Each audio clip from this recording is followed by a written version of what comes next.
Part A, Elementary Level. Lesson 1, Human Brain. Passage 1. How does food affect your brain? The foods you eat supply your body with energy.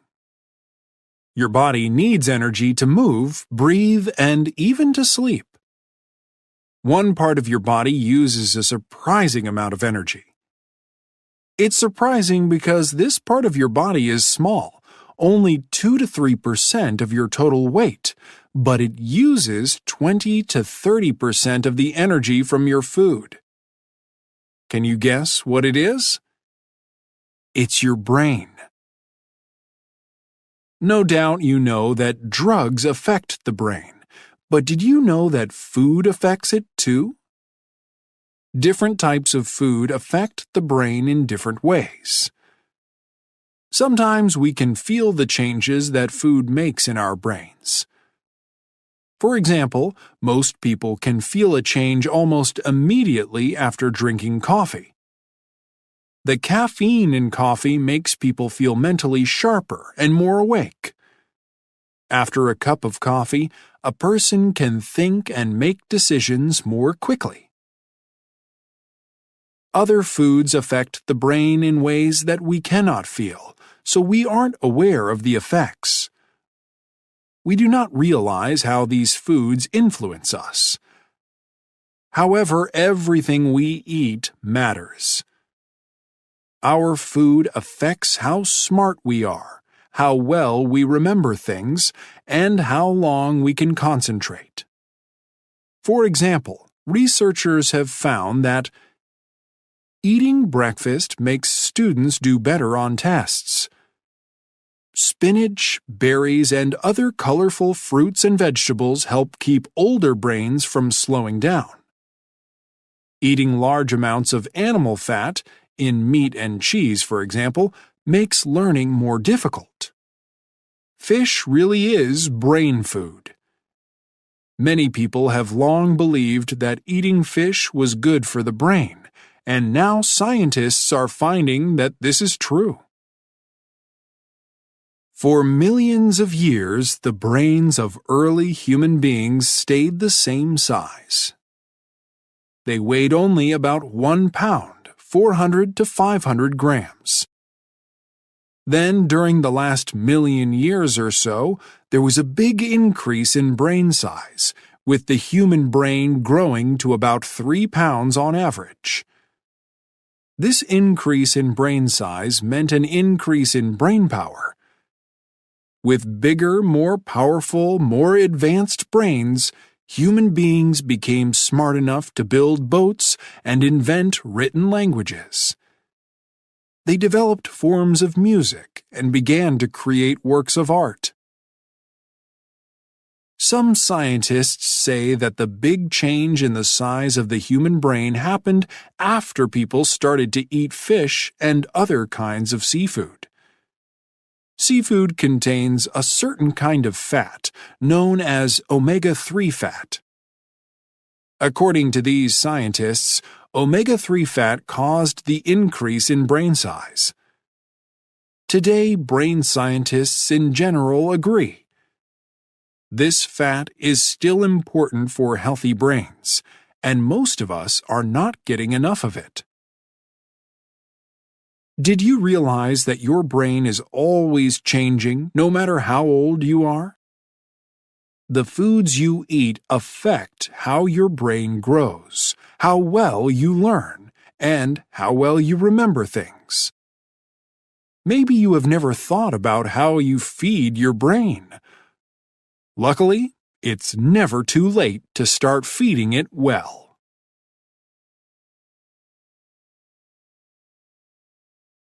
Passage 2. How does your memory works? You have 2 basic types of memory, short-term memory and long-term memory. Things you see or hear first enter your short-term memory. Very little of this information then passes on into your long-term memory. Does this mean you have a bad memory? Not at all. Your short-term memory has a certain job to do. Its job is to store information for a few seconds only. You use your short-term memory when you look up a phone number, call it, and then forget it. You remember the number just long enough to use it, and then it disappears from your memory. That's really a good thing. Imagine if your memory held every number, face, and word you ever knew. Your brain would hold a mountain of trivia. Of course, we need to remember some information longer, so it has to pass from short-term to long-term memory. Sometimes we tell ourselves to remember, okay, don't forget 555-1212, 555-1212. But usually, we don't even think about it. Our brain makes the decision for us. It decides to store the information or let it go. The brain seems to make the decision by asking two questions. Does the new information affect our emotions? Does it make us happy, sad, angry, or excited? Does the new information concern something we already know, so our brain can store it with information that is already there? An answer of yes to one or both of these questions sends the new information into long-term memory. That means the brain creates new connections among brain cells. These connections form in a region of the brain called the cerebral cortex. It's the largest part of the brain. After a piece of information enters your long-term memory, how do you get it back? Sometimes your brain may seem like a deep, dark closet. You open the door to look for something. You are sure it's in there somewhere, but you cannot find it.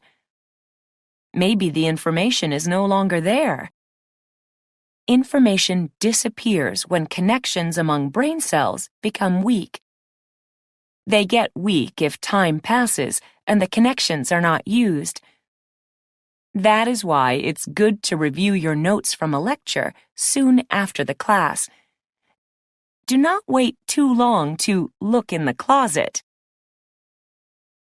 To keep the memory of something strong, think of it often. For example, look at those lecture notes the next day and the day after that, too. Then wait a few days and review them again. Every time you think about something, the connections in the brain get stronger. Then it's easier to remember the information when you need it. Unfortunately, this advice applies only to certain kinds of things that you try to remember. It won't help when you are trying to remember a name that's on the tip of your tongue. A tip-of-the-tongue experience is the feeling that you're about to remember a word, but it just won't come out. These experiences are common among older adults, but everyone has them. College students, on average, have 1 or 2 a week. This advice also won't help you remember something that just never made it from short-term to long-term memory. No matter how hard you try, you won't find it in your memory. So you'll need some other strategy to help you figure out where you left your keys.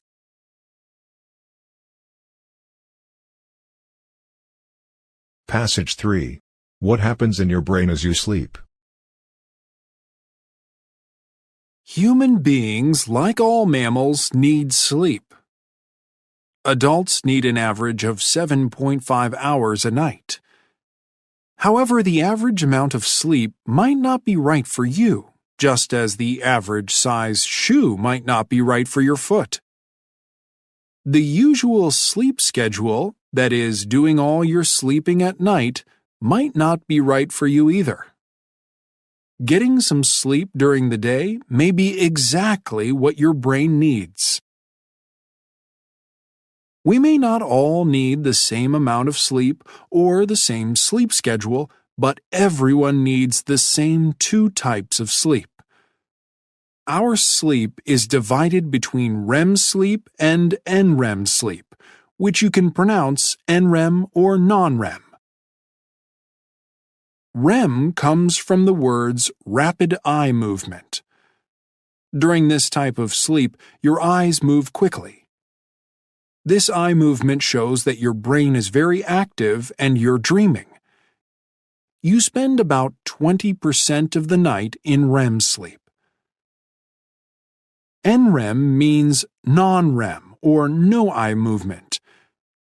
This type of sleep has 4 stages.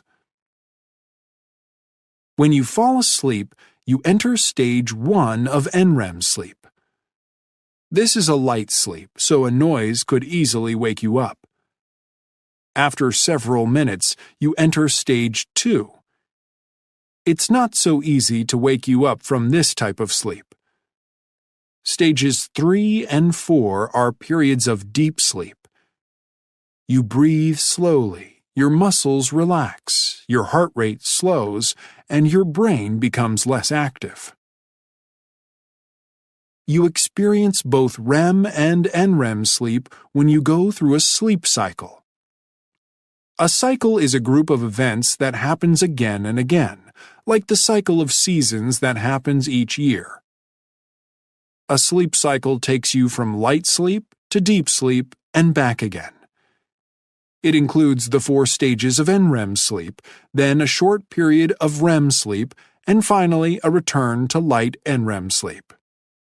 At night, most people go through a series of 4 to 6 sleep cycles. It's good to understand sleep cycles and the stages of NREM sleep if you ever take naps during the day. A nap of 20 to 45 minutes will mean getting mostly stage 2 sleep. It will mean sharper motor skills and a better ability to focus your mind and pay attention. That is exactly what most people hope for when they take a nap. A longer nap may not do you as much good. It may mean that you enter the deep sleep of stage 3 or 4. If your alarm wakes you during deep sleep, you will wake up unable to think clearly. You will probably feel more tired than you did before your nap, and it can take 30 minutes or more to get over this feeling. However, a longer nap can do you good if it covers a full sleep cycle. That takes 90 to 120 minutes. If your alarm wakes you up at the end of a full sleep cycle, you will be coming out of a light sleep, and your brain will have all the advantages of a good rest. Those good effects can last for up to 10 hours. If you live a busy life, you probably do not always get a full night's sleep. Not getting enough sleep can mean you forget words, you have trouble learning, and you react more slowly. You can probably think of other effects of too little sleep. So consider taking a nap for the good of your brain, and think about sleep stages if you set an alarm.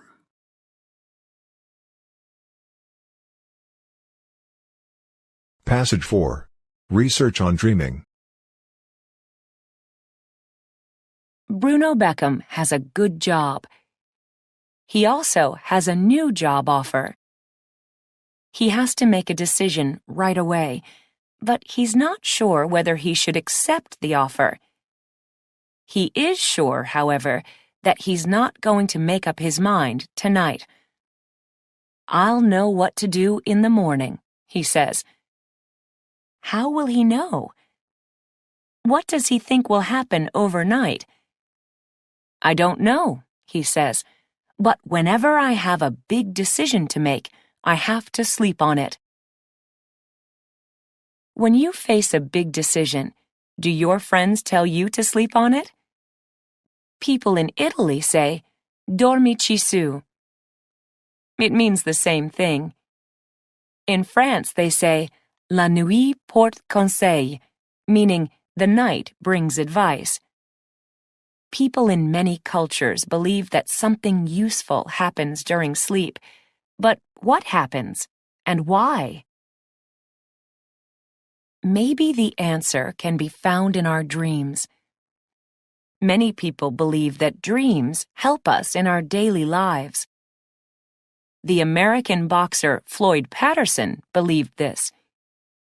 He used to dream of new ways to move in a fight, and he claimed that these moves helped him surprise other boxers. Srinivasa Ramanujan, an important mathematician from India, said that all his discoveries came to him in dreams. Artists, scientists, and writers report getting ideas from dreams, too. The English writer Mary Shelley did. She said that the story of Frankenstein came to her in a dream. Paul McCartney of the Beatles woke up one morning from a dream in which he was listening to music. He immediately went to the piano and played the music, which became Yesterday, one of the Beatles' most famous songs. Scientists do not agree on what dreams mean or why people dream.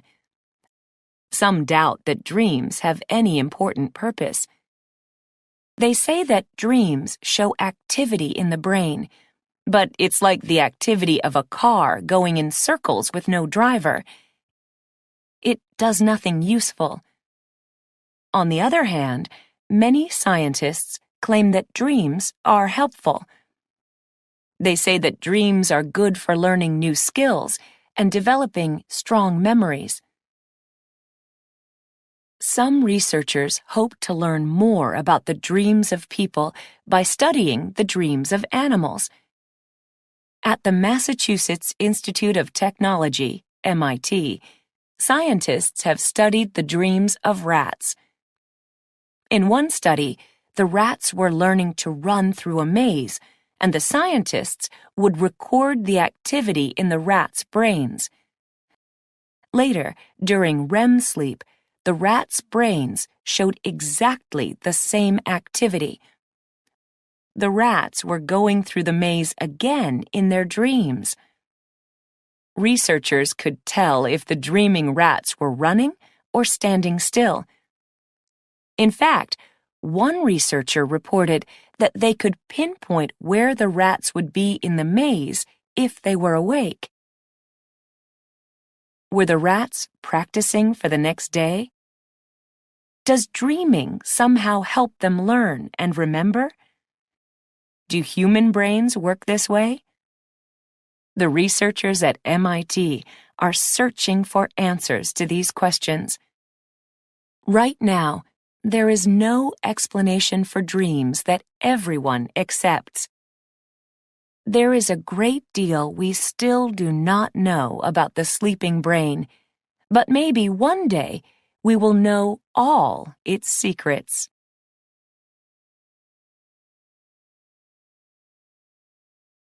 Lesson 2, Food. Passage 1. Chocolate maker. How do you feel about chocolate? If you like it, you are far from alone. The question is, why are so many people so crazy about it? Jacques Torres has always loved chocolate. When he was a child in France, his family could not afford to buy it very often. They used to have chocolates only once a year, at Christmas. Jacques remembers how he used to take some and go hide under the table with the tablecloth all around him. He didn't want his mother to see how many chocolates he was eating. He says that when he bit into one of his favorites, that was heaven. When he grew up, Jacques became a professional chef. For years, he worked at famous restaurants in France and the United States. Then he left restaurant work to start his own business. Today, he owns 9 chocolate shops in New York City, one with a chocolate factory next door. It feels to him like a dream come true. Everybody loves chocolate, says Jacques, but it's such a mystery to them. How does this magic happen? At the factory, visitors get to watch how it happens through 11-foot-tall windows. Jacques offers visitors the chance to see how dusty brown cocoa beans are turned into beautiful chocolates. It's clear that many people share Jacques' love of chocolate. His shops sell millions of dollars worth of chocolate each year. However, no one thinks of New York City as the world capital of chocolate. That would be Switzerland, a country rich in chocolate factories. The average person there eats about 22 pounds of chocolate a year. Next in line after the Swiss are the chocolate-loving British. There are chocolate lovers across all of Europe, North and South America, and Australia too. Now chocolate makers are looking to Asia for new customers, especially India and China. Why do people love chocolate so much? Many researchers have asked this question, and they have studied what chocolate does to the human brain. Scientists have found that chocolate has more than 300 different chemicals in it. Which ones give us the good feelings we get when chocolate melts in the mouth? That has been difficult to figure out. We do now know that chocolate can be good for you, especially dark chocolate. So if you wish, you can say that you eat it for your health. Jacques Torres suggests a different way to think about chocolate. You know, chocolate is like romance, he says. It makes your eyes close, your mouth water. It makes you playful. That seems a fine reason to enjoy a little chocolate.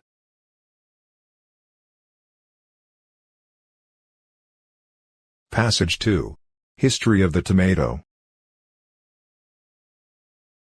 Ah, the tomato, so well loved by foodies everywhere. The French used to call it la pomme d'amour, the love apple. Today, cooks around the world do wonderful things with it. There are more than 4,000 types of tomatoes, and no doubt even more ways to eat them. Without the tomato, we would have no Mexican salsa or Italian pizza. Many wonderful Indian dishes would not be the same. After the potato, it's the most popular vegetable in the world. But wait, is it a vegetable? You may be thinking, who cares? But this question was once important enough that it had to be decided by the highest court in the United States. It happened back in 1893.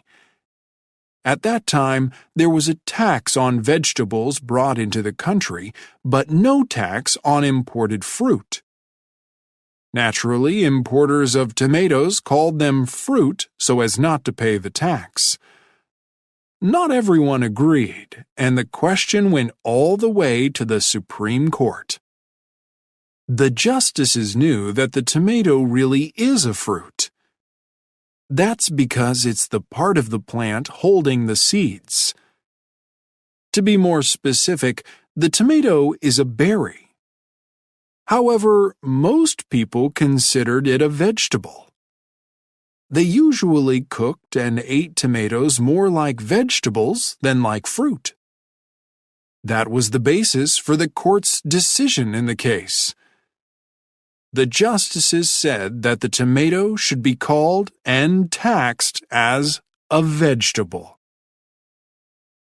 The story of the tomato really begins much earlier. It starts in South America, where tomatoes grew wild. The first people to grow them were the Maya people of Central America. In the 1500s, the Spanish took tomatoes from Mexico to Spain. From there, tomatoes went to France, Italy, and other areas around the Mediterranean Sea. Those first tomatoes were small and yellow.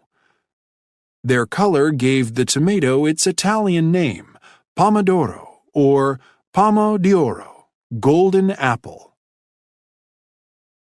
Europeans did not fall in love with tomatoes quickly. For a long time, they were afraid to eat them. The tomato plant looks like a plant called deadly nightshade, or belladonna, and is part of the same family. The roots, leaves, and berries of the deadly nightshade are highly poisonous. So it took a while for Europeans to accept the tomato. A cookbook with tomato recipes did not become available to the public until 1692. By the late 1700s, Europeans were happily eating tomatoes. However, in the United States, most people did not yet trust them. President Thomas Jefferson, 1743 to 1826, helped to change their minds. He grew tomatoes in his gardens and served them at dinners in the White House. Today, tomatoes are so popular in the U.S. that 85% of home gardeners grow them. As every one of those gardeners would no doubt tell you, there's nothing like a fresh, homegrown tomato.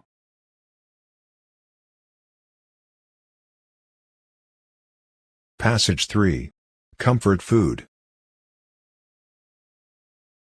It's natural for people to eat when they're hungry, but people eat for other reasons too. Do you ever eat because you're with friends and everyone else is eating? Do you ever eat because you feel tired or because you're under stress? Many people do. Maybe they have too much to do, or they're having problems in a relationship. So they eat to feel better.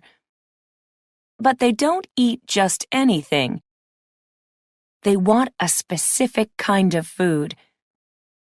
They want food that helps them relax. They want comfort food. What is comfort food? For most people, it's food that is easy to prepare and easy to eat. Eating it gives them a warm feeling. It's often a type of food that they loved as children. Maybe they used to eat it at specific times or places.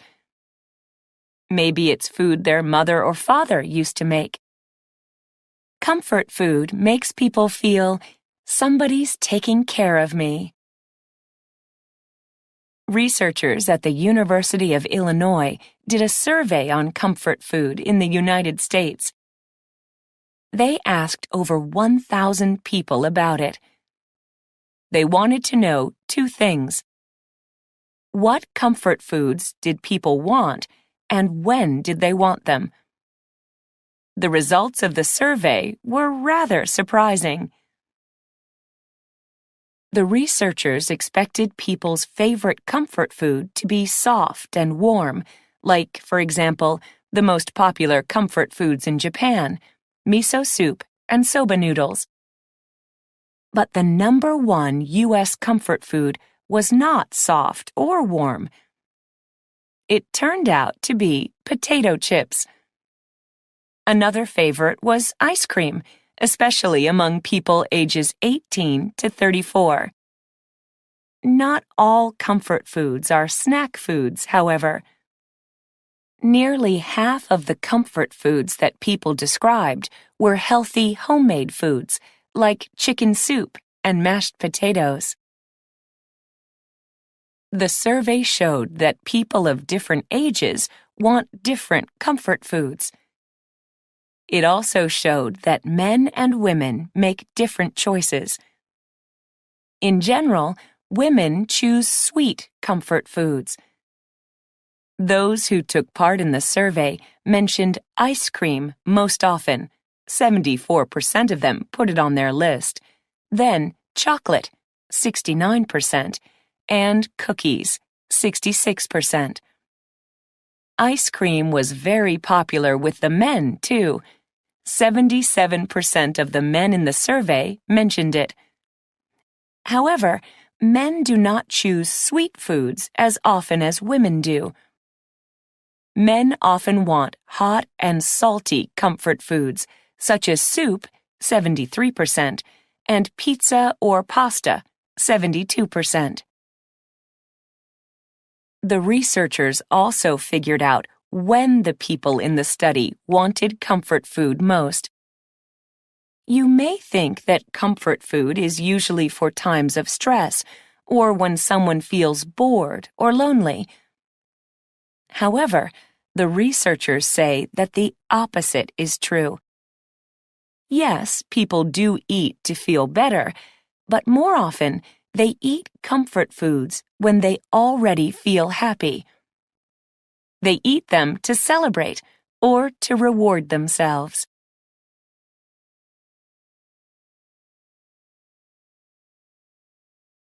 Passage 4. Slow food. Italians know and love good food. It's at the heart of their culture. So is taking the time to enjoy their food. They do not like to rush through meals. As a result, many of them think that fast food is a terrible idea. In 1986, the first American fast food restaurant, a McDonald's, opened in Rome. Many Italians were surprised and angry. They saw it as an attack on Italian culture. One man, Carlo Petrini, decided to fight back. Fast food is the enemy, he said, and he started a group called Slow Food. Today, over 100,000 people in 160 countries belong to the group. More people join every day. The members of Slow Food share many of the same ideas about problems with food today. One of those problems is fast food. Slow Food members consider it unhealthy. They also do not like that fast food is the same everywhere. That's boring, they say. What is better are healthy local food traditions with all their wonderful variety. Slow Food members worry about a second problem, too. For a variety of reasons, some types of plants and animals are becoming very rare. Some have become so rare that the world is in danger of losing them completely. Some examples are several kinds of dates that grow only in the area around Siwa, Egypt. The blue egg chickens of Temuca, Chile, who produce eggs only when they live outside. The wild coffee plants of the Harina forest in Ethiopia, the only place in the world where you can find coffee plants in the wild. And the piraruca, a fish in the Amazon River that can weigh more than 500 pounds, as much as 250 kilograms. Slow Food does not want to let these plants and animals disappear, so the organization is working with local groups to stop that from happening. Slow Food wants to protect biodiversity, the wide variety of types of plants and animals we have on Earth. There is a third problem that worries Slow Food members. Much of our food today is produced by big companies. These companies sell their products in distant places, so they want products that can travel well. Big growers want the kinds of fruit and vegetables that look good after a long trip. But how do their apples, lettuce, and tomatoes taste when they finally arrive? That is less important to them.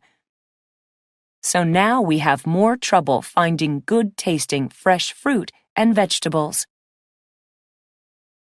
Today, it has become common to eat foods from far away. Foods eaten in the United States travel an average of 1,300 miles to reach the dinner table. In the past, people got most of their food from farms in their local area. Slow Food members say people should be buying more local food. It's fresh and it's part of our culture. One man in the United States, Gary Nubbin, decided to try this. For 1 year, all his food came from plants and animals near his home in Arizona. One local animal there is the rattlesnake. Nubbin ate that, too. In his book, Coming Home to Eat, he says it tastes just like chicken. Fast food is reaching more and more parts of the world. But slow food is getting its message to more and more people, too.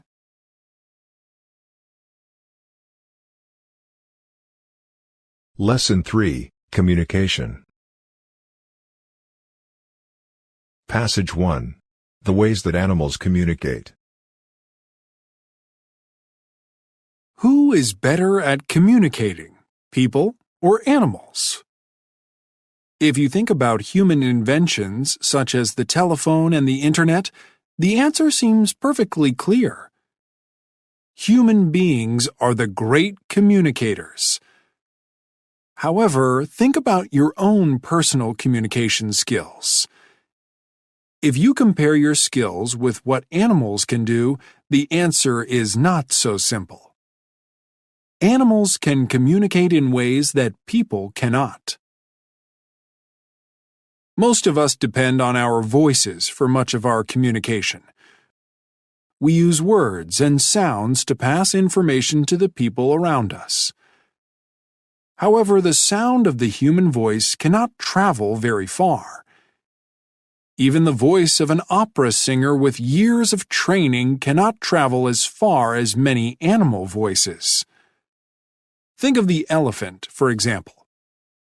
Because of its great size, its voice has the power to be heard for miles.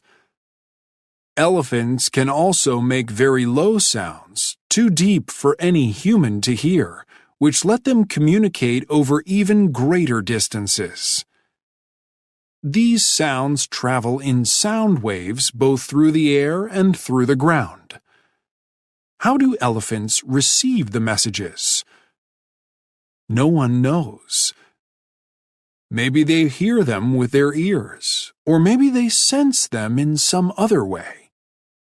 It's possible that the sound waves pass from the ground through the elephant's toenails into their bones and then to their brains.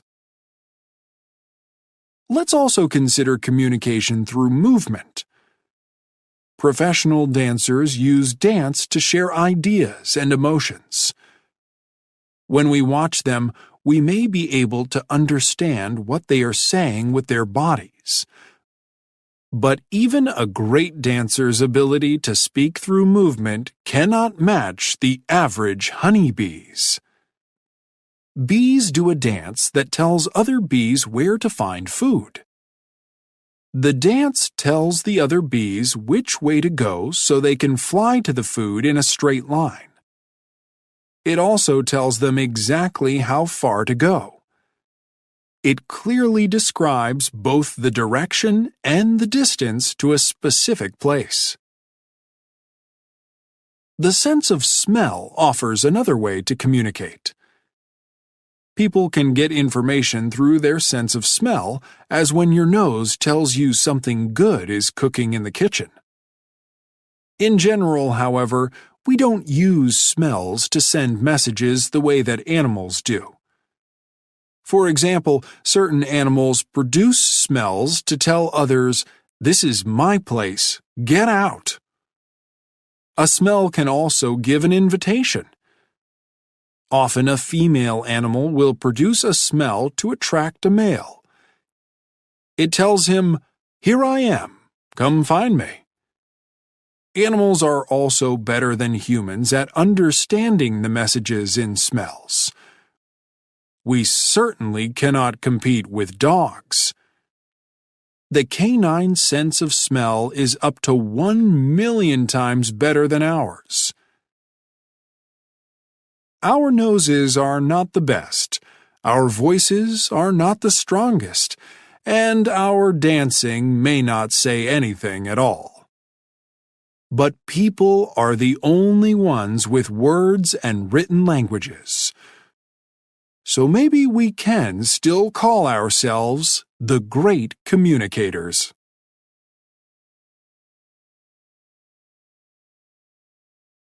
Passage 2. How do we communicate with laughter? People have many ways to express themselves, that is, to show how they feel or what they think. One way that feels especially good is laughter. We all laugh when we see or hear something funny. We also laugh when we see other people laughing, which is why we say laughter is contagious.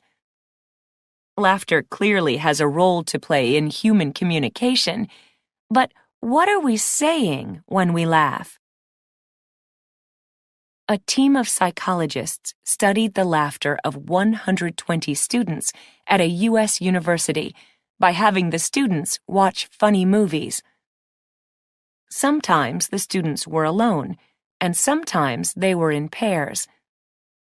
The psychologists recorded the students' laughter, and they noticed that the students made a wide variety of laughing sounds. They also noticed differences in how many times each student laughed and how the student laughed. For the students in pairs, both these things depended on the student's partner. Was the other person the same sex or the opposite sex? And what was the relationship between the two? Was the person a friend or a stranger? Here are some of the researchers' findings. Men laughed much more during the movies when they were with a friend. It did not matter whether the friend was male or female. Men laughed much less when their partner was a stranger or when they were alone. Women laughed most when they were with male friends. With male strangers, women laughed in a higher voice. There were 3 basic types of laughs: high, song-like laughs, laughs with the sounds coming mostly through the nose, and low, grunting laughs. The researchers then carried out another study, in which they asked people to listen to these 3 types of laughter. To find out which kind of laughter people liked best, they asked questions like, "Does the person laughing sound friendly? Do you think he or she sounds attractive? Would you like to meet this person?" Most people preferred the high song-like sounds and were attracted to people who laughed this way. The researchers believe that laughter is a tool we use, usually without thinking about it, to influence the emotions and behavior of other people. They say we often use laughter to show that we want to be friends.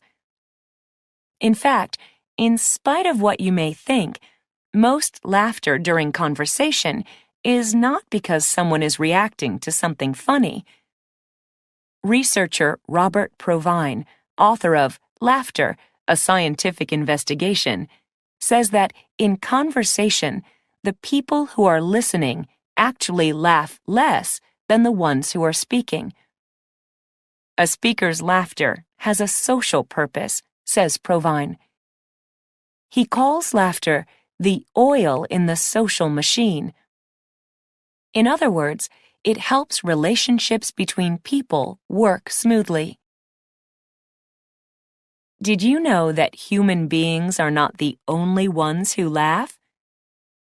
Dogs do it too. Canine laughter sounds something like ha ha ha, and it seems to express the idea, let's play. Another researcher, Jacques Panksepp, reports that rats laugh too. The white rats he works with in his lab laugh when he tickles them. But please do not go out and try this. Panksepp warns, you have to know the rat.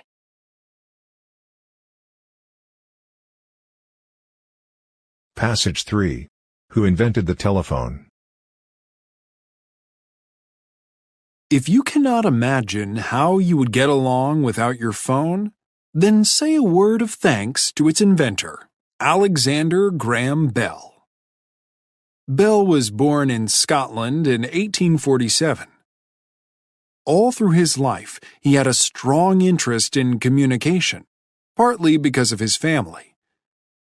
His grandfather was an actor and a famous speech teacher, and his father developed the first international phonetic alphabet. His mother's influence was rather different. Communication was hard for her because she was almost completely deaf.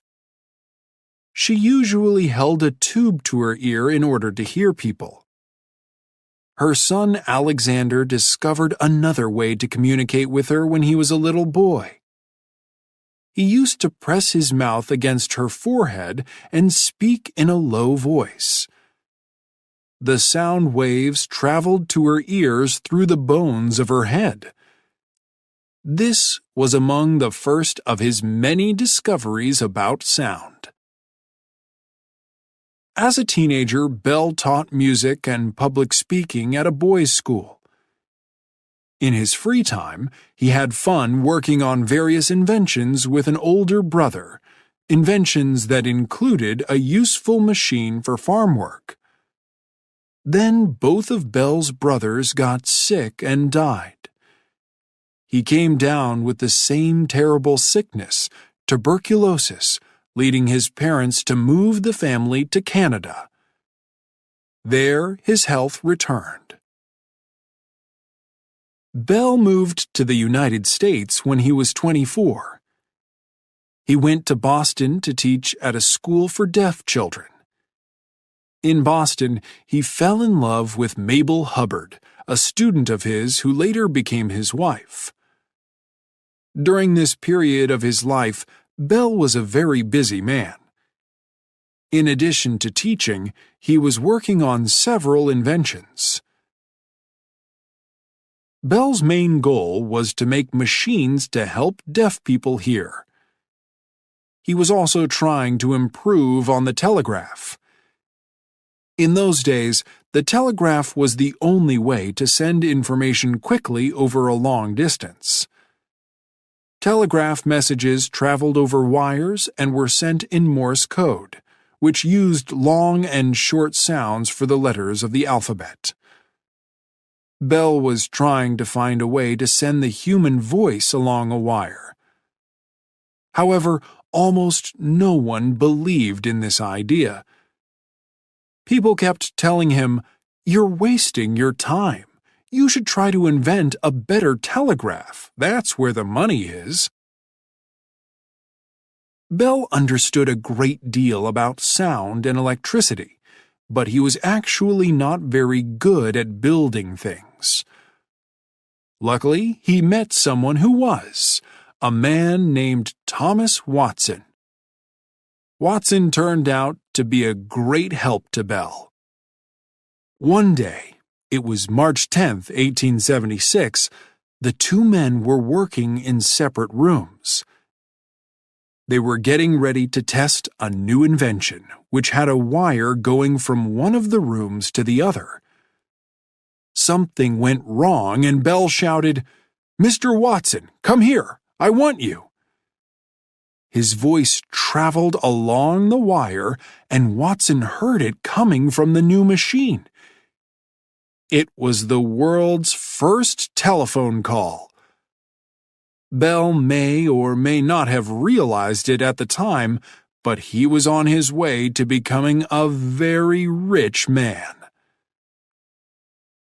Soon afterward, Bell wrote to his father, "The day is coming when telegraph wires will go to houses just like water or gas, and friends will converse with each other without leaving home." Maybe his father laughed to hear this idea. At the time, most people expected the phone to be just a business tool, not something that anyone would ever have at home. Bell could see a greater future for it, but even he could probably never have imagined what phones are like today.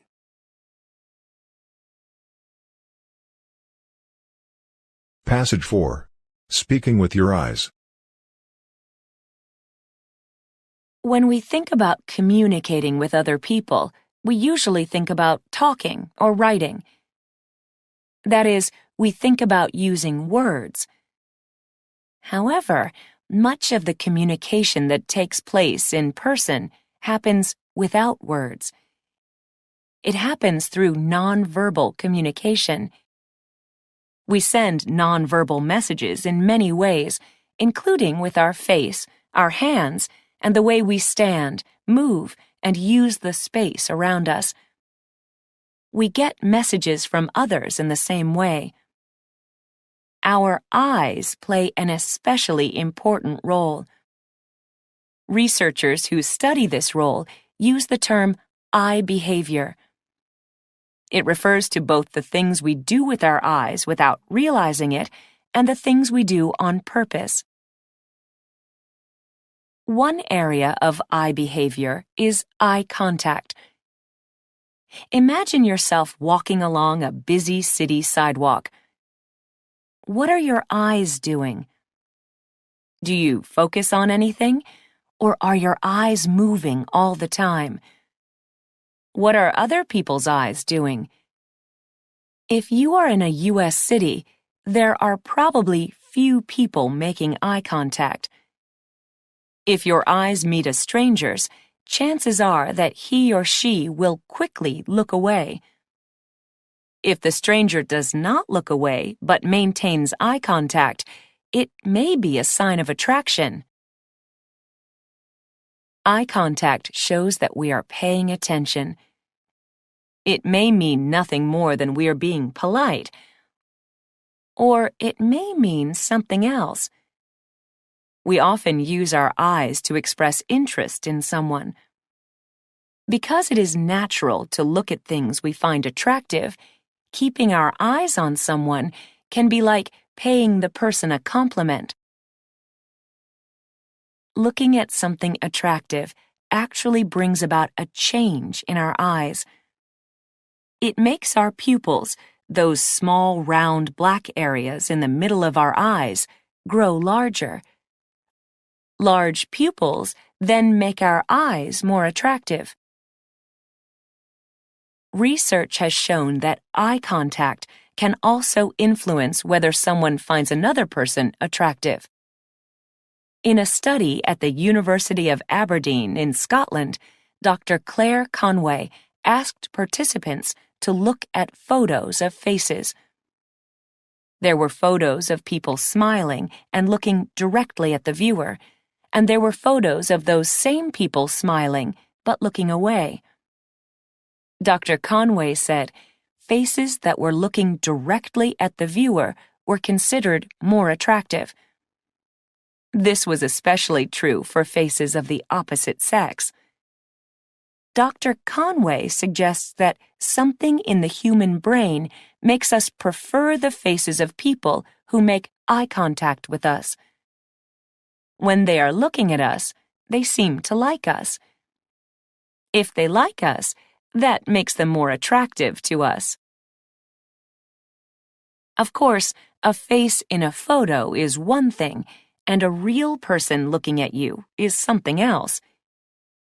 How do you feel when someone makes eye contact with you and keeps on looking? Does it make the person seem attractive, or does it make you feel uncomfortable, or even afraid? How we read people's eye behavior depends in part on our culture. In some cultures, making and keeping eye contact is a sign of respect. In others, it has the opposite effect. As we grow up, we learn the rules of our culture for nonverbal communication in general and eye contact in particular. We learn what we are expected to do and what we are allowed to do. But even as an adult, you may find there is still more to learn about the language of the eyes.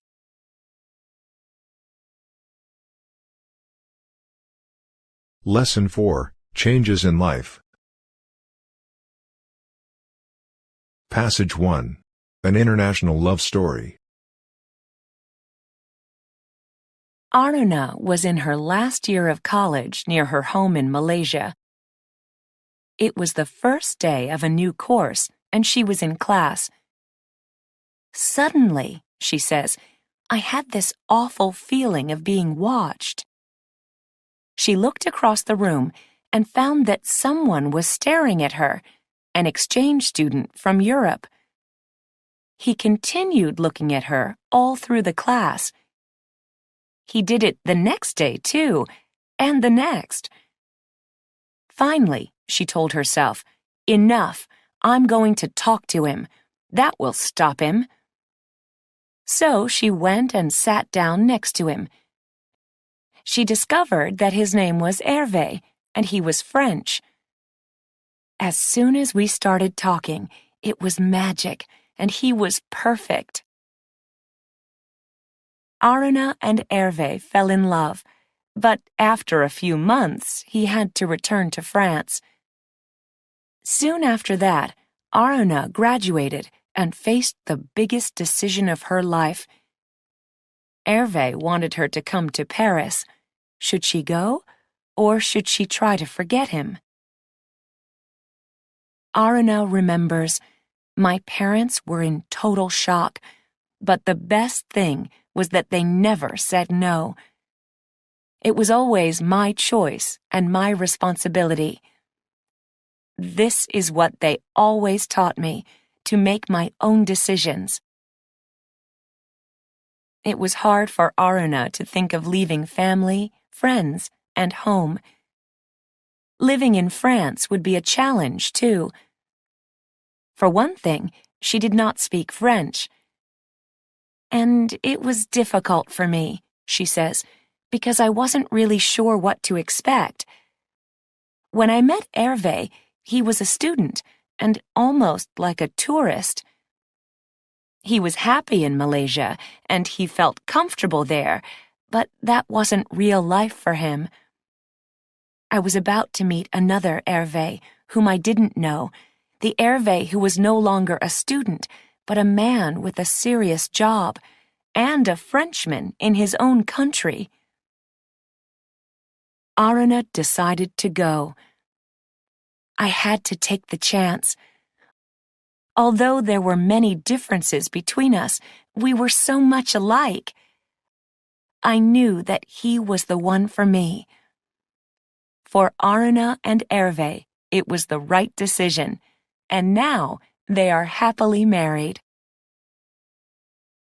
Marriage is not easy, and it's even harder when two people have to deal with differences in language, religion, and culture. Aruna says, the cultural differences were enormous. I come from an Islamic country, although my family is Christian, and many things in France shocked me. The hardest thing, she says, is to understand the way that French people think. Smaller differences in their everyday life caused problems, too. Aruna laughs. We are like night and day.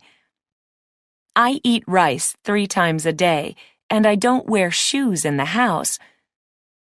Also, I want to take care of my husband, like my mother and her mother before her, but that makes Hervé uncomfortable. Even with all the challenges, after 13 years and 1 child together, they are still very much in love.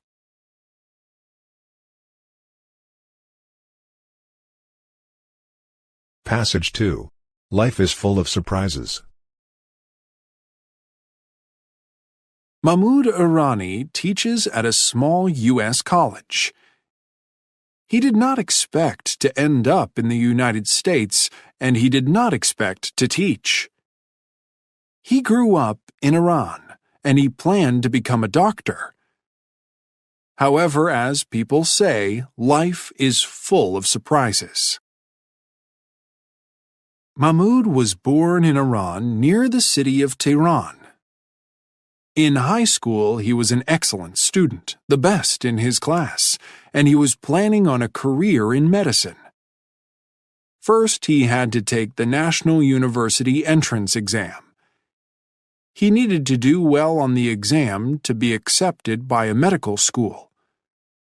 Out of 50,000 high school students taking the test, only 1,000 would get the chance to study medicine. Mahmoud missed the score he needed by a few points, which his teachers found very surprising. He took the test again, and again he had to deal with bad news. I was disappointed, he remembers, but I said, "That is my fate." Mahmoud had to make a new plan for his future, so he chose to study English. After college in Tehran, he decided to go to the United States for an advanced degree in English. A few months later, he arrived in Buffalo, New York. He entered an English as a Second Language (ESL) program at the State University there. Mahmoud was one of about 500,000 international students who entered the United States to study that year, but he managed to do something that few others could do. In less than 2 years, he went from studying ESL to teaching it at the same school. While on a visit home, Mahmoud had an interview at a university in Tehran. They offered him a teaching job, and he accepted it. Officials at the university made an agreement with him. Mahmoud would return to Buffalo to finish his degree, and they would give him financial support. After he finished, he would come back to teach. So Mahmoud went back to New York feeling great, believing that his future was secure.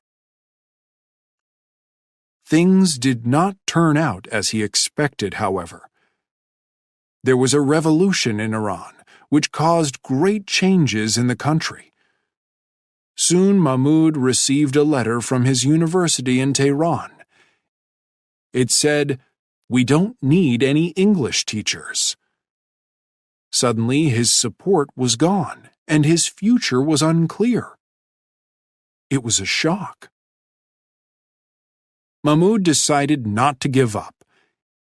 He continued studying for his degree, and after much hard work, he reached his goal. Soon he had a good job teaching at St. Michael's College in Vermont. Things have turned out well for Mahmoud. His students at St. Michael's report that he is a great teacher. He is married, and he and his wife, Roya, have 2 children. Roya, who is also from Iran, is a doctor. Mahmoud has always been interested in medicine. "I could go to medical school now," he says, "if I had the patience." he says that he does not plan to make a career change at this stage in his life. However, he adds, "I know that life is full of surprises."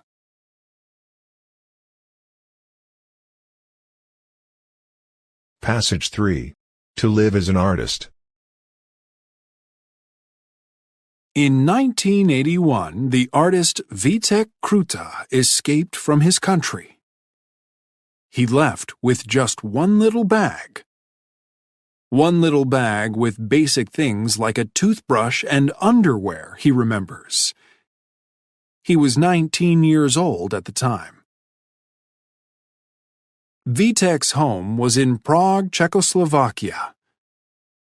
He loved his country, but he could not stay there because the communist government wanted to put him in jail. The government wanted total control of all art and music, he explains. We had to have art shows in secret. My kind of painting was against the law. The rock music that my band played was against the law. There was no future for me there. So Vitek escaped to Germany. The rest of his family was still in Prague, and after he left, the police made a lot of trouble for his father. In Germany, Vitek first had to learn the language. He spoke Czech and Russian, but not German, so he spent 8 months taking lessons at a language school. Vitek remembers that it was easy for him to understand and read German, but he could not speak it. Then one night, he had a dream. In his dream, he was skiing in the mountains. He met another skier and started talking with him, in German. The following day, he discovered that he could speak much better. Next, Vitek got back to his studies in art. He learned to restore old buildings, such as churches and castles. He spent 10 years doing this kind of work, and then he faced another big change in his life. He got a job offer in the United States. Vitek knew hardly any English, but he did not let that stop him. After all, he had a great deal of experience learning new languages. So he and his wife Lucy decided to make the move. Today, Vitek is a painter, an architect, and much more. He is a man with a lot of energy. He works in his studio, he teaches art classes, and he helps manage an art school. Vitek also likes to get people with different talents and abilities together to do big art projects. Sometimes he has a group work on restoring a building. Sometimes they cover a room with murals, large pictures painted on the walls. Vitek likes to do projects in public places, at schools or in city buildings or in churches, so that anyone can see and enjoy them. He says that projects like these bring art back to the people. Vitek believes that art plays an important role in the world. Art lets people be creative, and the world needs creative people. Vitek explains, if we are not free to be creative, and I'm talking about scientists and mathematicians too, not just artists, then human beings can only copy the past. We cannot move forward.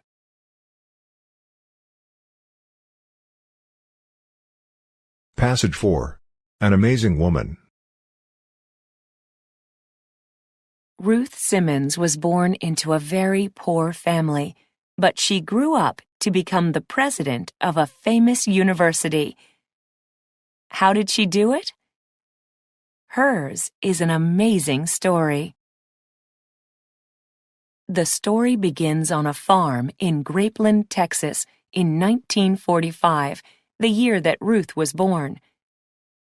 Her parents were farm workers, and she was the youngest of their 12 children. They could not give their children many things, and Ruth never had any toys to play with. For Christmas, she did not receive any presents at all, except a shoebox with an apple, an orange, and some nuts. However, in Grapeland, Ruth was not really aware of being poor. No one else had much either. Then the family moved into the city, to Houston, where people had more money, and being poor was much harder for Ruth. In school, other children laughed at the way she spoke and dressed. Ruth's mother kept the family together. She had no education, but she was very wise, Ruth remembers. She taught us about the real value of being a human being, what mattered and what didn't matter. Ruth's mother did not have big dreams. She just wanted to see her children grow up. This was not a simple wish. At that time, there was segregation in the United States, and life was dangerous for African Americans, especially in the South. Ruth remembers living in fear. If you looked at someone the wrong way, you could be killed. At age 5, Ruth fell in love with school. She was lucky to have some excellent teachers. No one in Ruth's family had much education, but her teachers encouraged her to go to college. They gave her money and even a coat to wear. Ruth knew that college was going to be difficult, but she was brave enough to give it a try. At first, Ruth studied theater, but what kind of career in theater could a young African American woman hope for? She says, "Remember, I grew up in the South. I couldn't even go to theaters." So she studied languages instead. Later, she married, had 2 children, began a teaching career, and became a college administrator. Soon, people began to notice her and respect her abilities. In 1995, Ruth became president of Smith College, a famous U.S. college for women. Ruth was the first African American to lead such a famous college. Suddenly, her story was on TV and in newspapers all over the country. 6 years later, she accepted another challenge. She became the president of Brown University and was the first woman in that role. Ruth believes in the power of education. She once said, "Learning can be the same for a poor farm kid like me as it is for the richest child in the country. It's all about cultivating one's mind, and anybody can do that. So it doesn't matter what color your skin is. It doesn't matter how much money your father has. It doesn't matter what kind of house you live in.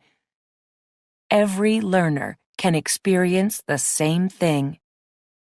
As Ruth Simmons will tell you, education can change your life.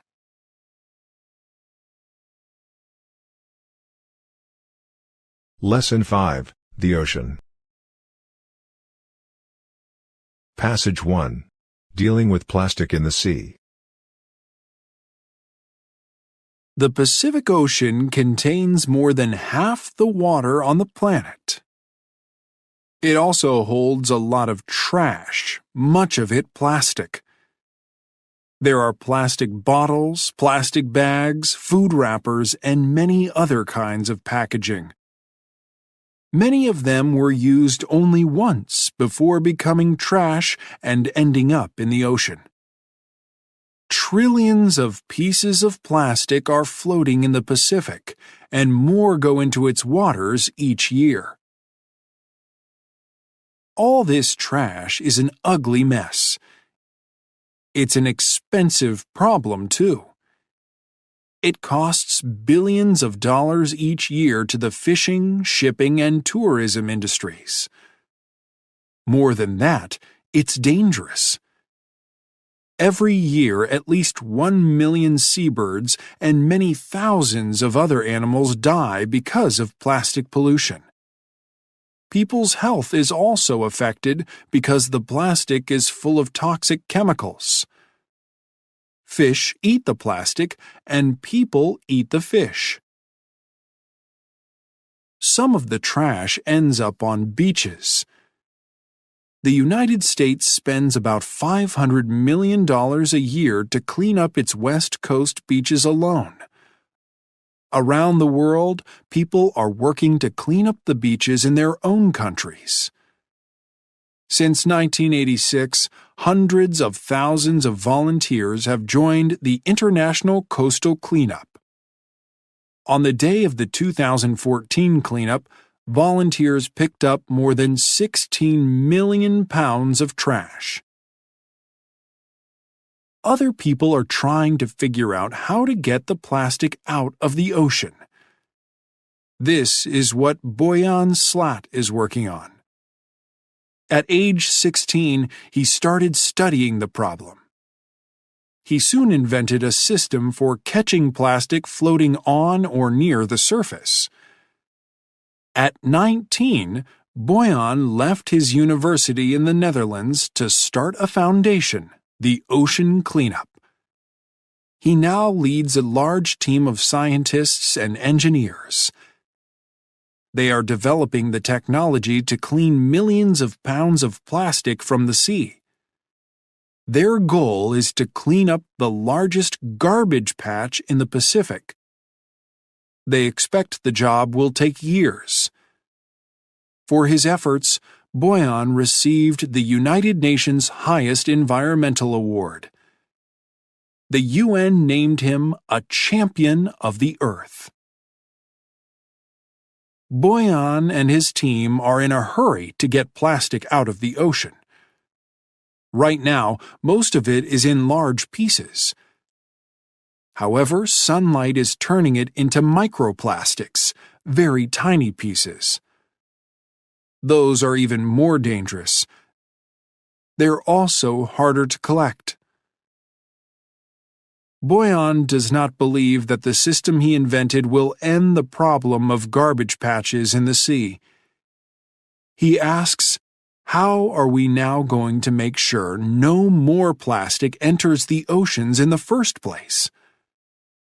About 8 million tons of plastic go into the sea every year. More and more plastic bags, bottles, and food wrappers. More and more plastic cups, forks, knives, and spoons. What can we do? People fighting the problem say one answer is to change laws. They want to make the producers of plastic take more responsibility for it. They say another way is for people to make small changes in how they live. Some people are trying to make a difference by taking their own bags to the store instead of accepting plastic bags, buying products that can be reused, recycling plastic and buying recycled products, and volunteering to clean up their own part of the planet.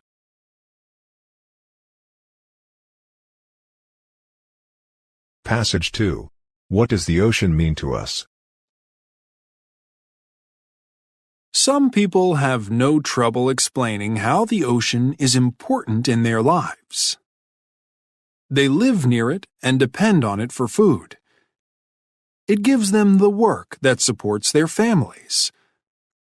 For people who live far from the ocean, the ways they are connected to it may not be so clear. However, if you know a few facts about the ocean, it's easy to see how important it is for all life on Earth. Did you know that the ocean covers 72% of the Earth's surface? It helps regulate the climate by holding heat from the sun. It also supplies half of the oxygen in the air we breathe. The oxygen is produced by phytoplankton, tiny ocean plants that live just below the surface. These facts have led people to call the ocean Earth's life support system. Did you know that 8 of the world's 10 largest cities are near the ocean? History explains why this is so. Cities began and grew on the coast, especially at the mouths of rivers, because the ocean was so important for food and transport. Today, almost half the people in the world live near the ocean. While facts like these explain why the ocean matters, they do not answer another question. How does the ocean make us feel? The ocean has a strong effect on people's emotions. It can cause fear of what we cannot see and do not know, of things that live in the ocean, or of big storms like hurricanes and typhoons. It makes sense to be afraid of those. But the ocean can also make us feel calm and relaxed. How does it do that? Why do so many vacationers want to be at the ocean? Why do people pay so much to live where they can see it? What is it that draws us to the ocean? Many of us are drawn to it to have fun. We want to swim in it or go out in boats. Think of all the ways people have invented to play in and on the water. Others just want to be near the ocean. Perhaps it's because of the great open space where we can see miles of open water and sky. Some say the space makes them feel free and full of hope. Others love the ever-changing colors of the sea. Still others are drawn by its sounds. The crash of waves against rocks is exciting, while the gentle sound of small waves on the beach is calming and comforting. Perhaps what draws people to the ocean is even more basic. Did you know that our brains are about 73% water? The answer to the question of what draws us to the sea may lie in the mysteries of the human body. Many of us choose to be near the ocean when we can. We love seeing the ocean, hearing it, smelling it, playing in it, walking or sitting by it. We may not know why we feel the way we do about it. However, we do know how every person on Earth is connected to the ocean and how important that relationship is. Passage 3. The Crab. Introduction. Someone with an interest in sea creatures could easily spend their entire life studying crabs. The crab is one of the oldest living types of animals, and there are about 4,500 kinds of them.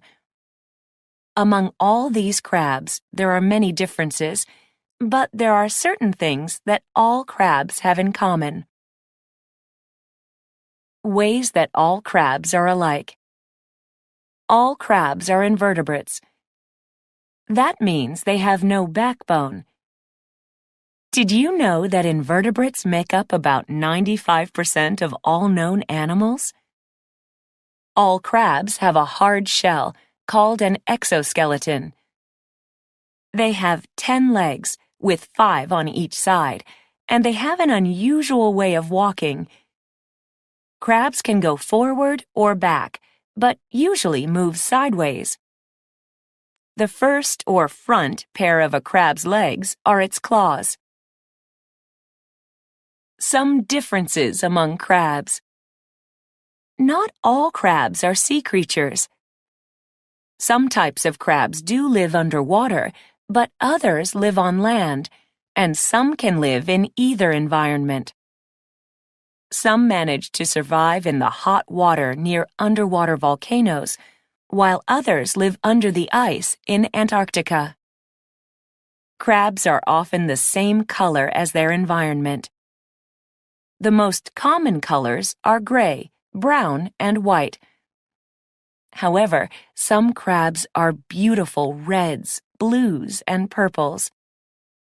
Some crabs are herbivores, plant eaters. Others are carnivores, meat eaters.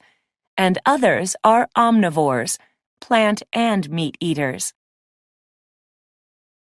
Did you know? Christmas Island red crabs must put their eggs into the ocean so that the baby crabs can hatch, come out of the egg. The adult crabs cannot swim or breathe underwater. That makes it a dangerous business to be a mother. The largest crab in the world, the Japanese spider crab, can be up to 4 meters across, about 13 feet. The smallest is the pea crab. It's about the size of, can you guess? The largest land crab is the robber crab, or coconut crab. It can climb trees to pick coconuts. Its claws are strong and sharp enough that it can open the coconuts too. The Japanese blue crab is the kind of crab most often eaten. An especially helpful crab. The tiny trapeziid crab, only 1 centimeter long, or 1/3 of an inch, helps keep coral reefs alive.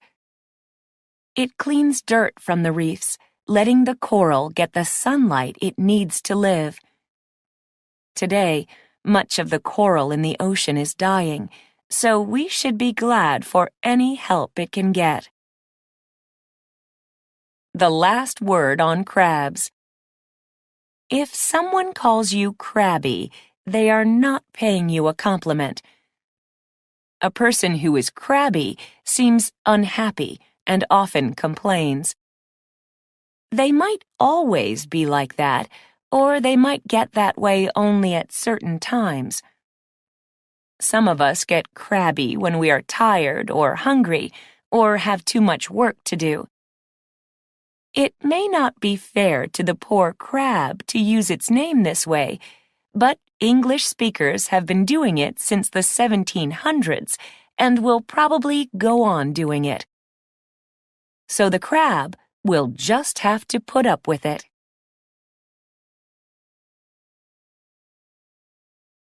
Passage 4. Underwater Wonderland. The Great Barrier Reef off the coast of Australia draws people from all over the world. It's a beautiful place to swim, go boating, and relax on the beach. However, what is most special about the Great Barrier Reef is what you can see underwater. The Great Barrier Reef is 1,400 miles long, over 2,200 kilometers. It's made up of almost 1,000 islands and nearly 3,000 coral reefs, making it the world's largest coral reef system. It's the only living thing on the planet that can be seen from space. The reefs were built over thousands of years by billions of tiny sea creatures called coral polyps. It may be difficult to think of coral polyps as animals. They do not swim or move themselves across the ocean floor. They do not have eyes, ears, a heart, or a brain. A coral polyp is basically a tiny soft body with a mouth and a stomach. It also has tentacles that help it protect itself and catch food. Some coral polyps live alone, but most live in groups called colonies. Each differently shaped part of a reef is its own colony. A colony has a single species or type of coral. In the Great Barrier Reef, there are about 400 species of coral in all. Most of the 400 are hard coral species, the type that builds reefs. They produce calcium carbonate, the same thing shells are made of, at the base of their bodies. They use it to attach themselves to a rock or the sea floor. Then it becomes hard, like a shell. Reefs are built over time as coral produce more and more calcium carbonate. Reefs then attract many other types of sea creatures and plants. Exactly how many, no one can say. Counting just the fish, the Great Barrier Reef is home to more than 1,500 species.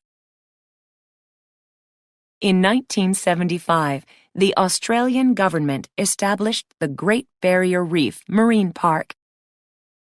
The point was to protect the reefs. However, these reefs, like coral reefs everywhere, are in danger. A great deal of the coral has already died. Researchers studying the situation found that between 1985 and 2012, the Great Barrier Reef had lost half its coral cover.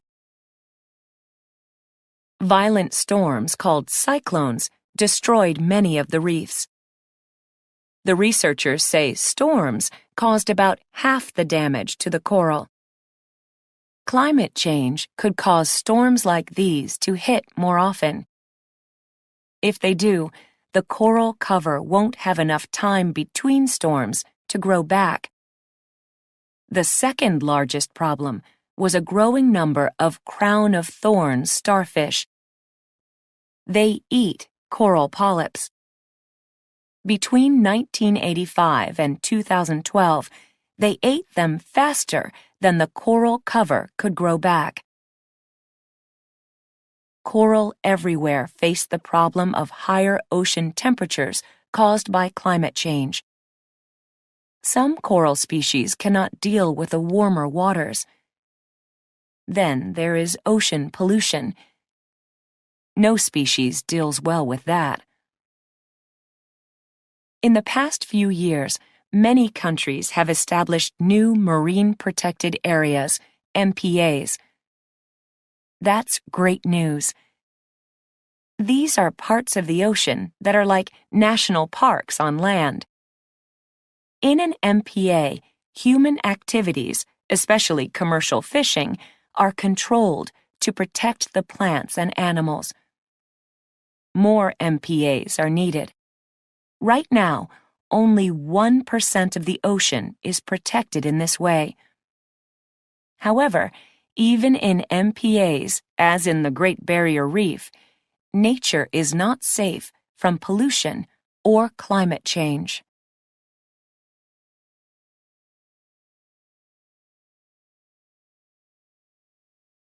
Part B, Intermediate Level. Lesson 6, Health. Passage 1. Living over 100 years old. Would you like to live to 100? Many people would. Some have dreamed of living even longer, perhaps forever. We know this has long been a popular idea because for hundreds of years, many cultures have had legends about ways to avoid growing old. In Europe in the 1400s, people heard one such legend about a wonderful spring somewhere in Eastern Asia.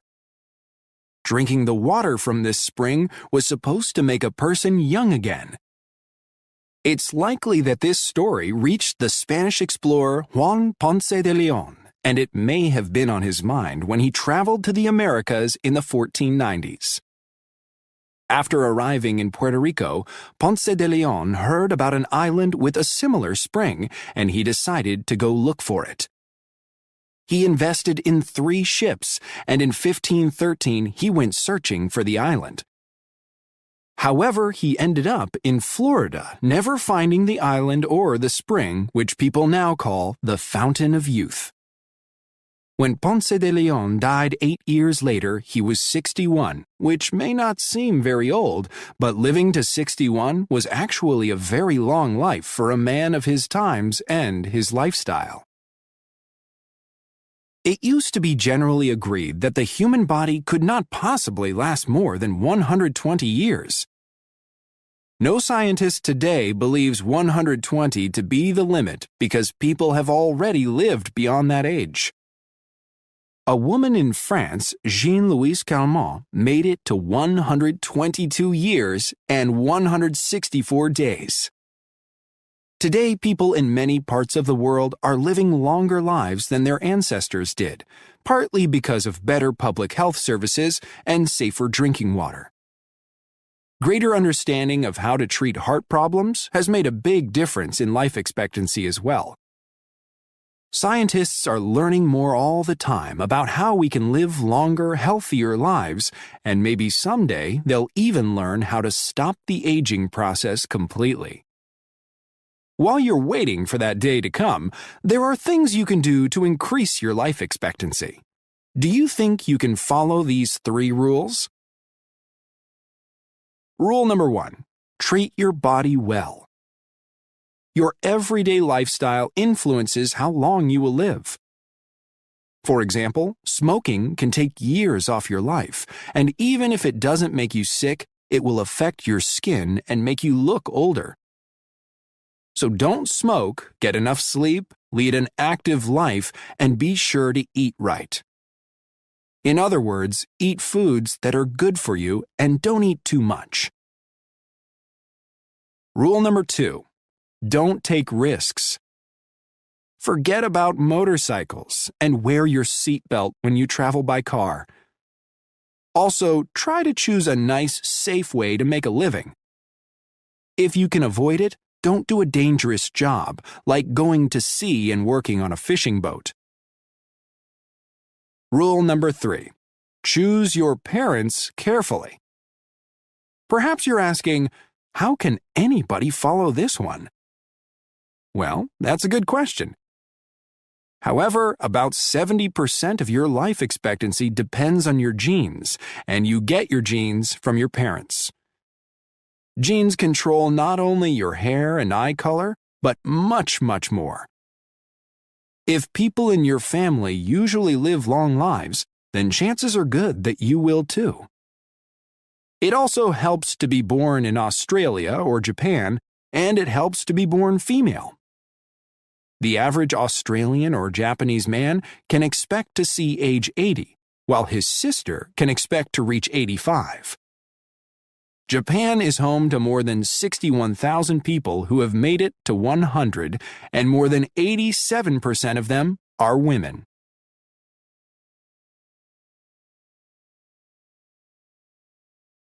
Passage 2. Placebo effect. Harry S. wanted to quit smoking. So, when he saw an ad for a study on ways to break the habit, he called and offered to be part of it. The research was being done at a local university where Harry and the other volunteers, all people who wanted to quit smoking, were divided into 3 groups. The volunteers in Group A received nicotine gum. That's chewing gum with nicotine, the drug and tobacco that gives smokers the good feeling they get from smoking.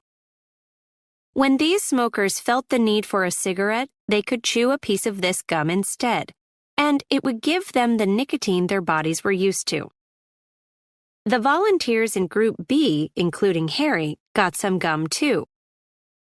Theirs was just plain chewing gum, but they didn't know it had no nicotine. The people in Group C got nothing. A group like this in a study is called the control group. After a 4-hour period with no cigarettes, Harry and the other volunteers had to write answers to a series of questions. Their answers showed how badly they wanted a cigarette. Not surprisingly, the smokers in Group C, the control group, which got no gum, showed the strongest cravings. The smokers in the other two groups didn't feel such a strong need to smoke. What surprised the researchers was that the results for groups A and B were exactly the same. That meant that the plain chewing gum worked just as well as the gum with the nicotine. Why? The researchers thought it was most likely the placebo effect. A placebo is something that seems like a medical treatment, such as a pill or a medical procedure, but that doesn't actually have any direct effect on the body. Sometimes a patient has a good response to a placebo, and when that happens, it's called the placebo effect. The placebo effect was long believed to result simply from a patient expecting to feel better. In 1757, Benjamin Franklin, the American scientist and inventor, described it as the spirits given by the hope of success. People thought placebos tricked patients into thinking they were better when they really weren't, and doctors who didn't believe in tricking patients saw no role for placebos as a form of treatment. However, recent research has proven that placebos can have indirect effects on the body. They can cause changes in brain chemistry, the same kinds of changes produced by drugs. For example, when patients in pain believe that they're getting treatment that will help control their pain, their brains produce natural painkillers. Those painkillers then help block the pain. This means that the placebo effect isn't a mistaken idea in the patient's mind. It's an actual event in the patient's brain. As a result of this new understanding of how placebos affect us, they may come to have a useful role in treating pain and other problems by making use of the brain's own neurotransmitters. We still can't be sure why the smokers in Harry's group felt fewer cravings than expected. Maybe just the idea of getting treatment, nicotine in this case, produced changes in their brain chemistry. But maybe the people working with the volunteers had something to do with it too. A study at Harvard University showed that when people on the medical staff were especially kind and helpful, patients had a better response to a placebo. There could be other explanations too. Maybe the sugar in the chewing gum helped the smokers in Group B feel better. One thing we do know about the placebo effect is that further research is needed.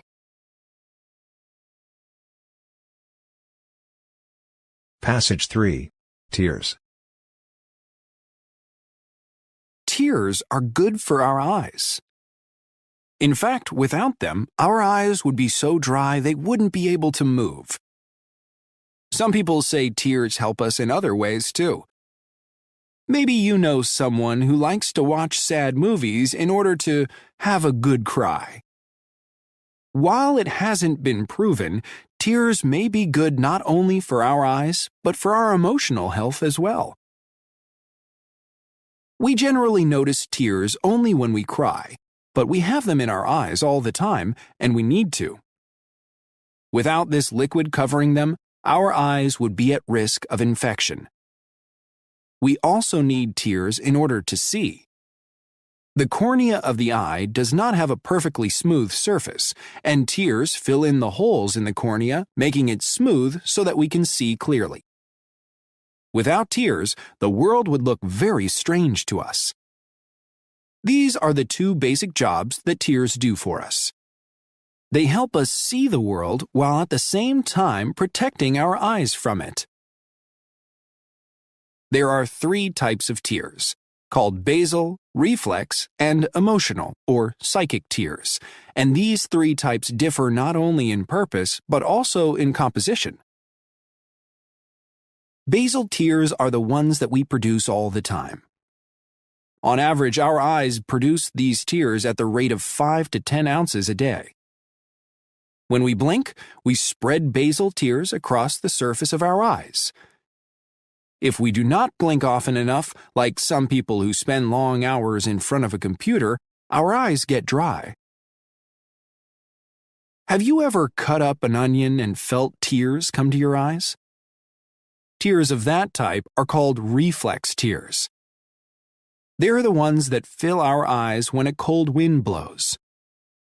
These tears also protect our eyes, washing away dust and other materials that get into them. Emotional or psychic tears flow when we feel certain emotions. When we cry tears of sadness, disappointment, or happiness, we are crying emotional tears. Emotional tears are the tears we think of most when we use the word cry. Tom Lutz, the author of Crying, The Natural and Cultural History of Tears, writes, "Throughout history and in every culture, everyone, everywhere cries at some time. Even men and women who say they never cry can usually remember crying as children. Most of us probably think it's normal for men or women to cry at certain times. For example, it's no surprise when someone cries during a sad movie, and we often expect people to cry when a family member dies. At times such as these, we may even tell them, 'Go ahead and cry.' However, we don't always take this view of tears, and sometimes adults who cry, or even children who do, lose the respect of others. What would you think, for example, of an adult who cried over losing a card game? Most people are aware of the social rules about when, where, and why it is and isn't acceptable to cry. These rules generally differ for children and adults, and often for men and women. They depend on things such as family, culture, and religion, and they change over time. Some people think it's not just acceptable to cry, but actually healthy to let the tears flow. Over 2,500 years ago, doctors in Greece thought that tears came from the brain and that everyone needed to let them out. Today, many people still believe in getting tears out. They say that through crying, we get rid of emotions we have stored up, which is good for our mental health. Some people report that they feel better after crying. This could be because of the chemicals in emotional tears, one of which is a type of endorphin, a painkiller that the body produces naturally. Emotional tears increase the amount of endorphin that gets to the brain because tears flow from the eye into the nose and pass to the brain that way. This painkiller may make a person less aware of sad or angry feelings, and that could explain why someone feels better after a good cry. Passage 4. The Power of Touch. Most people today know that babies need to be held. It's through the loving touch of the people who take care of them that babies learn to feel safe in the world. Touch is the first language they understand, and they depend on it for their physical, mental, and emotional development. What most people don't know is how touch is a key to good health for adults, too. A baby's need for touch was not always as well understood as it is today. Back in 1928, a leading psychologist, John B. Watson, wrote that parents should avoid touching their children. Never hug and kiss them. Never let them sit on your lap. If you must, kiss them once on the forehead when they say goodnight. Shake hands with them in the morning. Give them a pat on the head if they have made an extraordinarily good job on a difficult task. Watson's goal was for parents to raise their children to become confident and independent adults. We now know that to reach that goal, he should have given the opposite advice. In the 1980s, researchers in the United States started to study the effects of touch on newborn babies. In one study, a group of babies born prematurely received 3 15-minute massages in a week. To give a massage, someone gently pressed on the baby's body in a way that helped the baby to relax. A second group of babies received only the usual medical care for premature babies, which generally included very little touching. The researchers then recorded the baby's weight gains, an important sign of good health in newborns. They found that the babies who had received the massages gained 47% more weight than the control group. Over time, similar results in other studies resulted in major changes in how newborns are cared for in U.S. hospitals. Tiffany Field, one of the researchers who worked on that particular study, later had a baby born prematurely.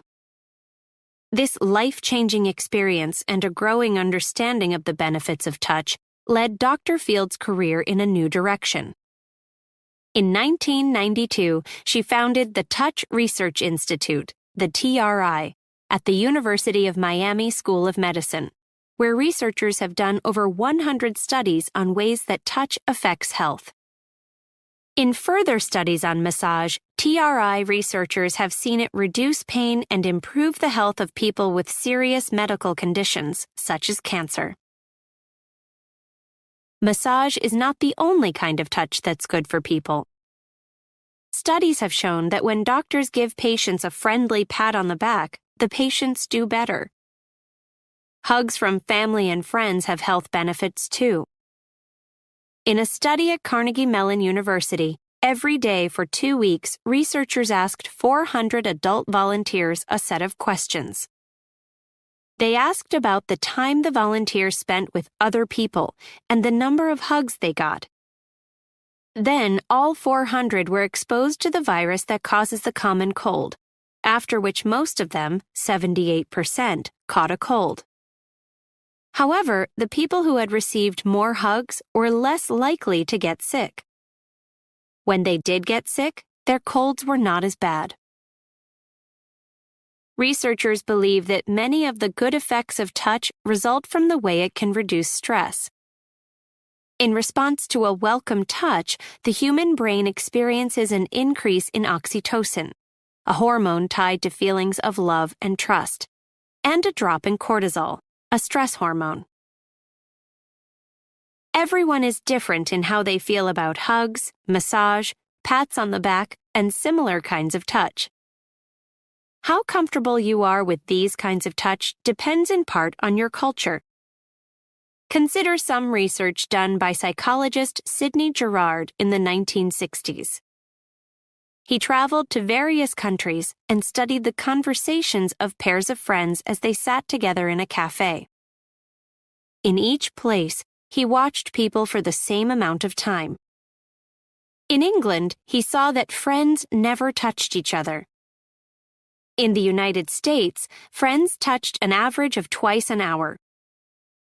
In France, the picture was very different. Friends touched almost every 30 seconds for an average of 110 times an hour. In Puerto Rico, the number of touches per hour hit 180.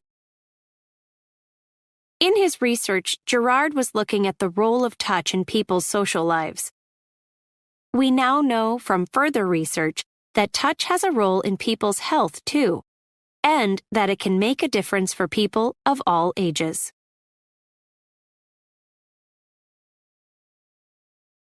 Lesson 7, Business. Passage 1. Young Entrepreneurs. The world has always had entrepreneurs, people who come up with an idea and turn it into a business. Today, however, these people seem to be everywhere. They also seem to be getting younger and younger. Some very well-known businesses, such as Facebook and Microsoft, were started by college students, and other businesses have been started by students who were even younger. At age 9, Ashley Qualls learned how to set up a website. At 14, she created a website where girls could get free help to set up websites for themselves. Before long, her site was getting more than 100,000 page views a day. Then Ashley got a call from a business that wanted to put ads on her site and would pay her to do that. She agreed, and from those ads, she earned enough while still in high school to buy her family a house. Cameron Johnson was also 9 when he started his first business. He began with printing party invitations for his parents' friends. By the time he graduated from high school, he had started 3 more businesses and made his first million. What drives young entrepreneurs like these? Ashley Qualls would say that she was just having fun. She might call herself an accidental CEO, someone who ends up at the head of a company without really planning on it. Pierre Omidyar might say the same thing. He created the world-famous eBay, but he says he did not mean to start a business. He was just trying to look good for his girlfriend. Cameron Johnson, on the other hand, knew exactly what he wanted. He grew up reading books about famous businessmen, and he dreamed of making millions. Other young entrepreneurs, like Costanza Ontaneda, dream of making the world a better place. At age 18, while visiting Peru, she met some people who were highly skilled at making clothes but could not make a living at it. Instead, they supported themselves washing dishes or cleaning rooms. Constanza came up with a plan. She would hire them at a fair wage to make clothes that she would design, and she would sell the clothes in the United States. After she opened her store, the Peruvians started earning more in a few weeks at work they enjoyed than they used to make in a year. Young people who start their own businesses may face problems that older people do not. Matt Spain is one example. He started a computer service company at age 15. That was old enough for him to be good at fixing computers, but not old enough for him to drive. So his clients had to pick him up at his house and take him to their offices. Young CEOs may also face a question that older ones do not. Should they hire their parents? Ashley Qualls hired her mother, and Daniel Nagari did too. He started working in real estate at age 18, and at 22, he had 14 people working for him. He got his mother to leave her high-paying job to work for him by showing her that with his company, she would earn even more. He was happy to hire someone he knew so well and trusted completely. Young or old, most entrepreneurs are alike in some ways. For example, they're willing to take risks, and they believe they'll succeed. If you would like to know more about starting your own business, you can pick up a book about it. Cameron Johnson wrote his first at age 15. Passage 2. International Language of Business. Felice Yilmaz works for a company in Istanbul and usually speaks Turkish at work. When she travels to England on business, she deals with people there in English. But when she goes to Germany or Brazil, she doesn't use German or Portuguese. Again, she uses English. I use English in Japan and Thailand, too, she says. It's the language of international business. How did English get to be so widely used? It's not the oldest living language or the most beautiful to the ear. It has sounds that are hard to pronounce and words that are hard to spell. So why has this particular language spread so far? Some people would answer by pointing to the influence of movies and music. However, films made in English often appear dubbed into other languages, and many people enjoy songs in English without understanding the words. So, the question remains. Part of the answer can be found in the nature of the language. English has certain qualities that make it especially useful. For one thing, its grammar is quite simple, making it easier to learn. For example, learners of English don't have to worry about whether a noun is masculine, feminine, or neuter, while learners of many other languages do. In German, for example, der Mond, the word for the moon, is masculine, but die Sonne, the sun, is feminine. Anyone would expect the words for girl and woman, das Mädchen and das Weib, to be feminine, but they are neuter. English also has a huge vocabulary.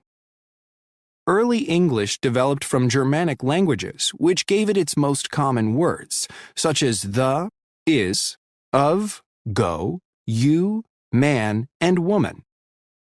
English has always taken words from other European languages too, including Latin, attract, design, and invent, and Greek, alphabet, mathematics, and theater.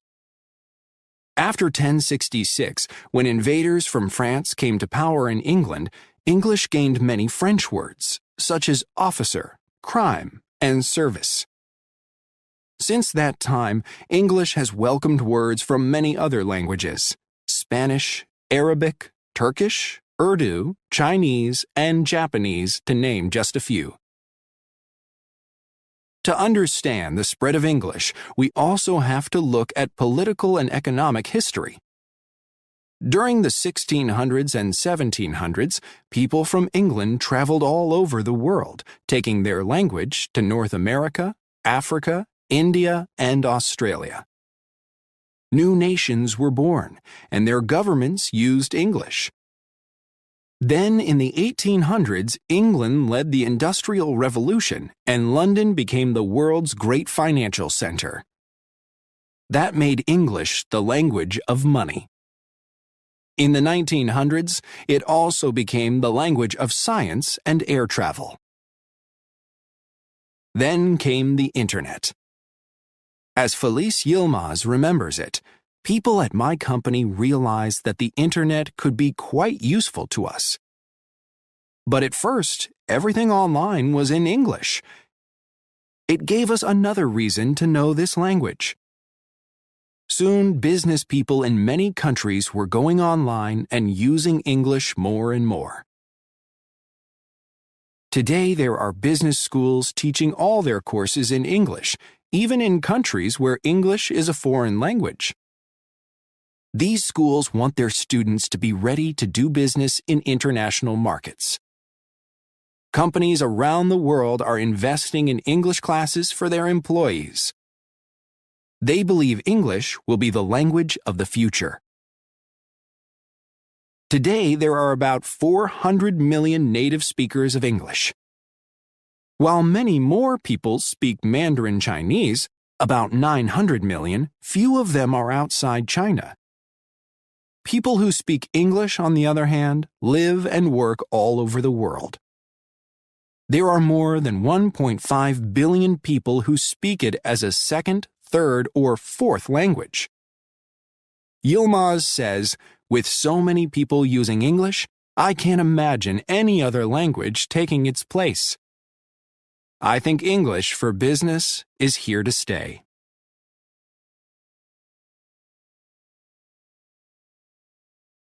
Passage 3. Worker-owned businesses. King Arthur Flour is the oldest flour company in the United States. Its flour is of very high quality. Just ask the people who use it. All across North America, people who care about making fine bread buy King Arthur Flour, and the company even has customers in Switzerland, Japan, China, and Saudi Arabia. King Arthur Flour began in 1790 as the Sands, Taylor, and Wood Company, and members of the Sands family have stayed with the company all these years. Frank Sands was the fifth member of the Sands family to lead the company. He started working there in 1963 when his father was in charge of the business, and eventually Frank's wife Brinna joined him there. When Frank and Brinna decided to retire, none of their children wanted to take control of the family business, which meant that the future of King Arthur Flour was uncertain. Then one evening, Brinna asked Frank, "Who besides our kids is most like family?" The answer was clear: the people who worked at the company. Frank and Brenna trusted them to continue the family tradition, so they began to let the employees take charge of the business. Today, the 160 employees of King Arthur own and run the company. Worker-owned businesses don't all start the same way. In some cases, workers at a successful company find a way to buy the business. In other cases, a company fails, but the employees react by working as a team to start it up again. Often, a group of people decide to set up a new business together. What makes them want to do this? Some want to be part of the decision-making at their workplace. Others want a chance to share in a company's profits. There are various types of worker-owned businesses. Some of them make a product, like flour, and others provide a service, such as healthcare or cleaning offices. There are also various ways to organize these businesses. However, most worker-owned businesses share certain important ideas. One idea is that all the workers, not just the people in charge, should have the chance to be owners. A second is that all financial information about the company should be shared openly with the workers. A third is that the workers should have the right to vote on business decisions. Then they have real control. The worker owners at King Arthur believe in these ideas. They are proud to call King Arthur an employee-owned, open-book, team-managed company. Here are the stories of how 2 more such companies began. 8 employees at a photocopy shop in Massachusetts, USA, were unhappy with their jobs. Working conditions were terrible and the pay was low, says one of the 8. Plus, we had no job security. The manager could get rid of any one of us at any time for any reason. We ran the shop for the owners, and we started to ask, why can't we do it for ourselves? So they went into business together and started Collective Copies. 33 years later, they have 2 shops. One afternoon a month, they close their doors to meet and make business decisions. In Como, Puerto Rico, there weren't many jobs for young people. Miriam Rodriguez, who lived in Como, wanted to do something about it. She organized a committee to work on the problem, and the result of their efforts was a furniture business, Las Flores Metalarte. The business now has more than 150 worker owners producing tables, chairs, kitchen cabinets, and so on. The success of the company has led to other new businesses in the town, including a sandwich shop and a child care center. Worker-owned businesses are not unique to the United States, and their effects are not limited to the worker owners themselves. According to a study in Italy, worker-owned businesses are good for their communities. They lead to a higher quality of life. The researchers who did the study looked at things like healthcare, education, and social activities in many Italian towns. They also considered problems in the towns, such as crime. They found that towns with more worker-owned businesses were better places to live in almost every way.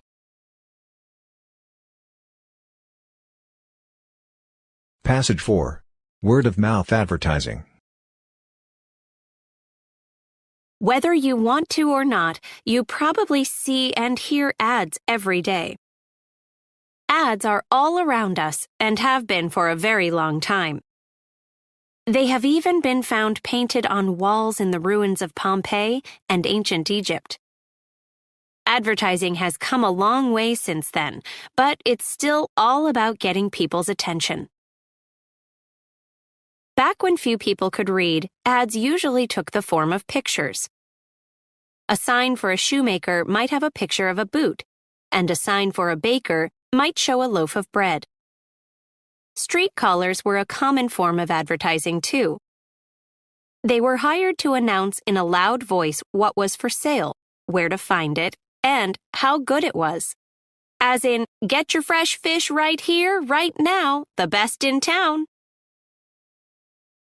In developing countries, some businesses still use street colors, and this form of advertising probably doesn't cost them very much.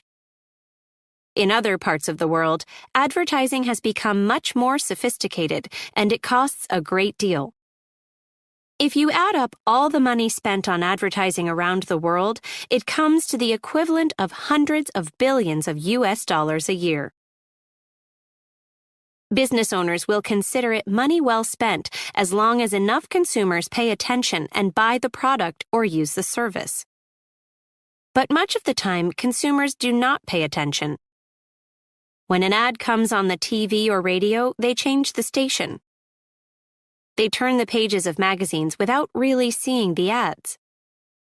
If an ad appears on their computer screen, they get rid of it or just look away. Dave Balter worked in advertising, and he knew that most people don't like ads. They avoid watching them, reading them, or listening to them. He also knew that people do pay attention when they hear about goods and services from people they know. So he said to himself, if no one pays attention to advertising, but they do pay attention to the opinions of their friends and family, let's focus our attention there. Let's figure out a better way. What Balter came up with was a website where consumers could sign up to receive free products. In return, they promised that if they liked the products, they would tell their friends. In most cases, the volunteers also got coupons to give to their friends. All Balter asked was that they report back on 2 questions. What did you think of the product, and who did you talk to about it? Balter then reported back to his clients, the companies who had hired him. After 4 years, Balter had 65,000 volunteers trying products and telling people about the ones they liked. Then a reporter heard about Balter's idea and wrote a story on it for a major magazine. Free advertising. Within a year after that story appeared, Balter had 130,000 volunteers. Today, the company he started has over 1 million people spreading the word about a wide variety of products. They are doing word-of-mouth advertising, perhaps the best kind of advertising there is. There may be a risk to advertising by word of mouth, however, according to George Silverman, author of The Secrets of Word-of-Mouth Marketing. What's the danger? Studies have shown that a customer who likes a product or service will tell an average of 3 people about it. But when a customer doesn't like one, on average, they'll tell 11. This means that while good word of mouth can help, bad word of mouth can really hurt.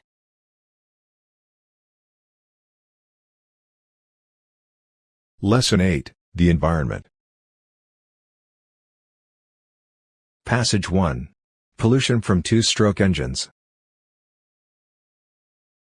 Mary Jane Ortega, the mayor of San Fernando City in the Philippines, knew that her city was choking. The cause? Air pollution, especially pollution from 2- and 3-wheeled vehicles like scooters, motorcycles, and tuk-tuks. The World Health Organization estimates that air pollution kills 2 million people a year. While big vehicles often get the blame for it, much of the blame in Asia really belongs to the little guys. Small vehicles with 2-stroke engines put out huge amounts of dangerous gases and oily black smoke. Cars with their bigger 4-stroke engines are actually cleaner and do less harm to the environment. In fact, one 2-stroke engine vehicle can produce as much pollution as 50 cars. Mayor Ortega thought that the solution was to get rid of the 2-strokes. She offered interest-free loans to help people pay for new vehicles with 4-stroke engines. Within 3 years, there were 400 of them on the streets of San Fernando. But there were still more than 800 of the two-strokes. Even with a loan, the change to a four-stroke was just too expensive for many people. Two-stroke engines are lighter and simpler, so they are less expensive to buy and maintain.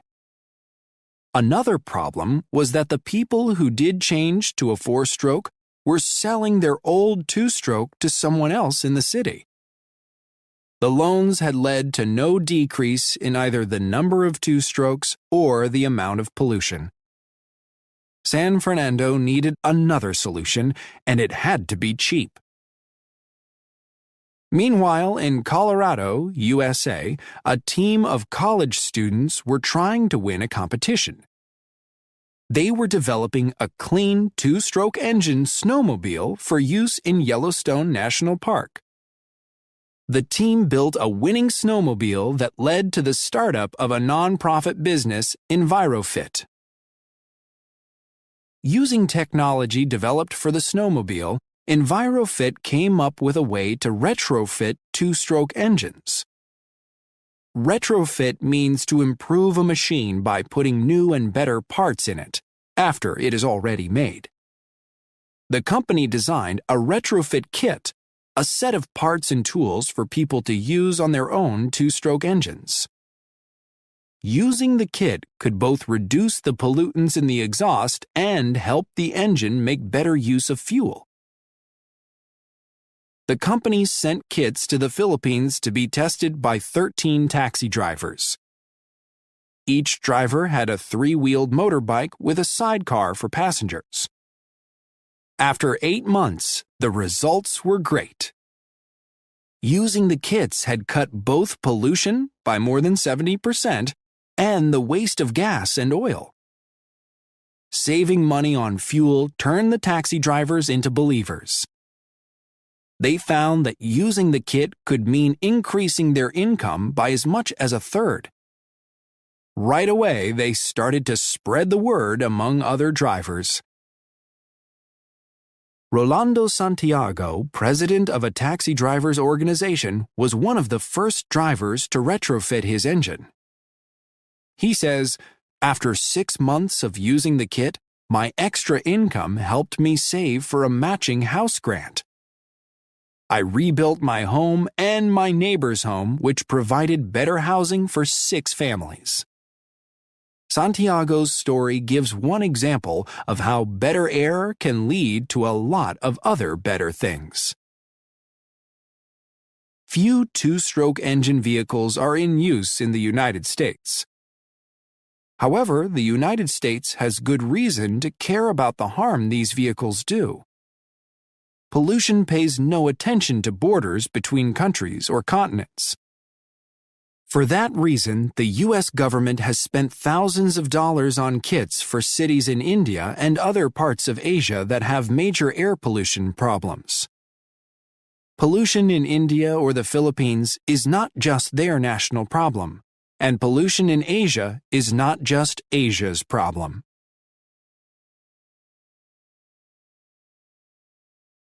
Passage 2. A renewable resource. Trees can be very beautiful, but they do much more than just look nice and give us shade for picnics. In fact, trees are so valuable that it's hard to see how we could exist without them. First, trees supply us with oxygen. When we breathe in air, our bodies use the oxygen from it, and then we breathe out carbon dioxide. Trees do the opposite. They take in carbon dioxide and put oxygen into the air, making them wonderful partners for us. They use the carbon to produce wood and leaves. Keeping that carbon out of the air is a good thing because carbon dioxide is a greenhouse gas. Greenhouse gases keep heat from escaping into space and may cause Earth to get too hot. Second, trees help clean up the environment. For example, they take pollutants out of the air, both dangerous gases like carbon monoxide and dust we don't want to breathe in. According to the International Society of Arboriculture, ISA, in 1 year the average tree takes 4 to 5 kilograms of pollution from the air. Trees clean the soil as well. Sometimes they pull pollutants out of the soil and store them, and sometimes they actually change pollutants so that they do less harm. Trees can also help with urban noise pollution, blocking noise that comes from city traffic, airports, and so on. The list of benefits from trees goes on, but let's return to our first one, the effect of trees on our oxygen supply. ISA estimates that 1 acre of forest puts out 4 tons of oxygen a year. That, they say, is enough to meet the needs of 18 people. So if 1 acre of forest is enough for 18 of us, how many acres does it take to meet the oxygen needs of the whole world? And is the number of trees keeping up with the population as it grows each year? Ecology professor Nalini Nadkarni wondered about this, so she looked into how many trees there are in the world. She knew that scientists had estimated the number of trees by looking at photos of Earth taken by satellites. As of 2005, that estimate was about 400 billion trees.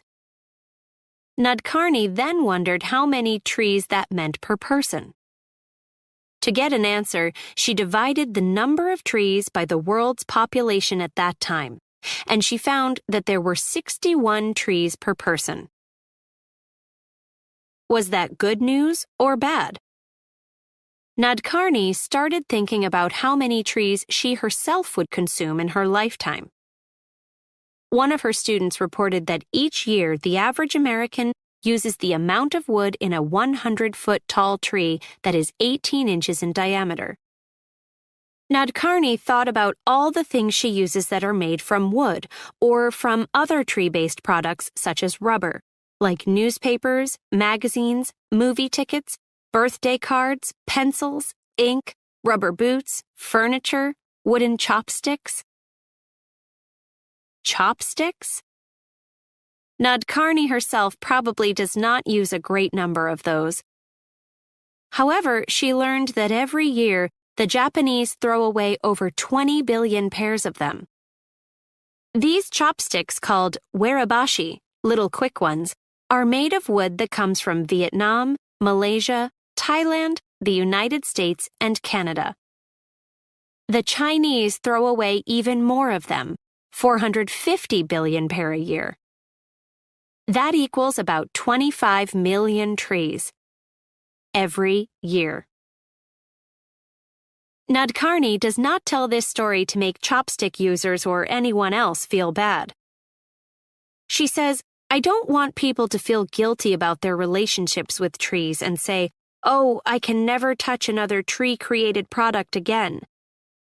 She does want people to feel grateful that trees are such a wonderful resource, and to understand that trees are a renewable resource. We can plant more." In 2007, a 9-year-old boy in Germany decided to do that. Felix Finkbeiner wanted to follow the example of Wangari Maathai of Kenya. She was responsible for getting 30 million trees planted in Africa over 30 years. So he started Plant for the Planet. Since then, children around the world have gotten involved with this organization and planted billions of trees. According to a study completed in 2015, people are planting about 5 billion trees a year.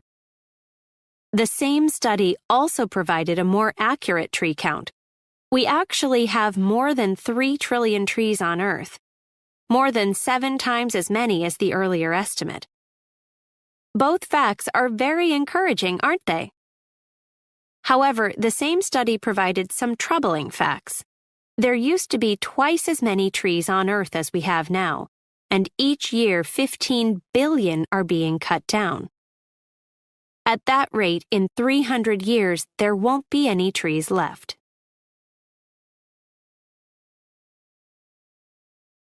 Passage 3. The environmental benefits of eating insects. Do you find it hard to imagine eating an insect? Perhaps you are saying to yourself, "Never in a million years would I eat bugs." Or perhaps you are one of the many people who like to snack on chocolate-covered grasshoppers. Human beings have eaten insects for thousands of years, and not just when they were forced to. The Romans ate them, and many modern cultures also consider them food. According to the United Nations, UN, people today eat over 1,400 species of insects. They eat them in 29 countries in Asia, 36 countries in Africa, and 23 in the Americas. No doubt some of these people eat insects because they will go hungry unless they do, but many of them eat insects because they like the taste. Now there is another good reason to eat insects: to help the environment. David Gracer eats insects, and he thinks you should too. He has set out to educate people in the United States about eating them, especially in place of beef, chicken, and pork. He says the major reason to eat less of those foods is that current methods of raising livestock, animals such as cows, chickens, and pigs, use 30% of all the land on Earth and have a terrible effect on the environment. According to Gracer, a 2006 UN report made clear just how bad the situation is. Raising livestock is causing much of our water pollution, destroying large areas of land, and adding to global warming. This is true for both huge factory farms and places where farmers can afford only a few animals. According to the report, raising cattle produces more greenhouse gases than cars and all other forms of transportation. Raising insects, on the other hand, would cause far fewer environmental problems. At present, most edible insects are not raised, but rather harvested. That is, people go out into the forest to find them. All anyone needs to do is collect them and cook them. However, increased demand has led some farmers to start raising them, as in Thailand, where many types of insects are popular snacks. David Gracer also points out some of the benefits that insects offer as food. For example, if you are trying to lose weight, you might like to know that grasshoppers contain only 1/3 the fat found in beef. Insects are also a good source of protein. Dried insects often have twice the protein of fresh fish. In terms of protein, insects again compare well with beef. For every pound of grain that insects eat, they create far more protein than cattle do. Cattle have to eat several pounds of grain to produce just 1 pound of beef. In other words, cattle are not adding to the world's food supply, they are subtracting from it. Cattle also require huge amounts of another valuable resource: water. It takes 1,847 gallons of water to produce a pound of beef. That will get you only 3 or 4 hamburgers. The idea of insects as food has the support of experts such as Robert Koch, who teaches bioresource engineering at McGill University in Montreal. Professor Koch sees insects as a great source of protein. He has long spoken in favor of farming them, although he's not sure many Canadians are open to the idea. Nutrition professor Marion Nestle of New York University would agree with him about the benefits of insects as food. However, she also thinks that before most North Americans would eat them, they would have to be very, very hungry. For now, David Gracer will continue to speak out at schools and on TV and radio on why people should eat insects. He realizes change will come slowly, if at all, but he hopes one day to import and sell edible insects like the Mexican grasshoppers called chapulines. He won't try to make a living at it, however. He says, "If I did this for a living, my family and I would be eating bugs all the time."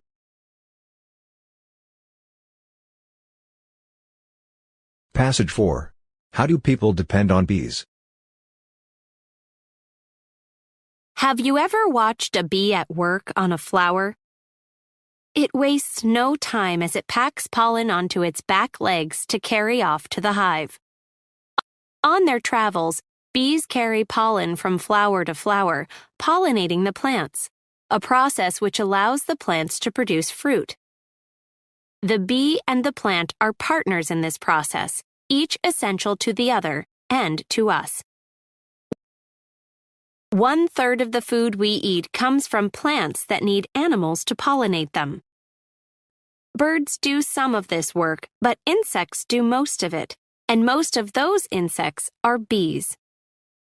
In the United States, bees pollinate 75% of all the fruits, vegetables, and nuts that growers produce. Without the services of bees, we would have no tomatoes, soybeans, apples, or pears, to name just a few bee-pollinated plants. If anything happened to the world's bee populations, that would be bad news for anyone who eats fruits or vegetables anywhere. If that includes you, then you need to know that bees today in North America, Europe, and Asia are facing many threats. Jeff Anderson knows a great deal about those threats. He has been a beekeeper for 30 years, ever since he married a beekeeper's daughter and went into the family business. Each year he travels the United States with his honeybees, spending the spring among California fruit trees and summers in the fields of Minnesota. He's continuing a long tradition of beekeepers who move their hives with the seasons so their bees can hunt for new sources of pollen. In ancient Egypt, beekeepers would transport their bees down the Nile River to find flowering crops. In North America, beekeepers over the years have traveled by covered wagon, riverboat, and train. Transporting hives long distances became much easier with the development of major highways in the 1940s. Around that same time, another change occurred. Traveling beekeepers in North America were used to paying farmers to let them place hives on their land. However, wild bees started disappearing, until finally there were no longer enough wild bees left to pollinate the farmers' crops. That meant the farmers had to call on the beekeepers' bees to do the job instead. Then the farmers started paying the beekeepers. The wild bees were disappearing because of changes in land use and methods of farming. As more and more land was developed for housing, there were fewer and fewer flowering plants to feed wild bees. Agriculture was changing too, with the introduction of new pesticides. Wild bees were carrying pollen with pesticides home to their hives and killing off entire populations. North America is home to at least 4,500 different kinds of bees. The bees that Jeff Anderson and other beekeepers work with are European honeybees, which were brought over from Europe about 400 years ago.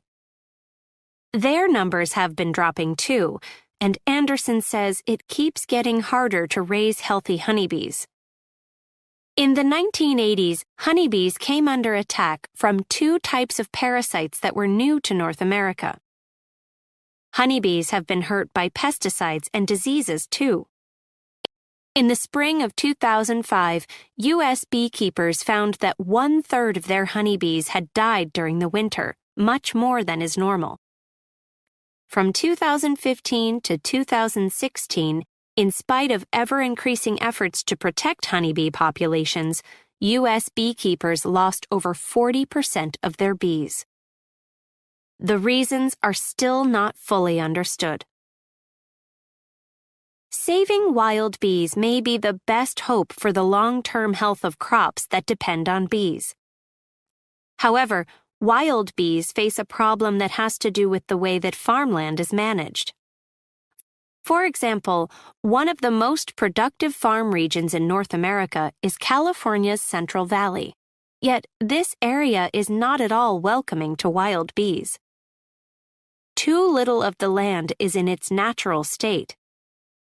Farmers and homeowners there have put the land to their own uses and gotten rid of weeds, wild plants growing where they aren't wanted, which are rich sources of pollen for wild bees.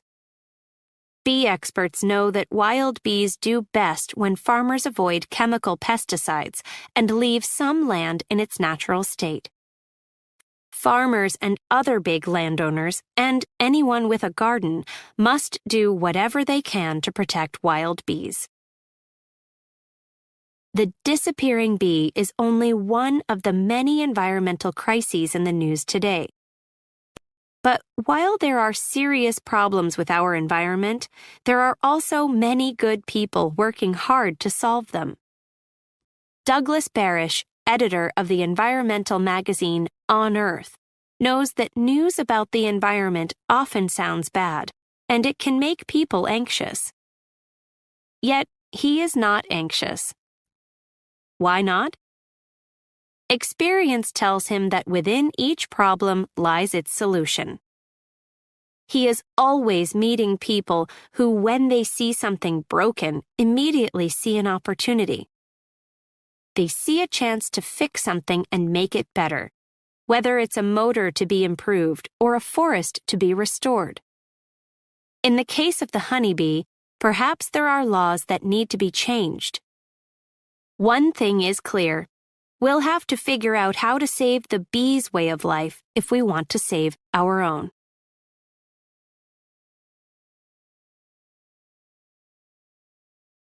Lesson 9, Technology. Passage 1. Telling time. No one knows when people first thought about measuring time. We do know that they measured it by the sun, moon, and stars, and that they first divided time into months, seasons, and years. Later, they began dividing the day into parts, like hours and minutes, and they developed simple technology to help them do this. Today, we have much more advanced ways to tell time, and we can measure even tiny parts of a second. A great many things have changed in how people tell time, but not everything. The Sumerians, who lived in the area of present-day Iraq, were the first to divide the day into parts. Then, 5,000 or 6,000 years ago, people in North Africa and the Middle East developed ways to tell the time of day. They needed some kind of clock because by then they had organized religious and social activities to attend. That meant people needed to plan their days and set times for these events. Among the first clocks were Egyptian obelisks.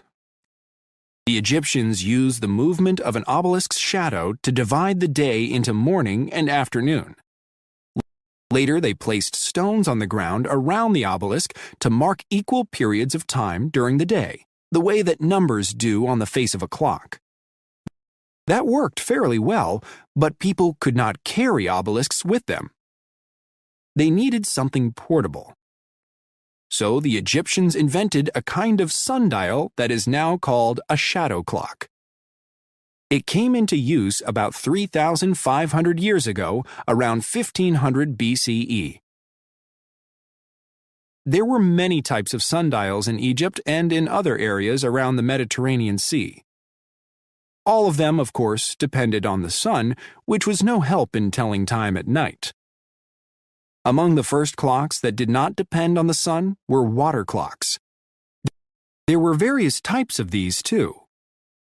Some were designed so that drops of water would fall at a constant rate, an unchanging speed, from a tiny hole in the bottom of a container. Others were designed to have a container slowly fill with water, again at a constant rate. It took a certain amount of time for the container to fill up or empty out. However, the flow of water was hard to control, so these clocks were not very accurate, and people still did not have a clock they could put in their pocket. Hourglasses filled with sand had similar problems. In the early 1300s, the first mechanical clocks, machines that measured and told the time, appeared in public buildings in Italy. Around 1500, a German inventor, Peter Henlein, invented a mechanical clock that was powered by a spring. Now clocks were getting smaller and easier to carry, but they still were not very accurate. Then, in 1656, the Dutch scientist Christian Huygens invented a clock that was a big step forward. This was the first pendulum clock. A pendulum moves from side to side again and again at a constant rate. Counting the movements of a pendulum was a better way to keep time. Huygens' first pendulum clock was accurate to within 1 minute a day. Developments in clock technology continued as the demand for clocks increased. Clocks were needed for factories, banking, communications, and transportation. Today, much of modern life happens at high speed and depends on having the exact time. We must also have international agreement on what the exact time is. Now we have atomic clocks, the best of which are accurate to about 1/10 of a nanosecond a day. But even with these high-tech clocks, we still measure a year by the time it takes the Earth to go around the Sun, just as people did long, long ago. We say that it takes the Earth 365 days for a trip around the Sun, but that is not exactly true. A year is actually a little longer, 365.242 days, or 365 days and almost 6 hours. So we generally add a day, February 29th, every 4th year, and we call those years leap years. However, this creates another problem. The extra hours in 4 years actually add up to less than 1 day, so adding a day every 4th year would give us too many days. So when a year ends in 00, like 1800, 1900, or 2000, for example, we don't always make it a leap year. We do it only when we can evenly divide the year by 400, as in 1600 and 2000. Remember that when you set your watch for the year 2100.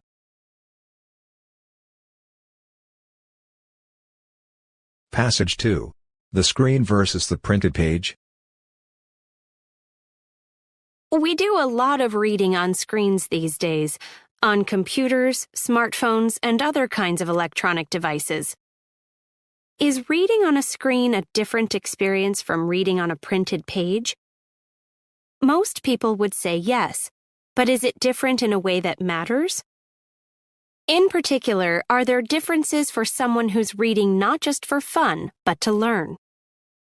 Most college students today, at least in the United States, are reading some, if not all, of their course materials on a screen because electronic resources have begun to replace printed texts. So these students need to know, is one kind of reading better than the other when it comes to understanding and remembering what you read? Since the 1980s, over 100 studies have been carried out to see if the technology you use changes how you read. Scientists have tried to find whether the brain responds differently to on-screen text than to words on paper. So far, the research has had mixed results. However, people generally seem to do a little better when they read a text, especially a long one, on a printed page rather than on a screen. That is, they do a little better on tests of how well they have understood and can remember what they read. One reason for this may be the physical properties of books. When you open a book, you see a page on the left and a page on the right. The 4 corners on each page give you a sense of where you are as you read. It's also easy to see where you're going because at all times you can see how long the book is and where you are in it. That helps you make a mental map of the text.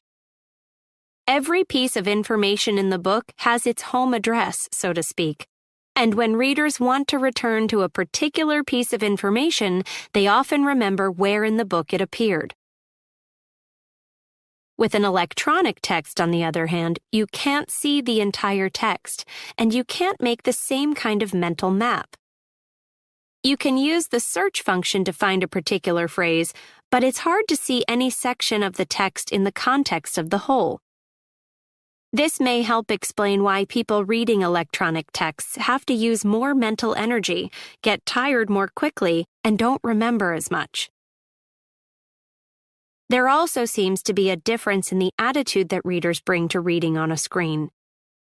Without knowing it, many people seem not to take it as seriously as reading on paper.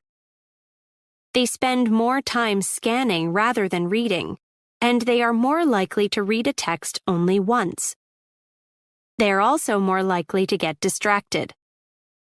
They're less likely to set goals for their reading and less likely to reread the hard parts. These behaviors won't help readers understand or remember what they've read. Many students seem to know without being told that reading a printed page gives them something that reading on a screen does not. Studies have shown that many students print out electronic texts when they really need to understand them well.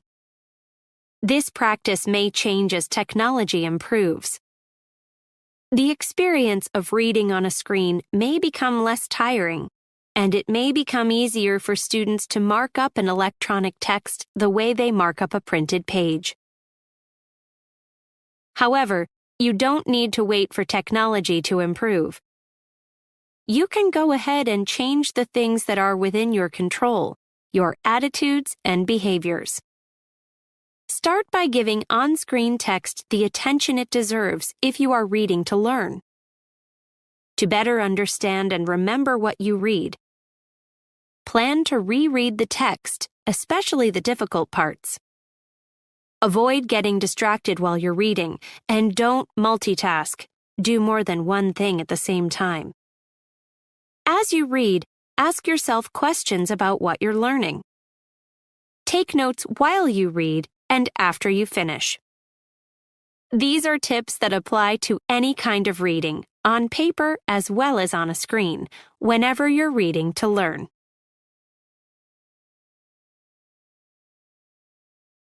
Passage 3. Appropriate technologies. You are probably reading this book in a developed country. So when you hear the word technology, you are likely to think of computers, high-tech phones, cars, and so on. People who live in such countries can look forward to new and better models of all these products each year. Modern technology has made life in developed countries much easier. Technology can make life easier in developing countries too, but it has to be technology of another kind because the needs in those countries are very different. About 1.2 billion people, almost 1/5 of the people on Earth, don't even have electricity. What they need is technology that is appropriate for their situations. That is, they need technology that will help them meet basic needs for food, water, clothes, housing, health services, and ways to make a living.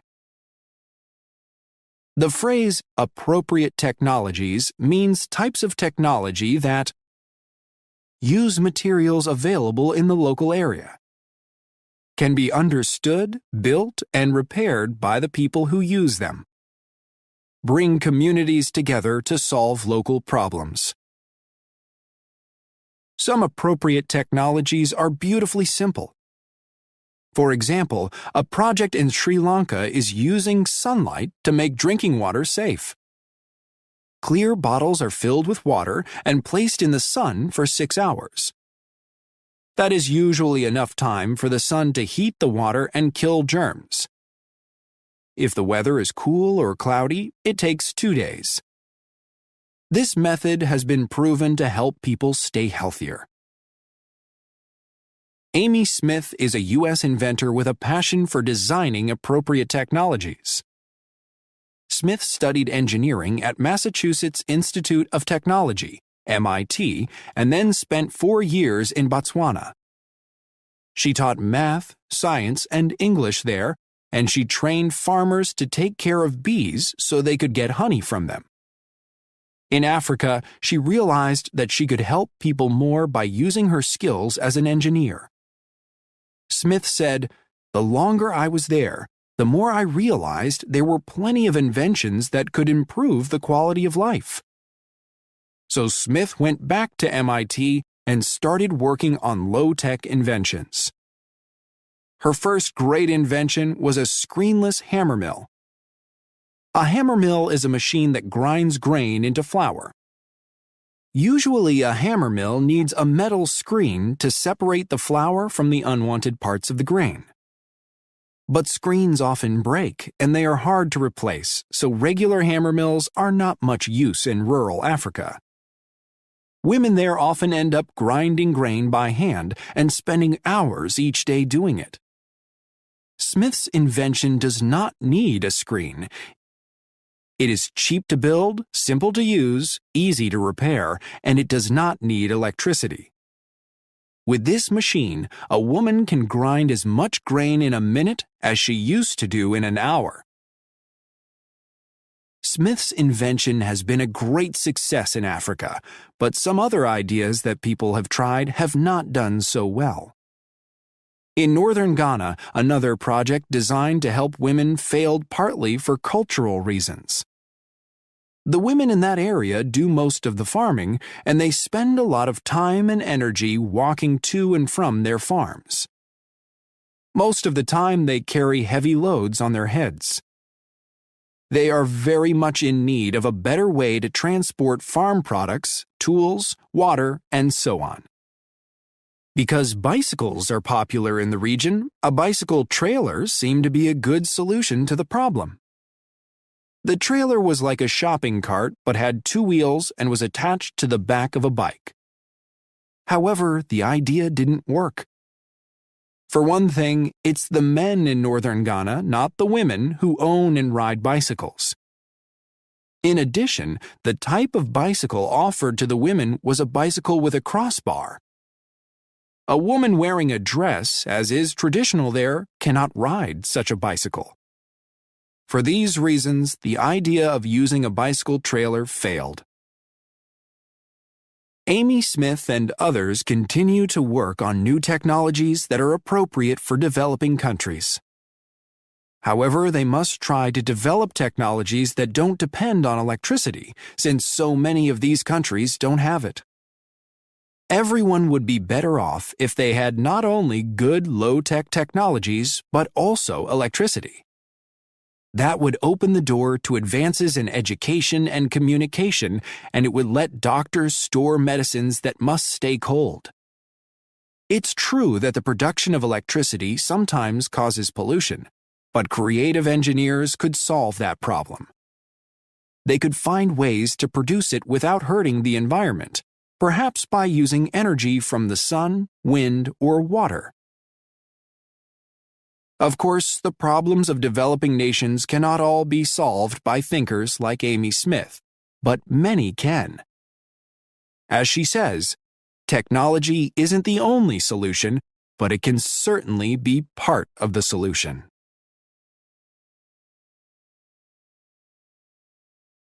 Passage 4. Technologies in Science Fiction. Facts are pieces of information we can show to be true. When we read history, we want to know the facts, what really happened. Fiction is the opposite. Writers of fiction make up stories. These stories tell about people and events that come from the writer's imagination. Science fiction writers imagine not only people and events, but perhaps most importantly, technology. They often write about the effects of that technology on a person, a group, or society. These writers usually set their stories in the future.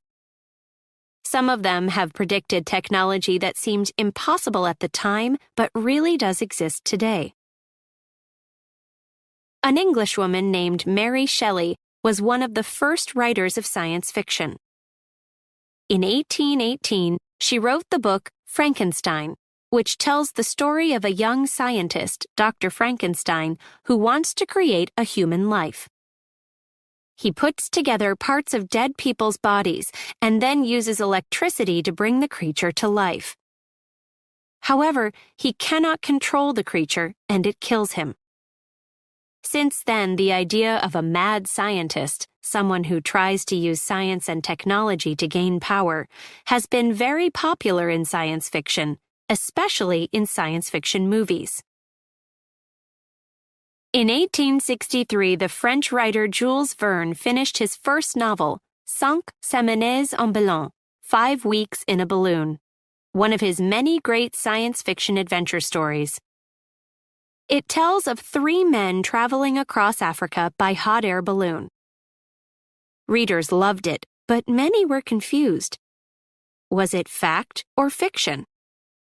The story sounded unlikely, but the writer's style and the scientific details made it seem true. Later that same year, Jules Verne wrote Paris au XXe siècle, Paris in the 20th century. A story he set in the 1960s, almost 100 years into the future. This story has descriptions of high-speed trains, gas-powered cars, electronic devices, skyscrapers, and modern methods of communication. Verne imagined all these things at a time when neither he nor anyone else in Paris had even a radio. In another book, De la Terre à la Lune, From the Earth to the Moon, 1865, he predicted that people would travel into outer space and walk on the moon, a prediction that came true on July 20th, 1969. Verne even got some of the details right. Both in his book and in real life, there were 3 astronauts making the flight to the moon. Their spaceship took off from Florida, and they came down in the Pacific Ocean on their return. Space travel continued to be a popular subject for science fiction in the 20th century. The best writers based the science and technology in their stories on a real understanding of the science and technology of their time. Computers, robots, and genetic engineering all appeared in the pages of science fiction long before they appeared in the news. The following quotation comes from a story by the great science fiction writer Isaac Asimov. He wrote these words in 1954. When you read them, remember that at that time there were no home computers. In fact, the few computers that existed were as big as some people's homes. In this story called The Fun They Had, Asimov describes a child of the future using a personal computer to learn math. Margie went into the schoolroom. It was right next to her bedroom, and the mechanical teacher was on and waiting for her. The screen was lit up, and it said, "Today's arithmetic lesson is on the addition of proper fractions. Please insert yesterday's homework in the proper slot." Margie did so with a sigh. She was thinking about the old schools they had when her grandfather's grandfather was a little boy.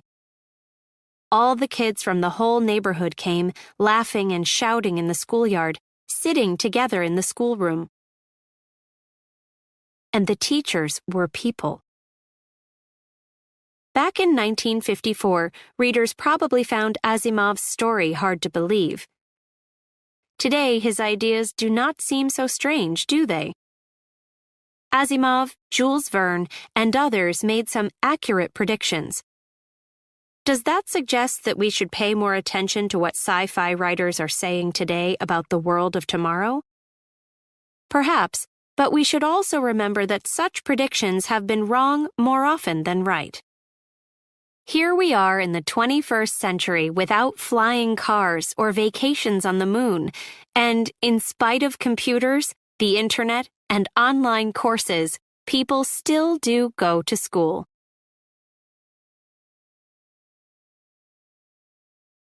Lesson 10, Economics. Passage 1. Basics of Economics. What do you think of when you hear the word economics? Perhaps the front page of a newspaper where you might see stories about employment or interest rates or a national debt on the rise. Many people find that such stories use terms they don't understand. They find economics confusing, yet they feel they need to know something about it. We all do.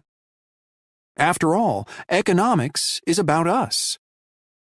In the words of Canadian economist Jim Stanford, economics is about who does what, who gets what, and what they do with it.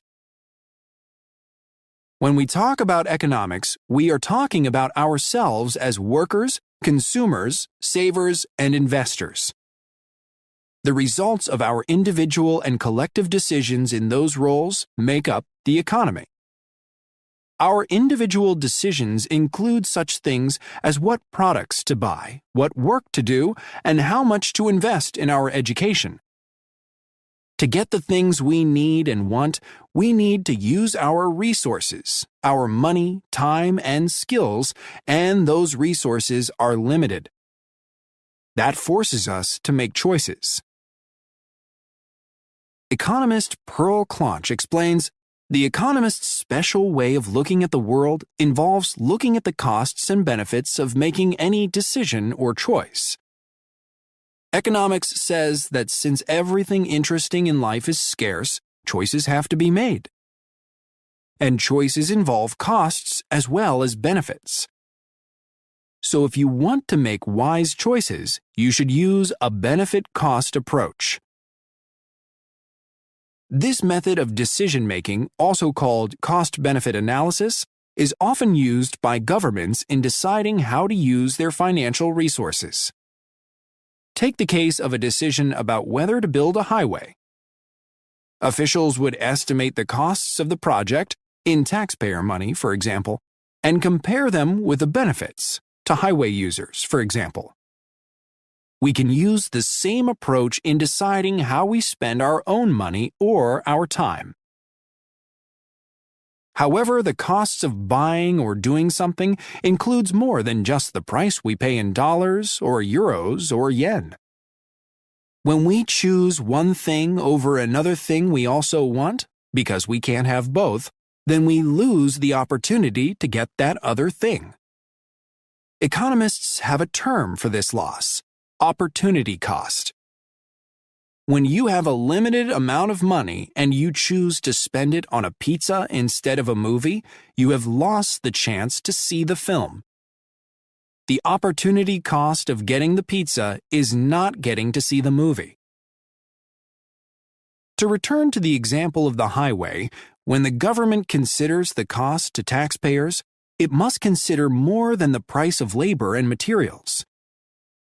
Tax money is a scarce resource, and the government could use that money elsewhere. In other words, what is the opportunity cost of building the highway? In addition, there are environmental costs to consider, such as the loss of fields or forests. There may also be costs to people whose property lies in the way of the highway. Spending decisions are only part of the government's role in the economy. One of its most basic responsibilities is creating currency, the economist's term for money, which lets us make trades for goods and services. Imagine if we had to exchange goods and services without the use of money, the way people did before money was invented. How would you pay your school for your classes? You could offer to trade the school some of your belongings or do a job for them, but you might not have anything the school needed. Even if you did, you would waste a lot of time negotiating the trade.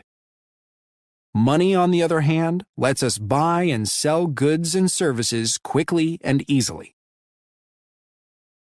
Most people agree that the government plays an essential role in creating and regulating money.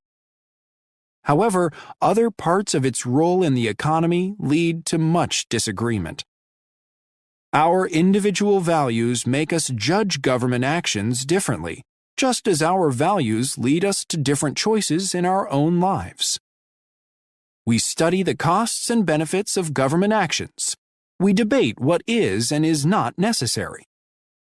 We all have opinions about who should do what, who should get what, and what they should do with it, and that is what economics is all about.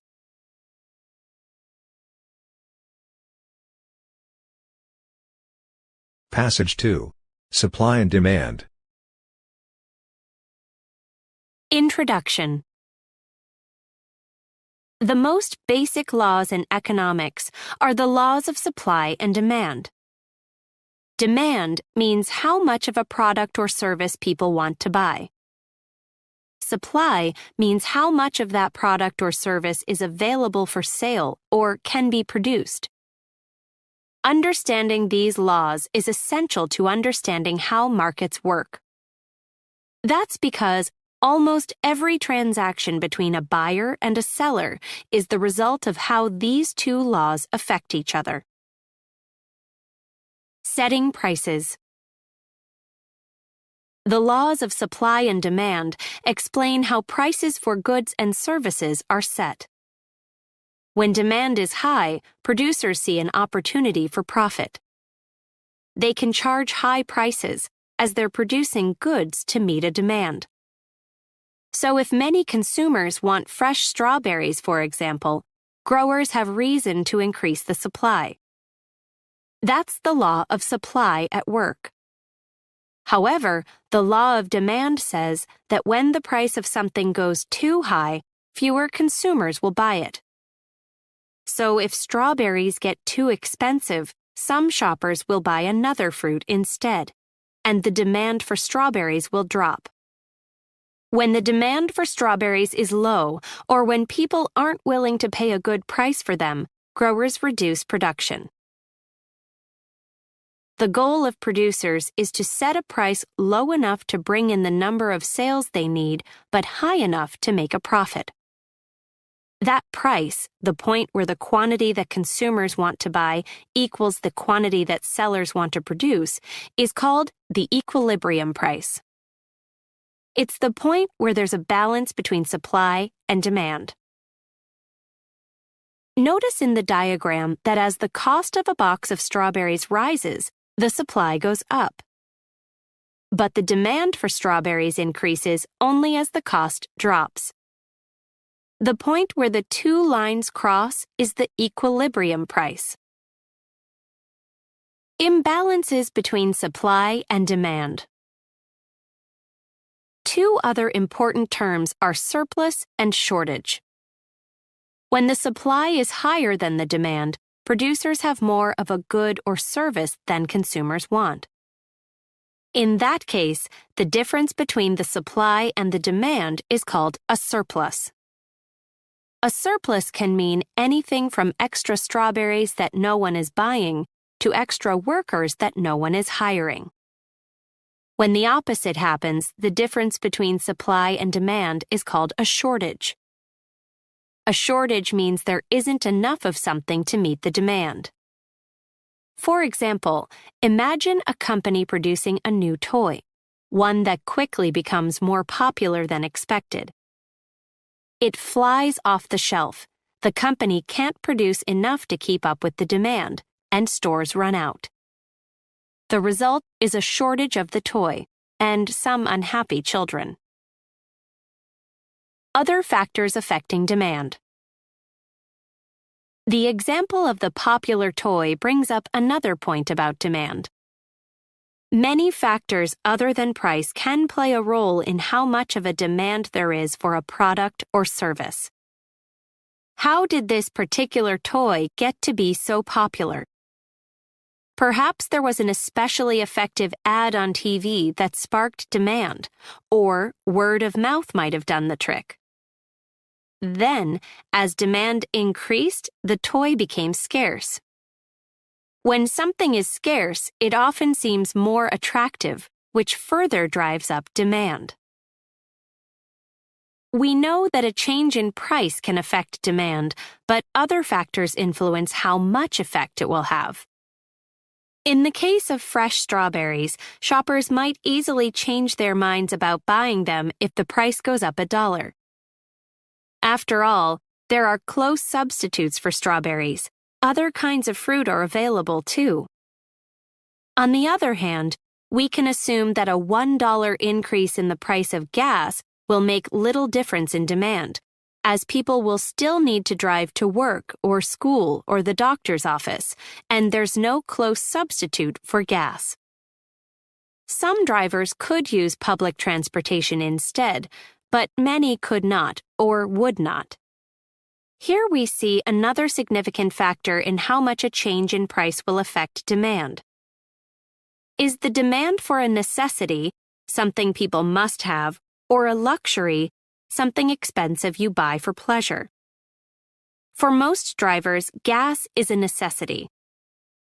The demand for a necessity is less likely to rise or fall in response to a change in price than the demand for a luxury like fresh strawberries or expensive toys. Conclusion. To sum up, the law of demand says that if the price for a good or service goes down, people will buy more, and if it goes up, people will buy less. The law of supply says that if the price goes up, producers will produce more, and if it goes down, they'll produce less. However, these two laws don't tell the whole story. Nothing about economics is that simple.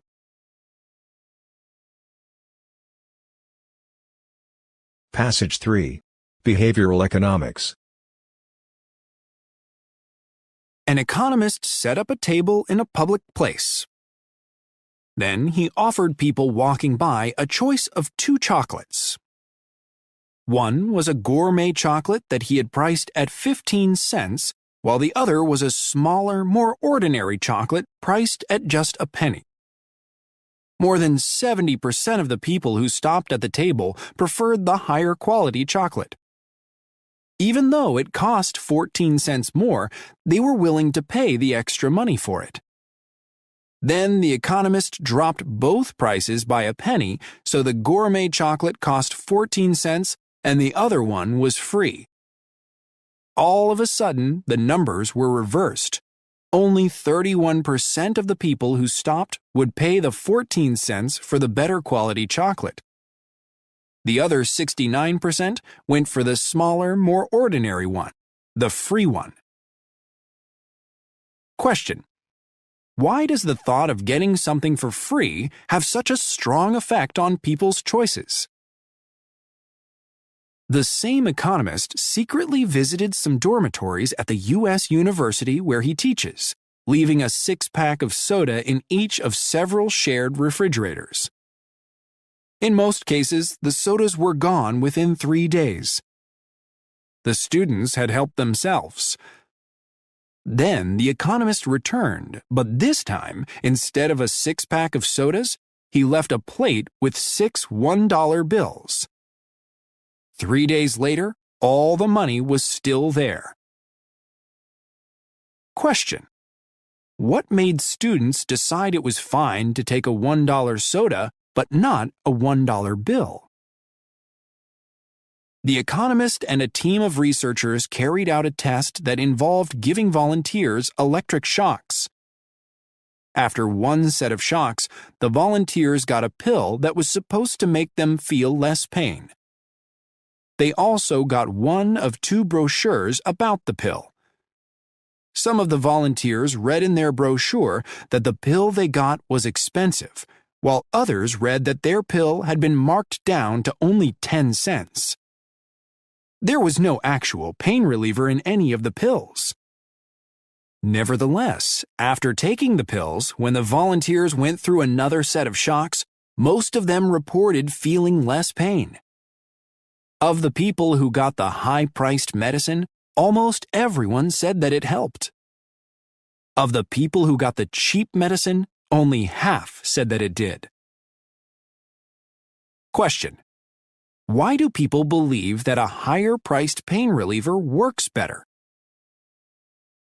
For answers to these questions, read the work of Dan Ariely, the economist who handed out the chocolates and fake pills and made the secret visits to those college dorms. Ariely is a professor of behavioral economics, a fairly new area of economics that has to do with economic decisions. He studies the behavior of consumers, borrowers, and investors. According to the teachings of traditional economics, when people make economic decisions, they act in their own best interests. That is, most economists assume that people are sensible and will make the choices that do them the most good. What behavioral economists are finding, however, is that this is frequently not true. People often make poor economic choices. Emotions get in the way of calculations, and people often repeat the same mistakes. Ariely calls people predictably irrational because their decisions often don't make sense, and because he can predict the mistakes they will make. One thing that influences people's decision-making is the way that a choice is presented to them. According to Ariely, most people don't know what they want until they see it in context. When faced with certain choices, presented in certain ways, for example by smart salespeople, people don't see the choices as they really are, and they're likely to make poor decisions. Ariely hopes that as people learn more about when, where, and why they make poor decisions, they will understand themselves better. Maybe consumers will learn to think differently and make better choices when shopping. Nevertheless, he admits to buying a $30,000 car, which was not the kind of car he truly needed, after learning that it came with 3 years of free oil changes, even though compared to the cost of a new car, the cost of an oil change, or even 3 years of them, is insignificant. Question: is Professor Ariely as predictably irrational as the rest of us?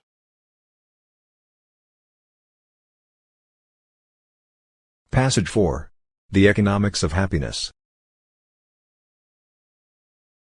People often think of economists as focusing on money, production, and the cold, hard facts of what happens in the marketplace.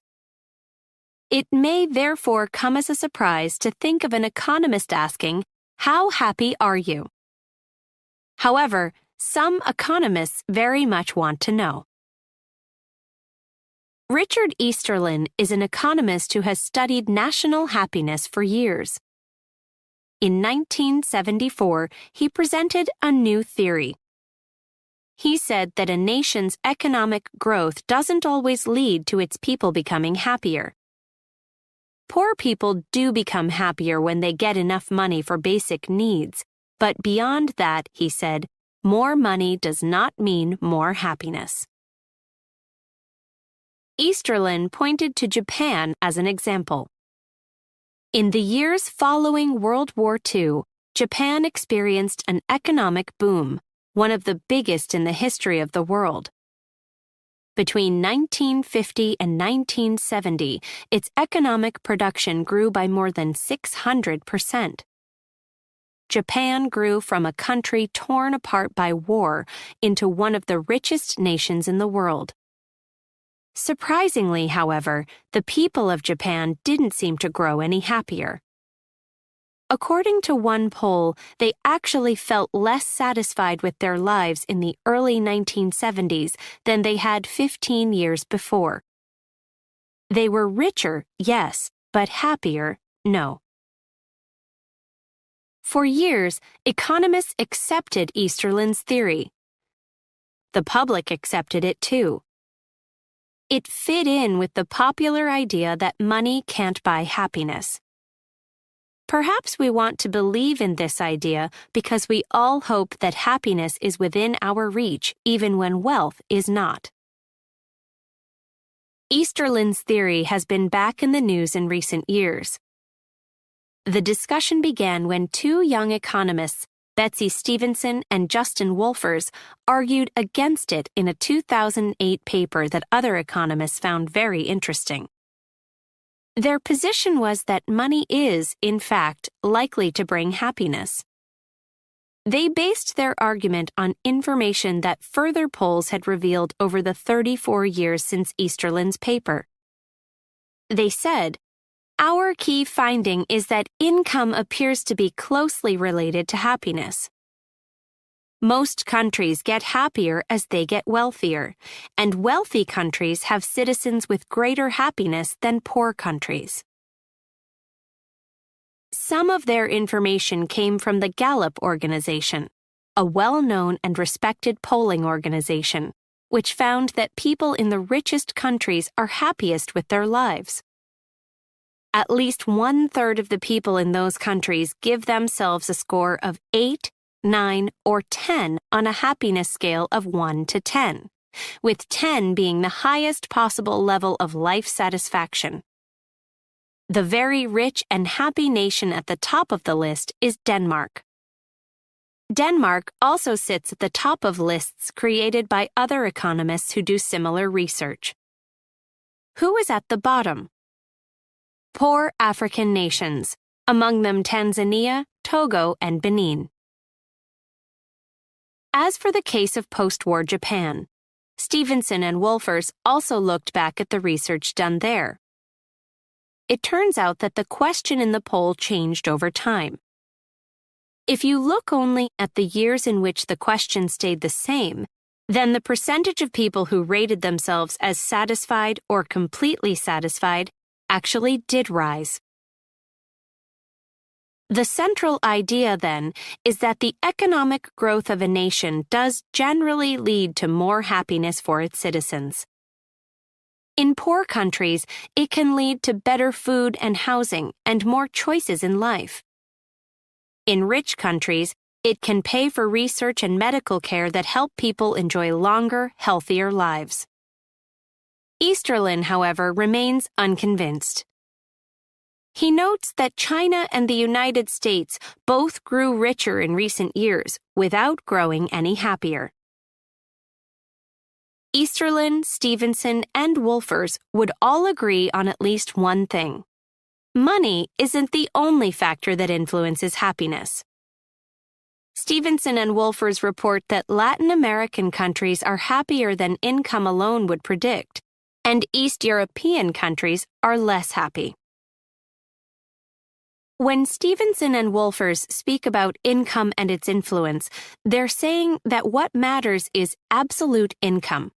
How much you make in dollars, pesos, euros, yen, etc. Easterlin, on the other hand, believes that relative income matters more. How much you make in comparison with other people. After your basic needs are met, you compare yourself with the people around you. How happy you are depends not on how much you have, but on how you think you compare with those others, and on how much more you want.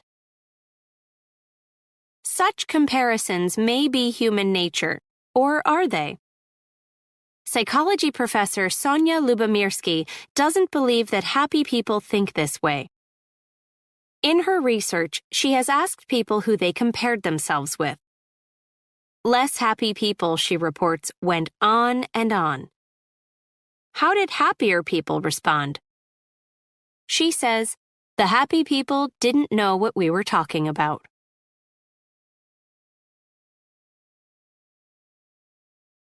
Part C, Advanced Level. Lesson 11, Arts. Passage 1. Anime. Anime is a special style of Japanese animation. You can immediately see the difference between anime and other styles of animation. This is because of the high quality of the artwork and the style of anime, such as characters with large childlike eyes. In addition, you will see that anime is strongly influenced by Asian and especially Japanese religious and cultural traditions. Specifically, in anime you can see the influences of Shinto, a Japanese religion, Zen Buddhism, another religious tradition that is practiced throughout Asia, and the martial arts, such as karate and judo, that have been an important part of Japanese culture for a very long time. You could say that anime provides a window into Japanese culture. Anime is closely related to Japanese-style comic books, which are called manga. Many anime television shows and videos got their start as popular manga.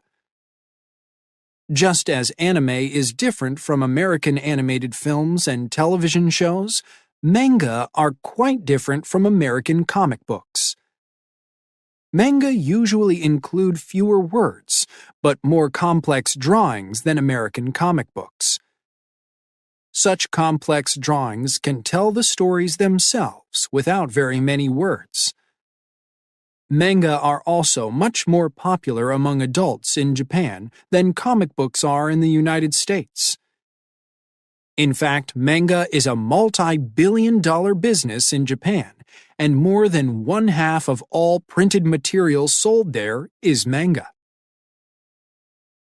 Like manga, anime is popular with Japanese of all ages. In fact, a large percentage of manga and anime is made for adults only. Their popularity helps explain why the quality of anime is so high. Anime and manga are big business. A recent anime film reportedly cost $45 million to make.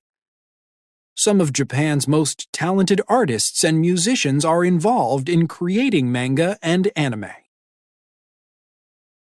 But it is not just the quality of the artwork that makes anime so popular. Many anime stories deal with complex subjects and characters that change as the stories develop.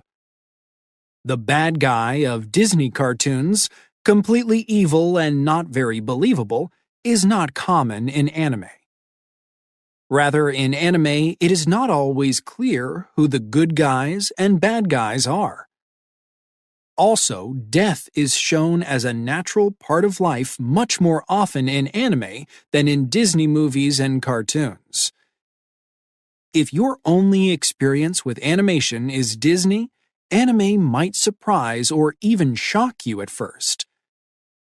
However, many people soon become fascinated by this Japanese form of animation. Some of the most interesting anime deal with modern technology. In this type of anime, the differences between machines and people, males and females, and good and evil are not always clear.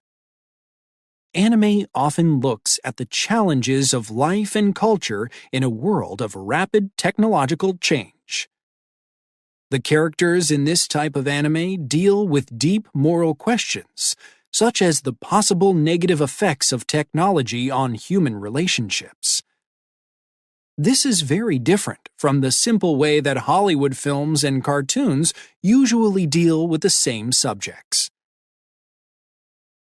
With the beauty of the artwork and the complexity and originality of the stories and characters, it should not be surprising that the popularity of anime is growing rapidly all over the world. Anime has also had an influence on Hollywood. Some animated films made in the United States today are more complex than they were in the past, and are fascinating not only to children, but also adults.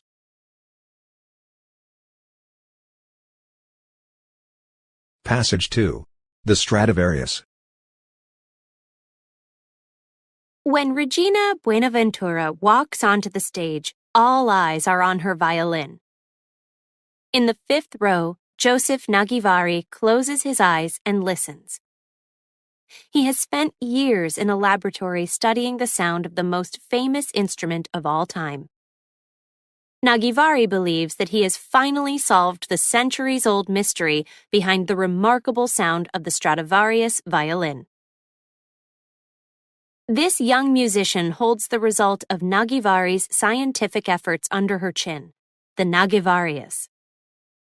She begins playing, and the violin makes a clear, brilliant, heavenly sound.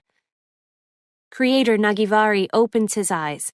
Could this be the magical Stradivarius sound? For 150 years, violin makers, musicians, and scientists have tried to solve the mystery of the Stradivarius. Antonio Stradivari lived in Cremona, a small northern Italian city. Before his death in 1737, he had made over 1,000 violins, violas, cellos, and guitars. 2 sons followed him into the business, but they died soon after. The details of how their father and other violin makers from Cremona made their remarkable instruments died with them. How could an illiterate man with no education produce instruments with such a heavenly sound?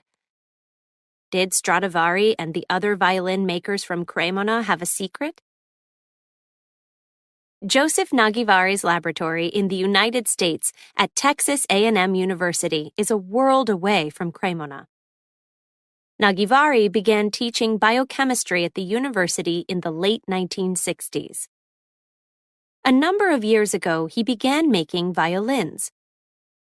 Using his knowledge of chemistry, Nagivari believes that he has found the answer to the Stradivarius puzzle. In 1977, Nagivari provided the Violin Society of America with the results of his research. He claimed that the high quality of Stradivari's instruments was not due to his artistic talent. Rather, the remarkable sound was a result of the materials Stradivari used, specifically the chemical properties of the wood and varnish. Stradivari himself probably did not understand the importance of these materials. In other words, Stradivari was certainly talented, but he probably owed much of his success to luck. Nagivari's announcement shocked violin makers and dealers.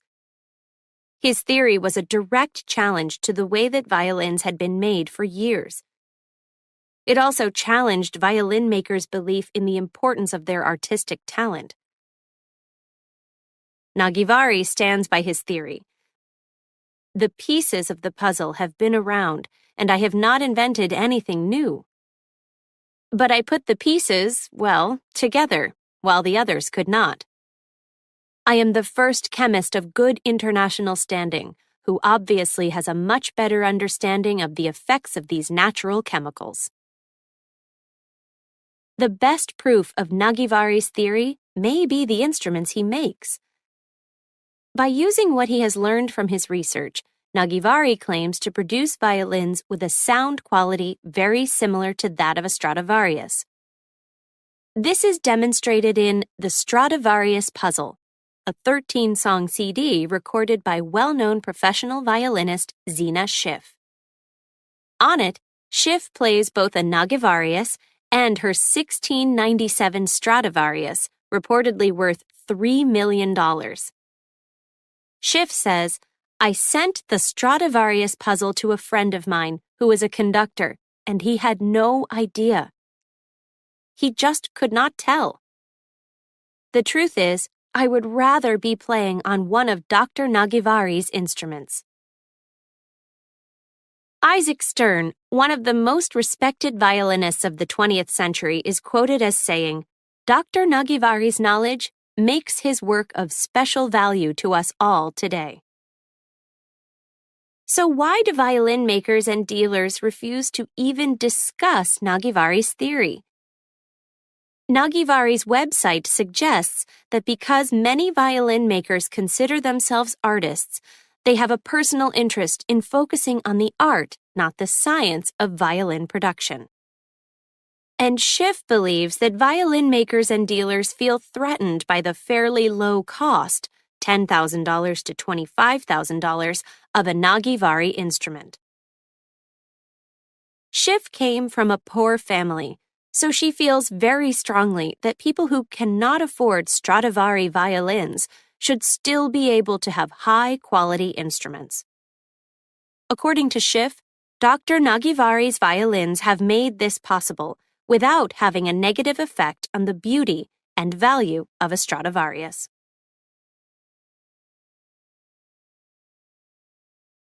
Passage 3. Rapping. Rap is a spoken form of musical expression. It involves words spoken in rhyme with a recorded or live rhythm section. Many people use the terms hip-hop and rap to mean the same thing. In fact, hip-hop is the culture that modern rap grew out of. Hip-hop is a culture with its own language, clothing styles, music, and ways of thinking, and it is constantly growing and changing. It includes several different art forms, including visual art, dance, and music. Rap is just one part of hip-hop culture.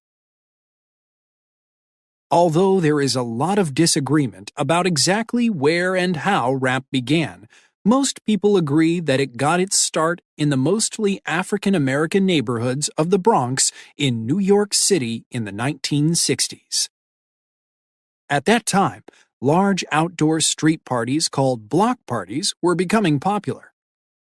Young people who could not afford expensive musical instruments or equipment took simple turntables and microphones out onto the streets.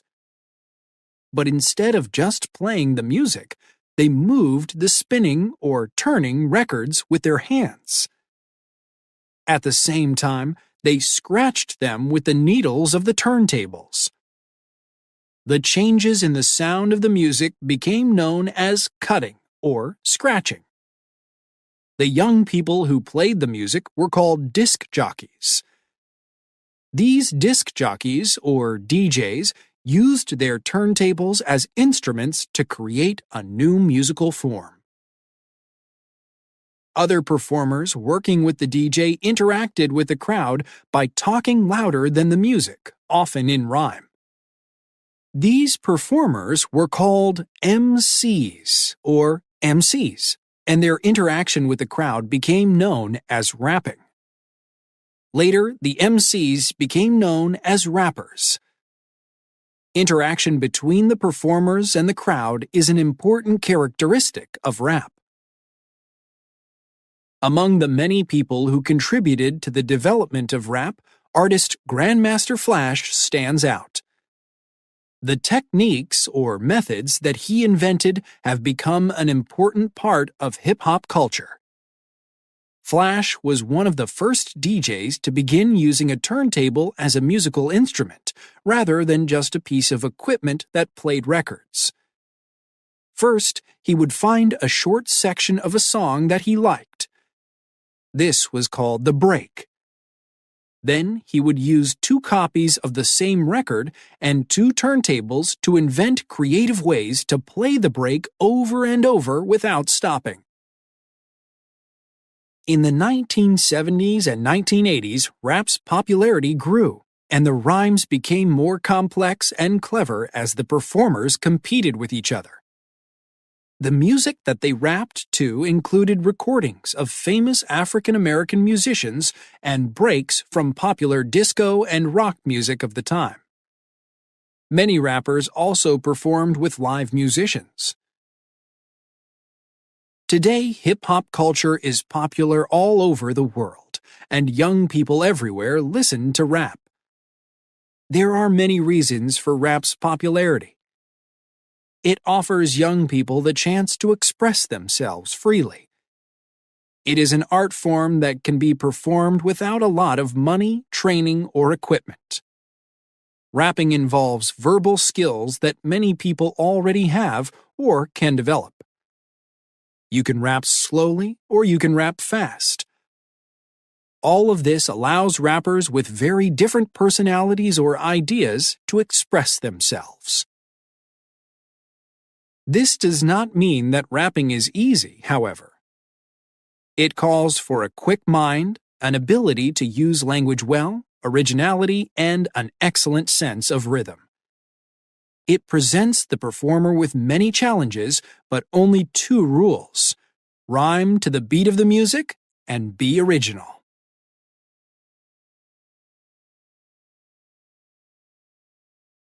Lesson 12, The Youth.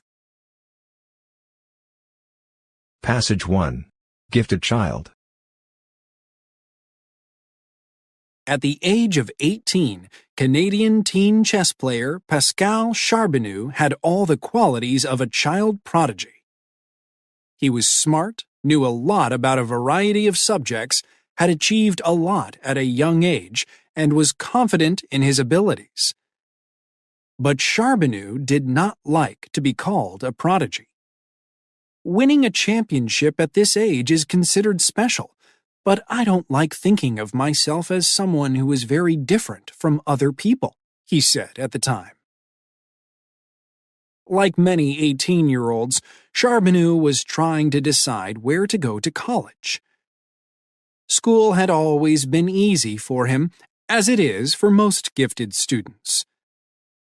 Many gifted students choose to finish school early to avoid getting bored, but Charbonneau decided to cruise through his classes so he could concentrate on chess and some of his other interests, such as sports and French literature.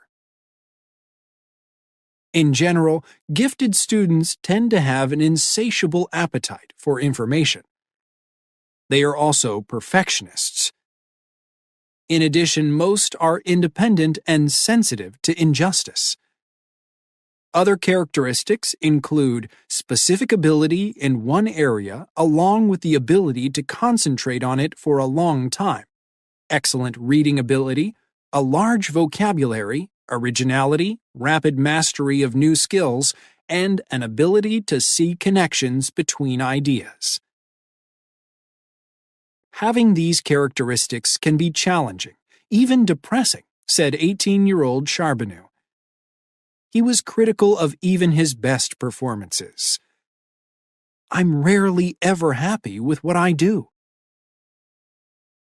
Charbonneau knew that the pressure on him would soon begin to grow as every young chess player tried to become the next champion. That pressure has destroyed a lot of talented young people. For example, many young musical prodigies have walked away from their careers after discovering they will not become the star of their dreams, says François Gagné. Gagné is an expert on gifted children who worked at the University of Quebec at Montreal, Canada for many years researching the topic.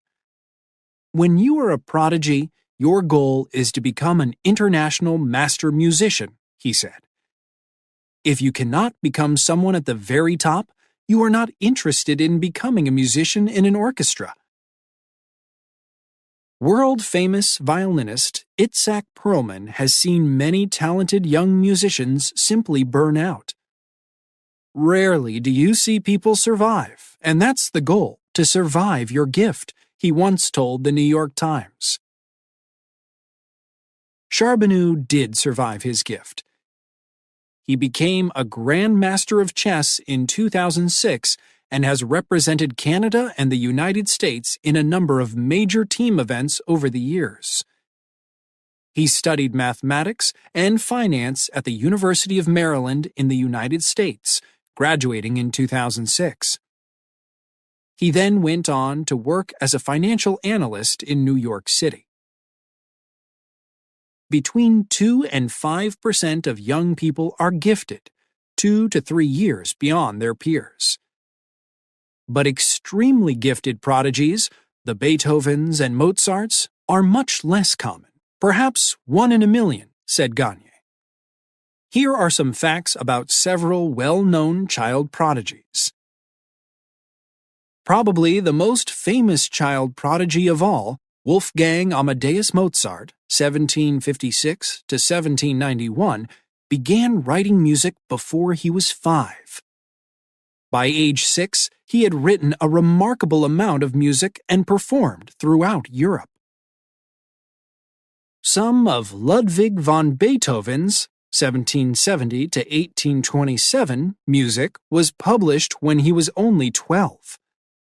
Despite losing his hearing as an adult, he continued to write music until his death. It is often said that the great scientist Albert Einstein, 1879 to 1955, failed at school. In fact, he did well and could be described as a prodigy. Einstein was always a high achiever, although his best work was done when he was in his 20s.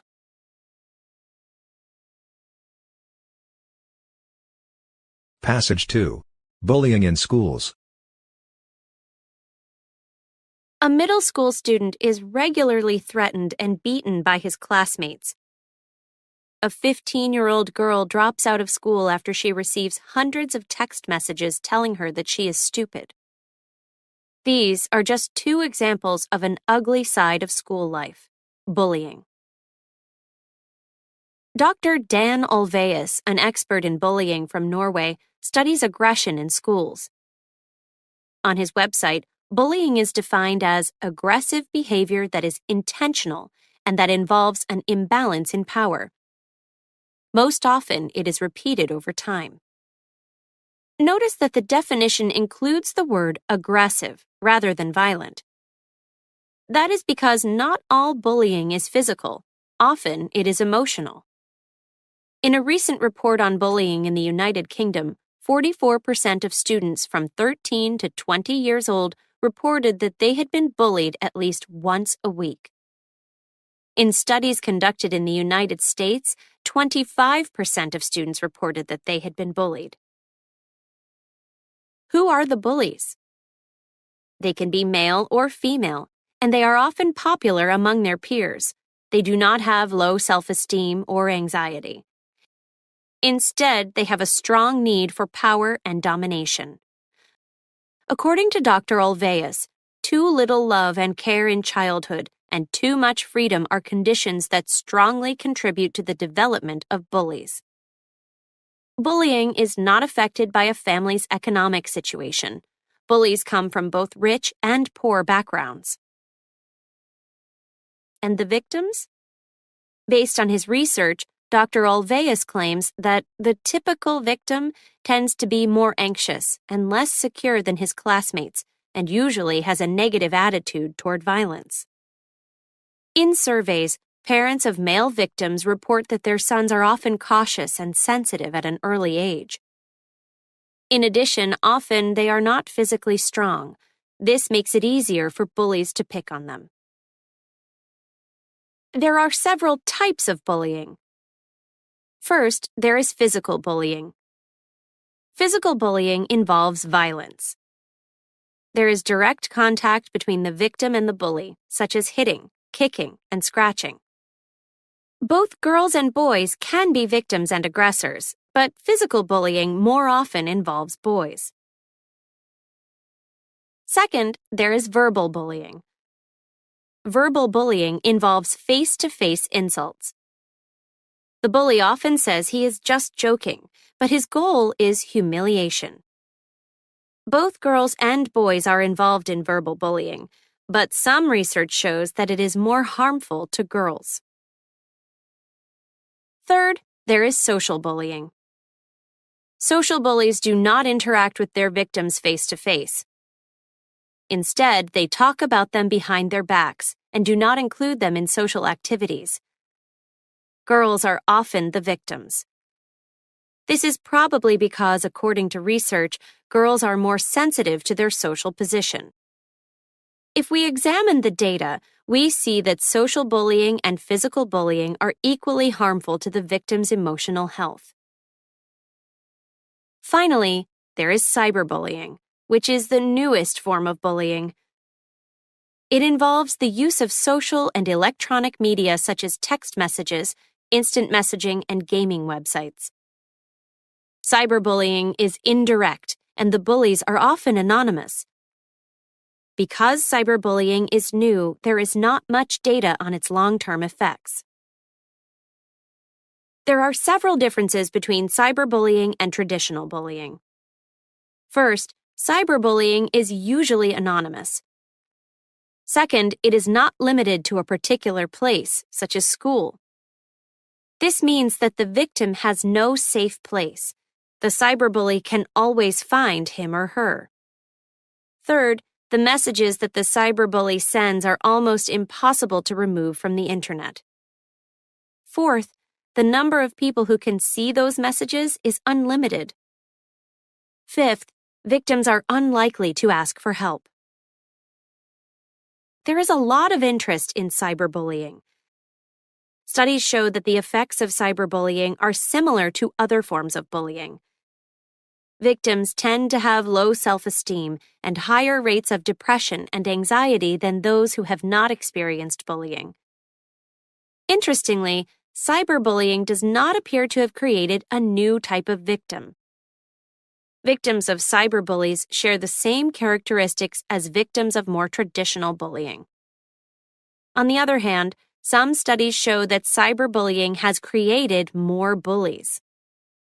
This is probably because cyberbullying is indirect and anonymous. It is easier to hurt someone who you do not see and who does not see you.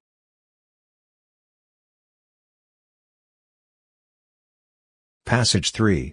Sleepy Teens. When school superintendent Russell Dever enters the local coffee shop at around 7:20 a.m., it is crowded with students. "The line is out the door because our high school kids are getting coffee," he said. And they are not standing in line for the decaf. They need the caffeine to stay awake in class. Talk to American high school students and you hear the complaints about how late they stay up, how little they sleep, and how early they must be in class.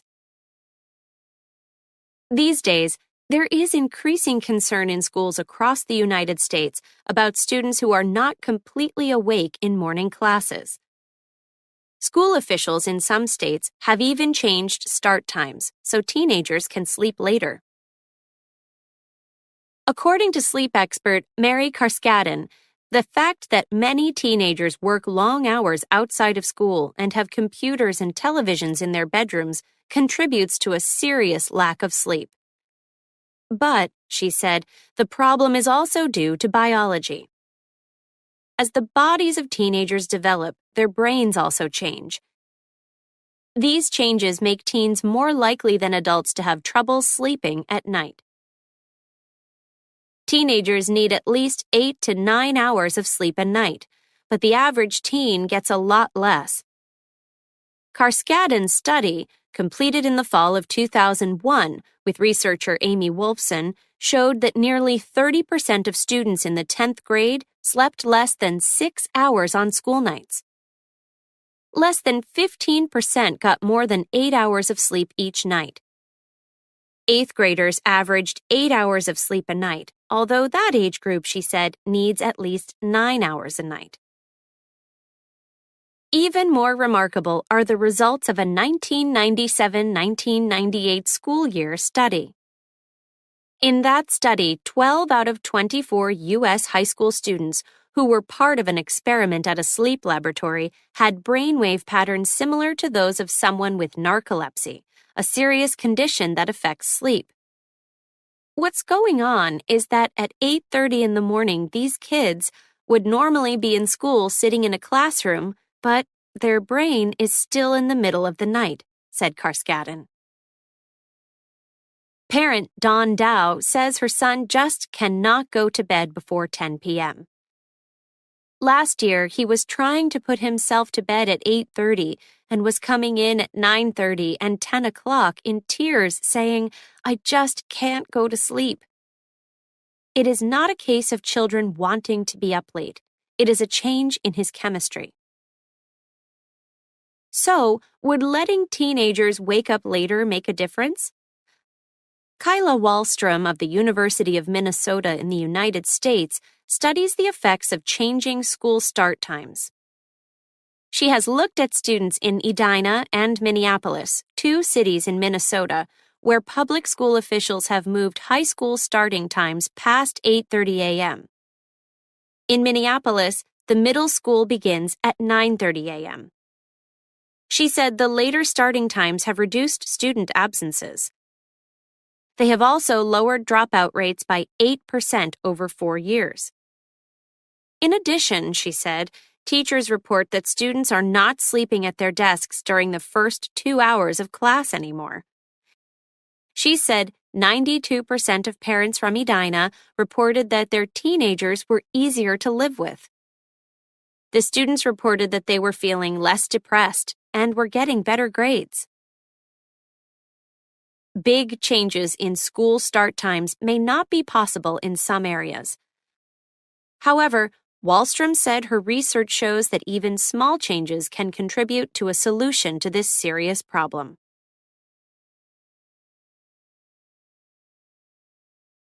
Lesson 13, Genetics. Passage 1. Genetics Science. Who are we? Where did we come from? How are we related to each other and to other living things? The written record of the search for the answers to these questions goes back at least 2,500 years.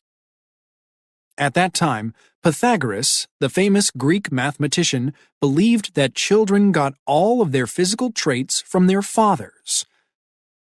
Later, Aristotle, the Greek philosopher, realized that children inherit characteristics from both of their parents. However, he incorrectly believed that a child was the direct product of the mixing of the mother's and father's blood. Modern genetics, the science that helps us to understand how and why we get traits from our parents, was not born until the 19th century. The father of modern genetics was Gregor Mendel, an Austrian scientist. Through 8 years of experiments on pea plants, Mendel proved that characteristics from the mother plant and characteristics from the father plant are not mixed together when the two plants cross-pollinate and produce the next generation of plants. Rather, the characteristics that are dominant, stronger, will come out in the first generation.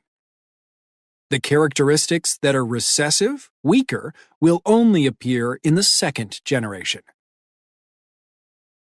For example, if you take a very short pea plant and cross-pollinate it with a very tall pea plant, you might expect the new pea plant to be of average height.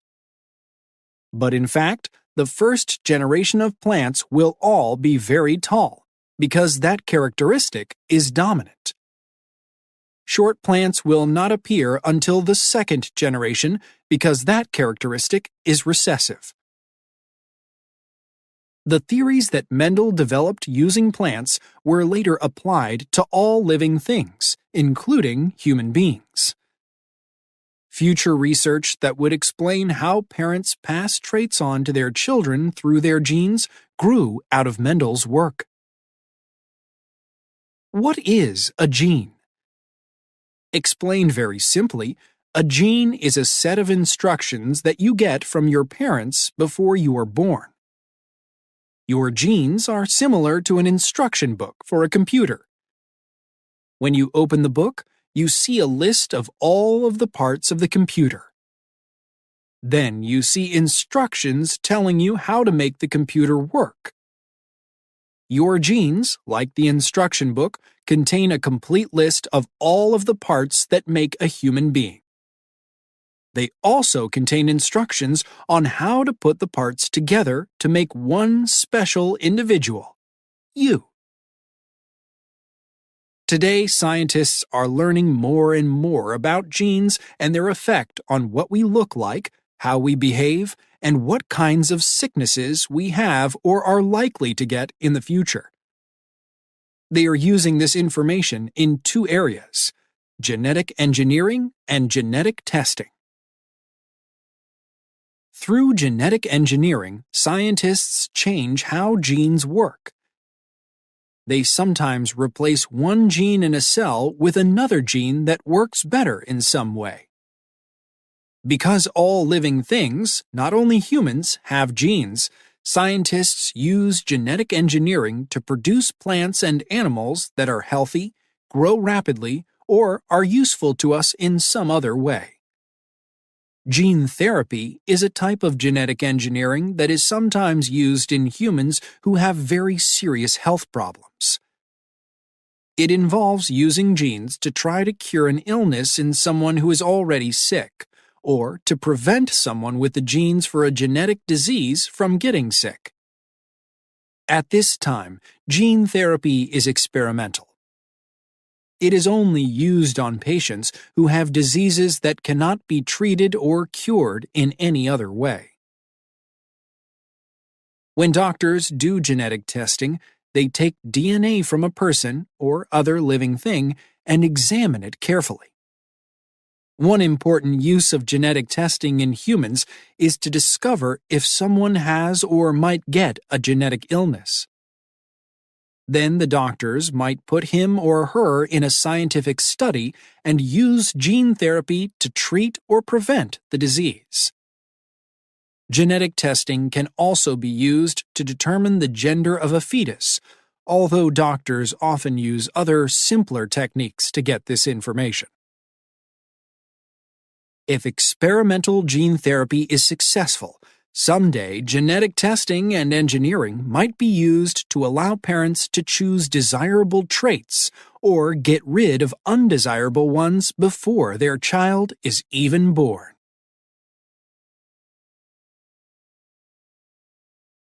Passage 2.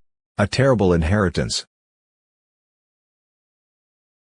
If you had a risk of developing a genetic disease, would you want to be tested for it? What factors would affect your decision?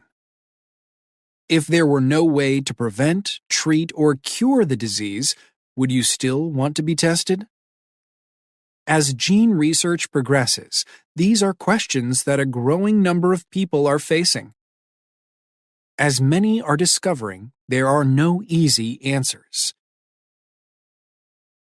Meet Catherine Moser. Moser is an occupational therapist at Terence Cardinal Cook Healthcare Center, a nursing home on the Upper East Side of Manhattan.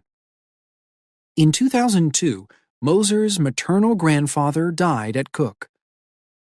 He had Huntington's disease, a severe genetic illness that attacks the brain. Victims of the disease usually begin to show symptoms when they are 40 to 50 years old. Early symptoms can include emotional changes such as depression and behavioral changes such as aggression. As the disease progresses, victims suffer from a loss of control over their movements, difficulty in thinking and talking, and severe emotional complications. After 10 to 20 years of suffering, victims lose all ability to move and finally die. There is no special diet that you can follow to prevent Huntington's. There is no medicine that doctors can prescribe to treat it, and there is no operation they can perform to fix it.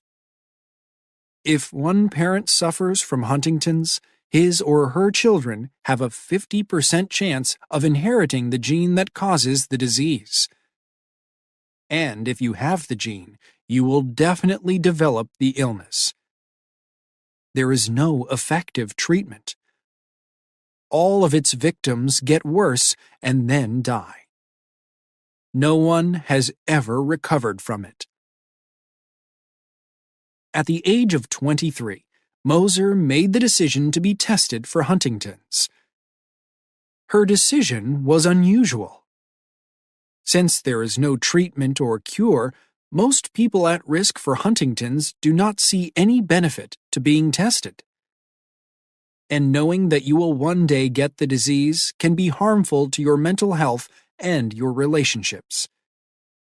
In fact, Moser's own mother did not agree with her daughter's decision. If her daughter had the harmful gene, it would mean that she had it too. And Moser's mother did not want to know because, as she said, you don't want to know stuff like that. You want to enjoy life. Nancy Wexler, like Catherine Moser, comes from a family with a history of Huntington's. Her mother, grandfather, and 3 of her uncles died of the disease.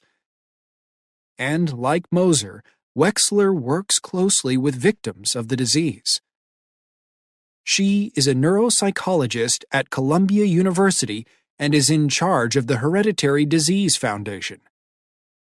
She is an expert in Huntington's. In fact, she was involved in the discovery of the gene for the disease in 1993. That discovery led to the development of a genetic test for the disease. It is the same test that Moser decided to take years later. Wexler, like Moser, had always intended to have the test when it became available. But when she was actually faced with the decision of whether or not to be tested, she realized that she did not want to know. If the test were positive for the gene, she felt that her life would be poisoned by the knowledge. If you take the test, you have to be prepared to be really depressed, said Nancy. I've been depressed. I don't like it. Moser had the test in 2005. It was positive for the deadly gene. However, she says that she is not sorry that she was tested. I'm the same person I've always been. It's been in me from the beginning. At first, it was difficult for her to be around the Huntington's patients at work. However, she now finds strength and purpose in working with them. She is also involved in raising money for research on Huntington's disease. Mostly, she is busy living her life. I have a lot to do, and I don't have a lot of time. Sadly, Moser's mother has not spoken to her daughter since she found out the results of the test. In an interview, her mother said, "It's a horrible illness. Now he, my husband, has a wife who has it." Did she think of him? Did she think of me? Who is going to marry her? Wexler has never been tested, but it seems that she has been more fortunate than Moser. She is now in her 60s, past the age when symptoms of the disease usually appear. As Wexler continues her research, Moser goes on with her life. She is working, playing tennis, going to church, learning to ride a unicycle, spending time with her best friend, traveling, and hoping that the work of Wexler and others will lead to a cure soon, before it is too late for her and thousands of others.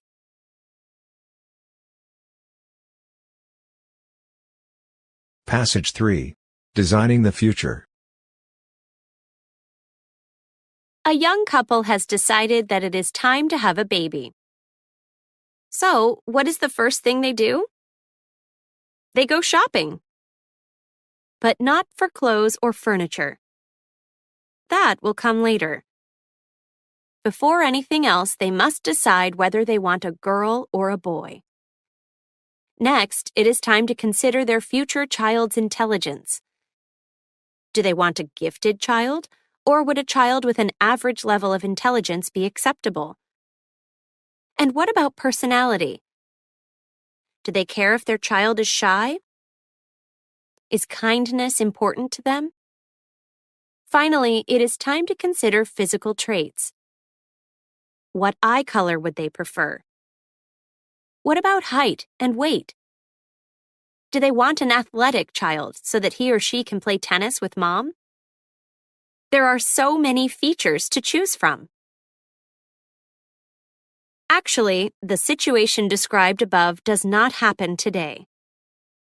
But a recently developed technique in genetic engineering has led many scientists to believe that changing a human embryo's DNA, and thus its traits, is scientifically possible.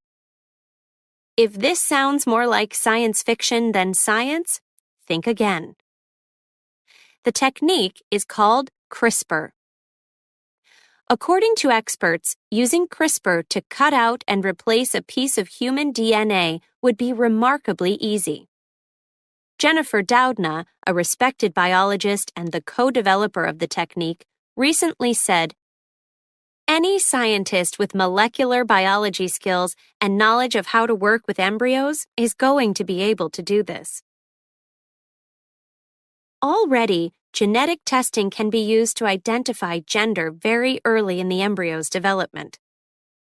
The genes that mark for a number of genetic diseases can also be identified.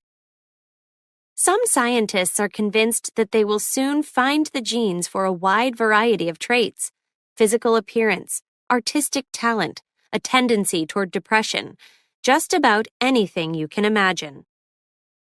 And if scientists know the gene or genes that control a specific trait, it is at least theoretically possible that CRISPR could be used to replace an undesirable trait with a more desirable one. But just because scientists can do it, does it mean they will do it? Guoping Feng, a biologist at the Massachusetts Institute of Technology, MIT, thinks so. In the future, he hopes to use CRISPR to replace human genes that cause disease with healthy ones. He believes it will take about 10 to 20 years for the technology to be safe enough to use in humans.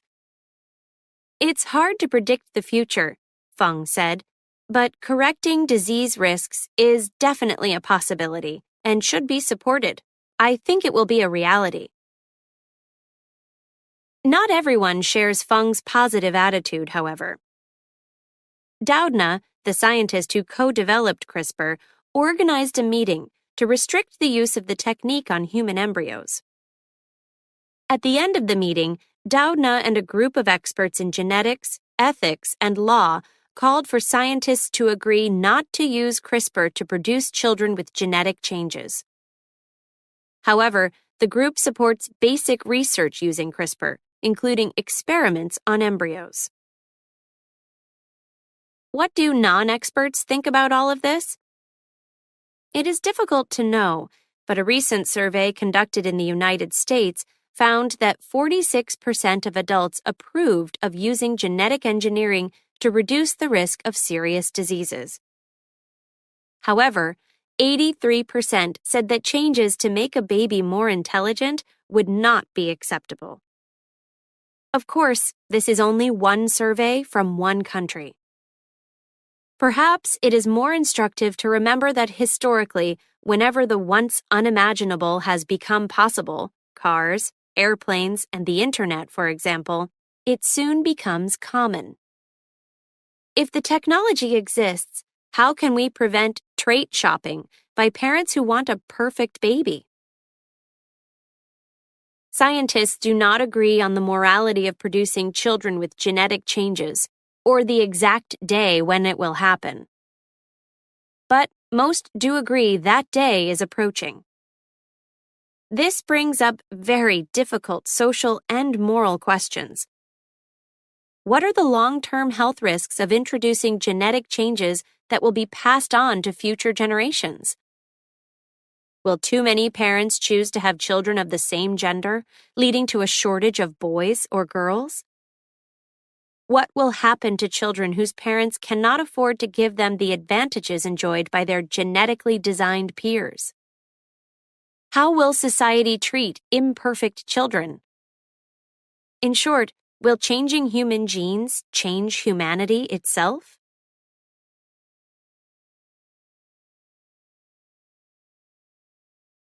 Lesson 14, Emotions.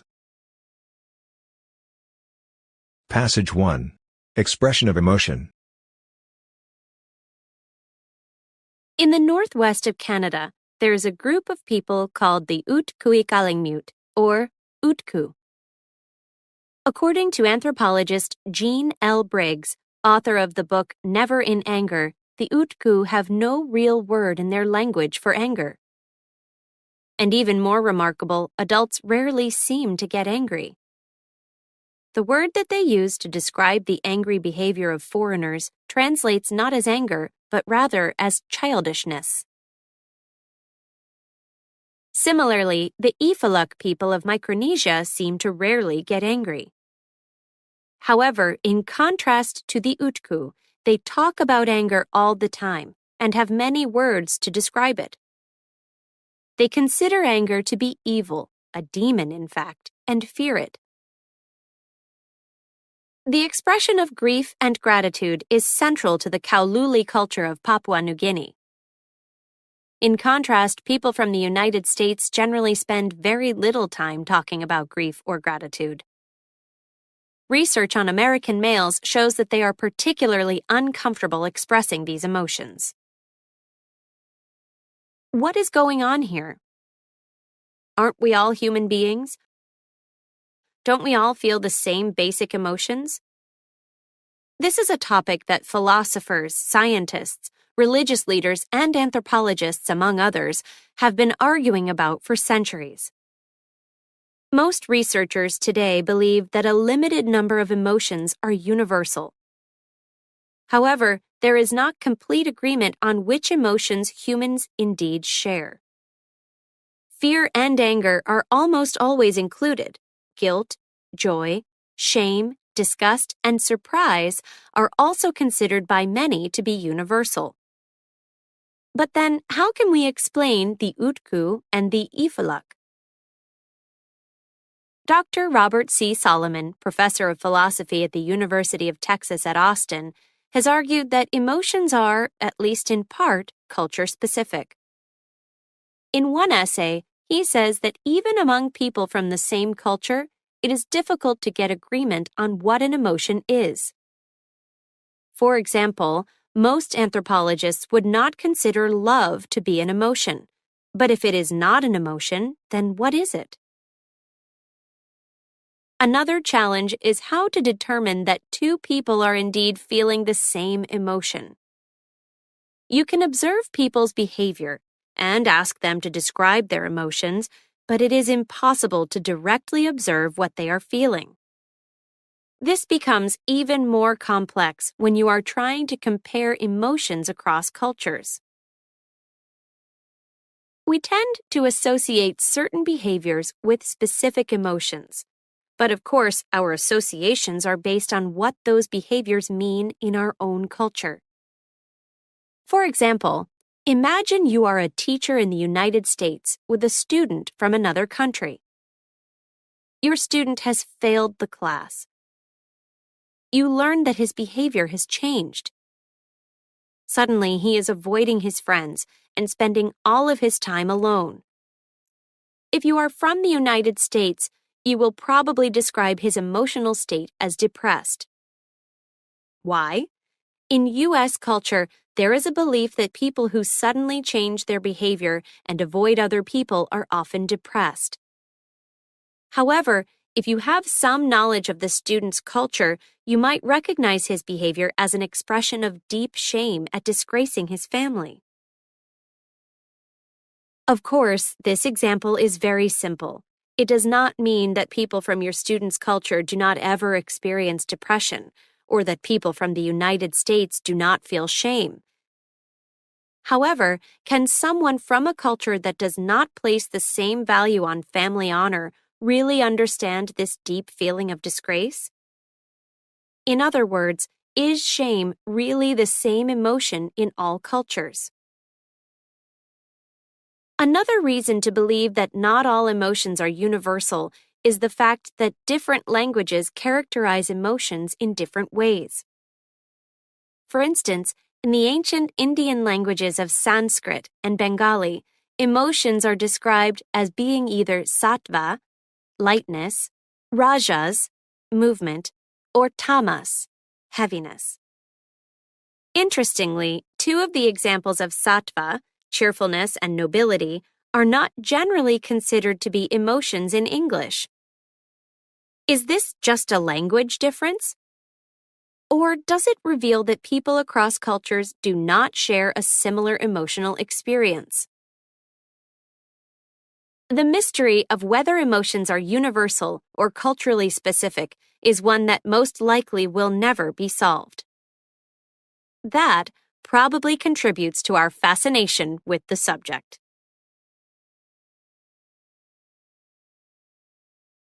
Passage 2. Catching other people's emotions.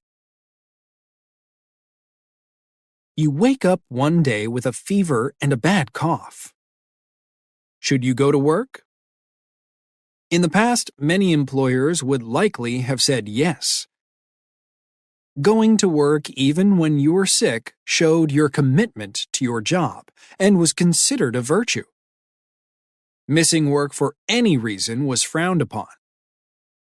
Nowadays, however, employers would probably agree that the proper decision in this case would be to stay at home. After all, it is better for one sick employee to miss a day or two than to pass the illness on to everyone in the office. But now imagine this situation. You wake up in a bad mood. Should you be concerned about passing your mood on to your coworkers? According to psychologist and writer Daniel Goleman, the answer is yes. In his recent book, Social Intelligence: The New Science of Relationships, Goleman explains that our brains are social tools. That is, the human brain was designed for social interaction. Research shows that the human brain contains cells called mirror neurons. According to Goleman, these neurons allow us to sense both the move another person is about to make and their feelings, and instantaneously prepare us to imitate that movement and feel with them. Goleman goes on to say that mirror neurons link brain to brain. If you put a person in a meeting who is either purposely upbeat or downbeat, it changes the whole group's collective mood for better or worse. One example of passing one's emotions on to others is through laughter. One person starts laughing out loud, and even though we have no idea what the person is laughing at, we begin to laugh as well. When people are alone, on the other hand, they rarely laugh out loud, even when they read or hear a very humorous joke. This suggests that laughter is meant to be shared. When someone laughs out loud, it is easy to recognize his or her emotional state. But most emotions are not expressed in such an obvious way. How are we able to recognize them? Brain research has shown that our ability to sense others' emotions is in our genes. We may not be conscious of it, but we are particularly good at reading others' facial expressions. Even the most reserved people reveal some emotion on their faces. For example, a movement as small as a raised eyebrow can communicate a world of information. Psychologist Paul Ekman is considered the world's leading expert on facial expressions. He has spent years identifying the muscle movements that make up the thousands of facial expressions that we use to communicate our emotions. Interestingly, Ekman's research has revealed that our facial expressions are not only a mirror of what we are feeling. Sometimes, just making a facial expression can cause us to experience a particular emotion. For example, if you're in a bad mood, but put on an artificial smile, you will start to feel better faster.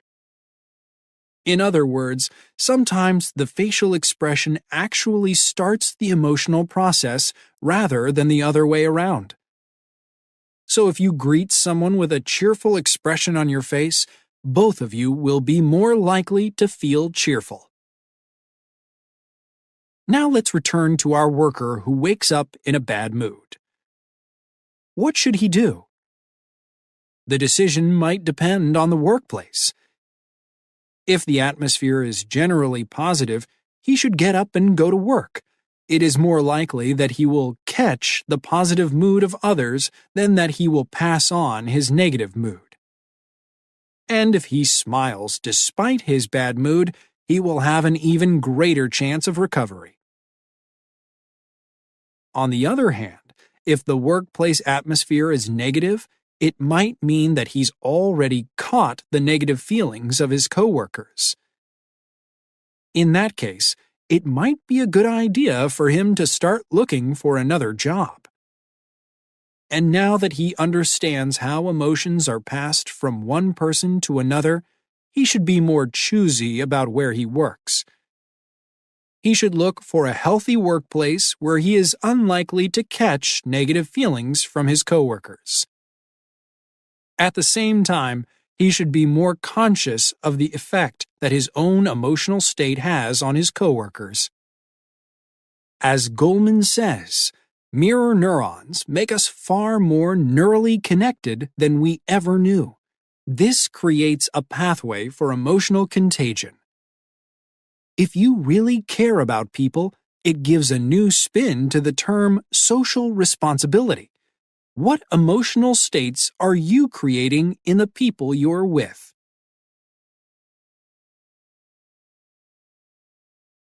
Passage 3. Microexpressions. Dr. Paul Ekman has been named one of the most influential psychologists of the 20th century. He is an expert in nonverbal communication, including gestures and facial expressions. One of his many achievements was the discovery of microexpressions. Microexpressions are facial expressions that flash across the face and then disappear in less than a second. Microexpressions cannot be consciously controlled, and they happen so fast that most people do not even see them. Dr. Ekman was also involved in developing a tool for identifying the range of human facial expressions, the Facial Action Coding System, FACS. While all of Dr. Ekman's work is fascinating, one area has received a lot of attention: using facial expressions to detect lies. Many of us believe that we can tell when someone is lying. However, research shows the opposite. Most of us are very bad at it. According to Ekman and other experts, only a very small percentage of the population, less than 1%, is gifted at identifying liars. Researchers working with Dr. Ekman have developed 3 tests to determine a person's lie detection abilities: an opinion test, a crime test, and an emotion test. For each test, the researchers made short videotapes of people either lying or telling the truth. The test taker then watches the recordings to see if he can identify the liars. In the opinion test, half of the people were lying about their opinions. In the crime test, half were lying about stealing $50. In the emotion test, half were lying about their feelings. To be considered gifted or a wizard, the term used by Ekman and other researchers, the test taker must score at least 90% on the opinion test and at least 80% on the other 2 tests. After testing approximately 20,000 individuals over more than 30 years, researchers have only identified about 50 wizards. And what about the other people who took the tests? Most people scored 50% or lower, almost the same result they would get if they were guessing. However, a small percentage of individuals scored 80% or higher on at least one of the tests, while doing poorly on the others. The test that they scored highly on was almost always related to their profession. For example, more police officers scored well on the crime test, while a higher percentage of therapists did well on the emotion test. This is understandable. After all, experience in a profession should lead to the development of skills related to that field, shouldn't it? Surprisingly, however, most people did not even score well on the test related to their profession. So, how do the wizards do it? According to Dr. Ekman, when people are hiding the truth, their faces leak information. That is, their facial muscles move in ways that a wizard or someone with special training can detect. For example, anger is an emotion with a characteristic feature, a tightening of the lips. However, the micro-expression for anger flashes so quickly across the face that you can easily miss it. Also, people often smile when they attempt to hide anger. This makes it even harder to catch that brief tightening of the lips before the smile. Wizards, however, are able to identify and interpret these micro-expressions immediately. That is how they can tell when someone is lying. Imagine how useful this information could be to the police. Police officers often have only a few seconds to calculate the danger of a situation. Sometimes a simple incident, such as stopping a speeding vehicle, can become violent if the police officer misreads the driver's intentions. During this type of incident, an officer's ability to recognize the difference between a real smile and one that hides rage is extremely valuable. It can help prevent tragedies, including serious injury and even death. Or imagine that you are falsely accused of a crime. Wouldn't you want to be able to call in a wizard to read the truth on your face and stand by you during the legal process? Although less than 1% of us are natural wizards, Dr. Ekman believes that with enough motivation and practice, almost anyone can be trained to see and correctly interpret micro-expressions. To prove his point, Ekman developed a training tape with 40 examples of facial expressions. The first time most people watch the tape, they cannot see any of the micro-expressions. However, after just 30 minutes of practice and instruction, they can see all of them. And after several days of training, most people are able to not only see, but also interpret micro-expressions successfully. However, identifying and successfully interpreting micro-expressions does not tell you what someone is lying about. It only tells you that the person is lying about something. To find out exactly what happened during a crime, for example, interpreting micro-expressions is only one tool among many that can be used. In 2004, Dr. Ekman retired from his position as professor of psychology at the University of California, UCSF, Medical School, and started his own company, the Paul Ekman Group, PEG. PEG conducts trainings all over the world and also develops online interactive training tools. PEG's clients have included police departments, the Central Intelligence Agency, CIA, the Federal Bureau of Investigation, FBI, healthcare professionals, security organizations, and business leaders. Interestingly, there are also many individuals who take the training to improve their personal relationships.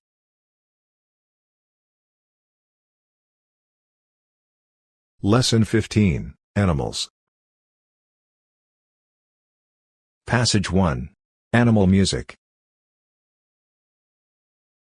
It has long been said that music is universal, but now science is proving just how deeply true that statement really is.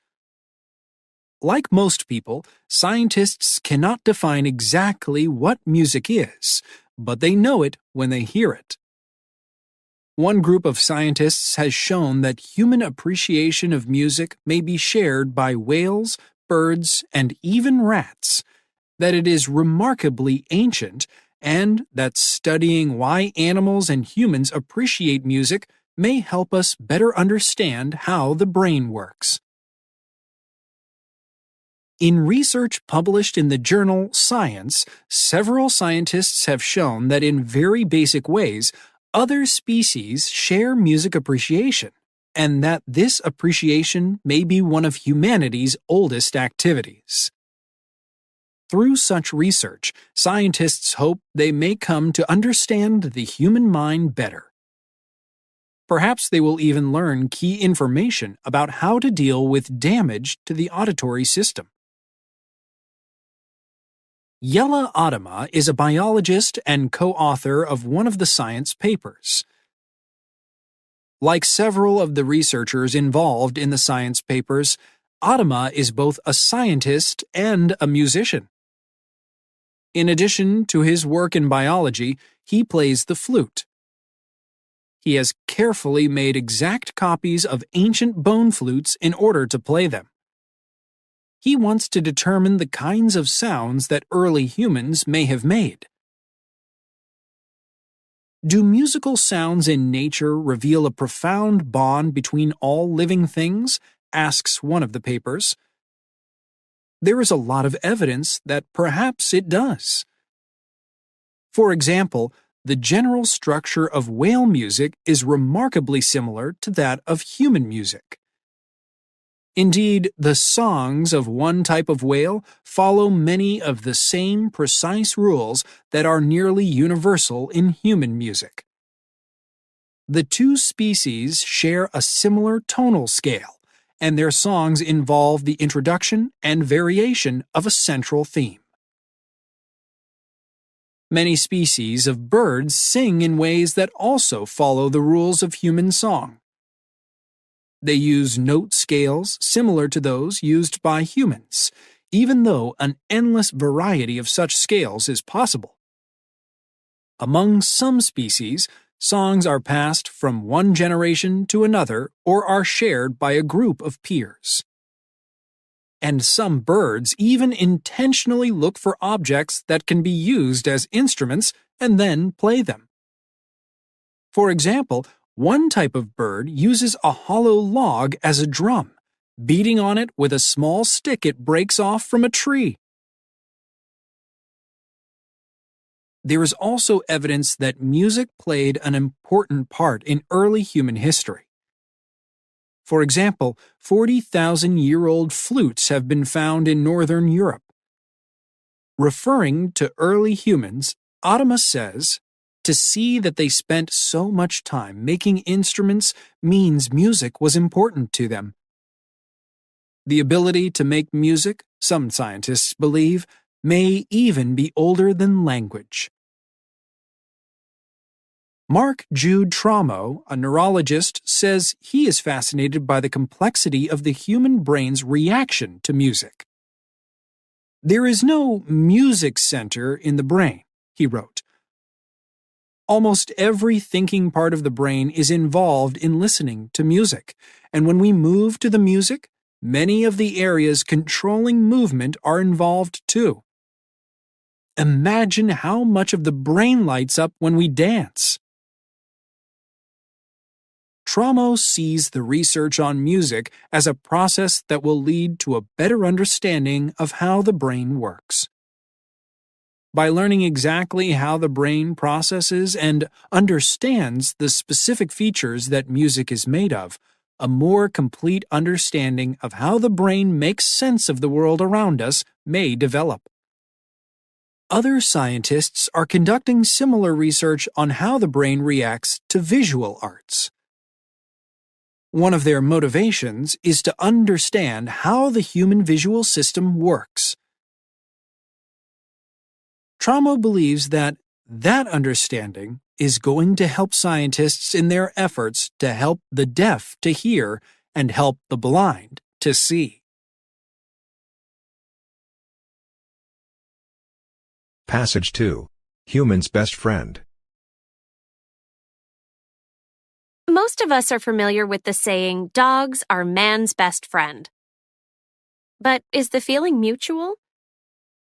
Do dogs consider humans their best friends? Recent research could provide an answer.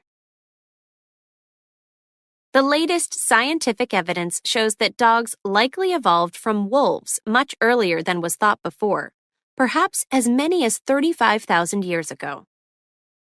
This gives support to the theory that humans and dogs evolved together. According to the theory, humans were involved in the evolution of dogs, and dogs were involved in the evolution of humans. This is called coevolution. A key piece of evidence for coevolution is the fact that humans and dogs share a surprising number of genes. And some of those genes are involved in behavior. One similarity between human and dog behavior is the frequency and purpose of eye contact. Researchers noticed that dogs spend a lot of time looking at their owner's eyes. From a scientific point of view, this was very surprising. Why? Direct, sustained eye contact signals aggression in most animals, including wolves, dogs' ancestors. For dogs, in contrast, gazing into their owner's eyes does not lead to aggression. Rather, it appears to signal a close, trusting bond with their human companions. But why would dogs' behavior be so different from that of other species? Researchers thought that it might be related to the hormone oxytocin. Oxytocin is often called the love hormone. Why? It is released when people hug or gaze deeply into each other's eyes, and it produces pleasurable feelings. The connection between sustained eye contact and the production of oxytocin is particularly important to the establishment of a strong bond between human parents and their newborn babies. To test this idea, scientists measured the levels of oxytocin in dogs and their human companions before and after they gazed at one another. They found an increase in oxytocin in both the dogs and the humans. And the longer the dogs and humans looked at each other, the more oxytocin was produced in both. Scientists then performed this same experiment with wolves that were raised by and lived with humans from birth.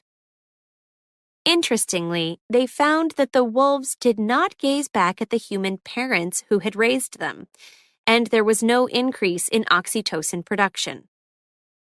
This difference between wolves and dogs was striking. For a long time, researchers believed that dog behavior resembled the behavior of their genetic ancestors, wolves.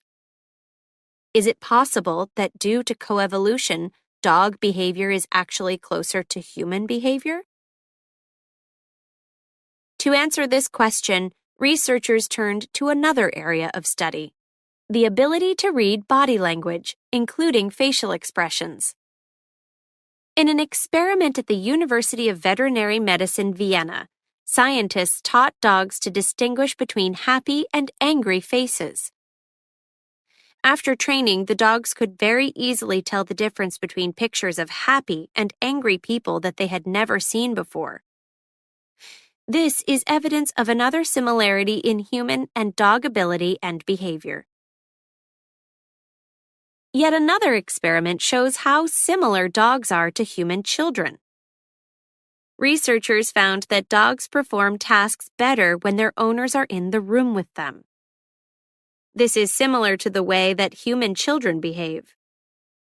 In the experiment, dogs played with toys under 3 conditions: when their owners were present and talking to them, when their owners were present but silent, and then when their owners were not present. The dogs played with their toys much more when their owners were present, regardless of whether the owners spoke or not. However, when their owners were not present, the dogs were much less likely to play with their toys.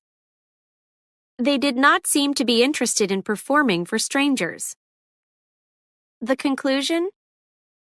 Similar to human children, dogs are much more likely to perform tasks successfully for their human parents, their owners, than for strangers.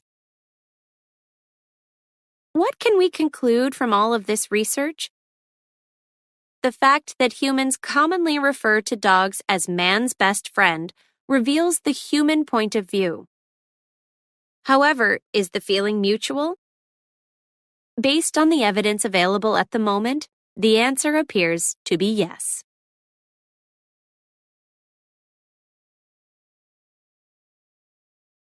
Passage 3. The mind of the chimpanzee. In the middle of the 1960s, Beatrice and Alan Gardner started a project that, along with other similar research, taught us a lot about the chimpanzee mind. They bought an infant chimpanzee and began to teach her the signs of ASL, the American Sign Language used by many of the deaf in Canada and the United States.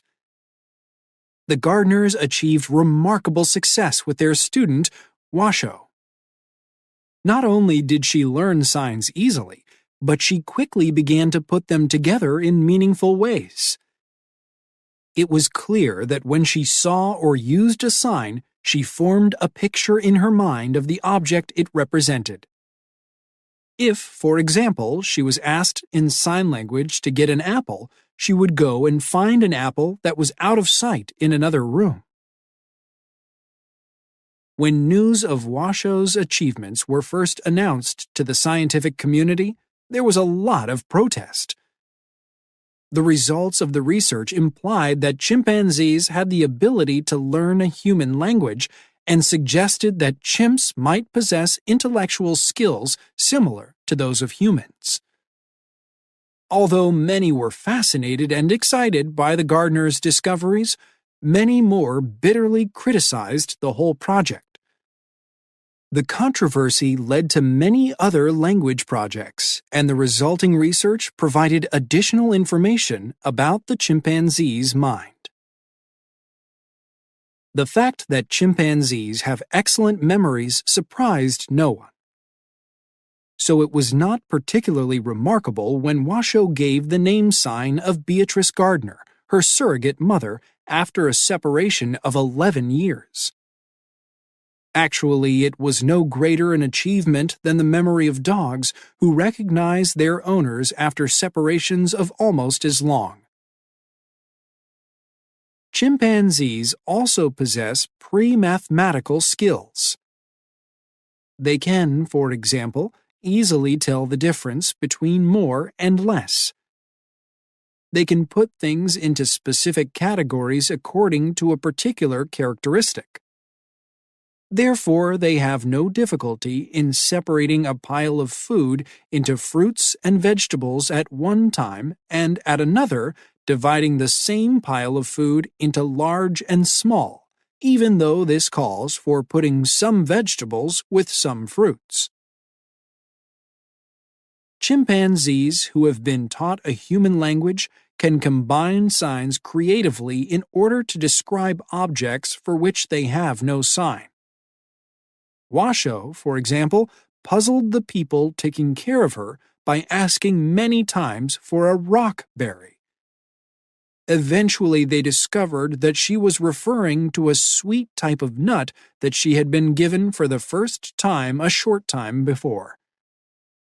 Another language-trained chimp described a cucumber as a green banana, and another referred to an Alka-Seltzer as a listen drink. They can even invent signs. One chimp had to be put on a leash when she went outside. One day, ready to go outside but having no sign for leash, she showed what she wanted by holding a bent finger to the ring on her collar. This sign became part of her vocabulary. Some chimpanzees love to draw and especially paint. Those who have learned sign language sometimes give a name to their artwork. This apple, or sweet corn, or bird, or whatever.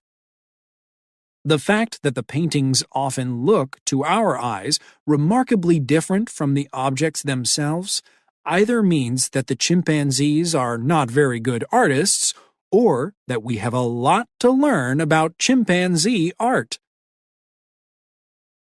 People sometimes ask why such complex intellectual powers have evolved in the chimpanzee when their lives in the wild are so simple.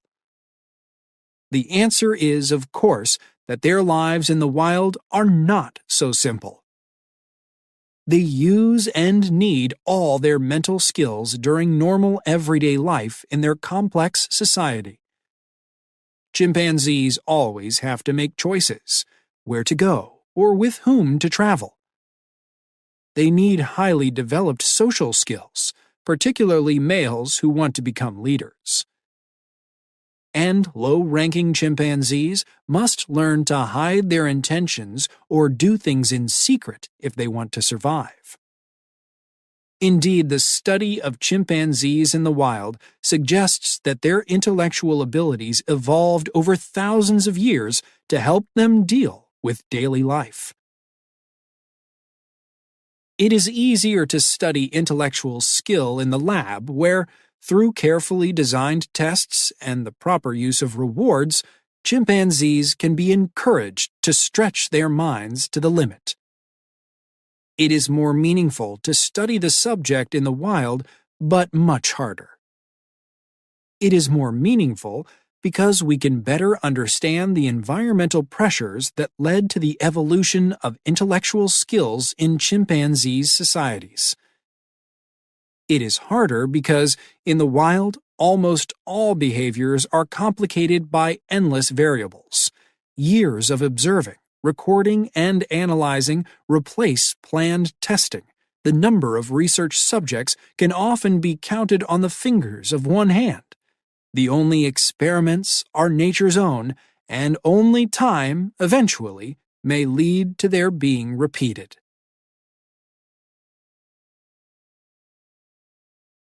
Lesson 16, Scientists.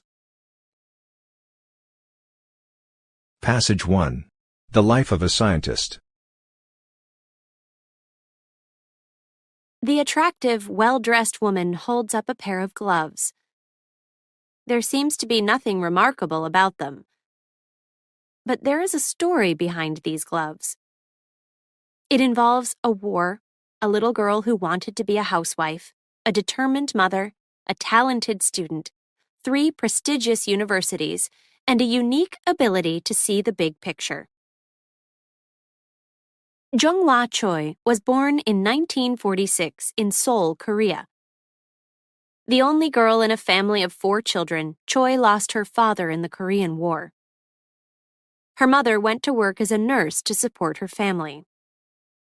In Korea at that time, it was unusual for a woman to work outside the home, and as a child, Choi was very sensitive to her mother's absence. Although an excellent student, she resisted her mother's attempts to interest her in a career in medicine. She knew exactly what she wanted to do with her life, and it did not involve medical school.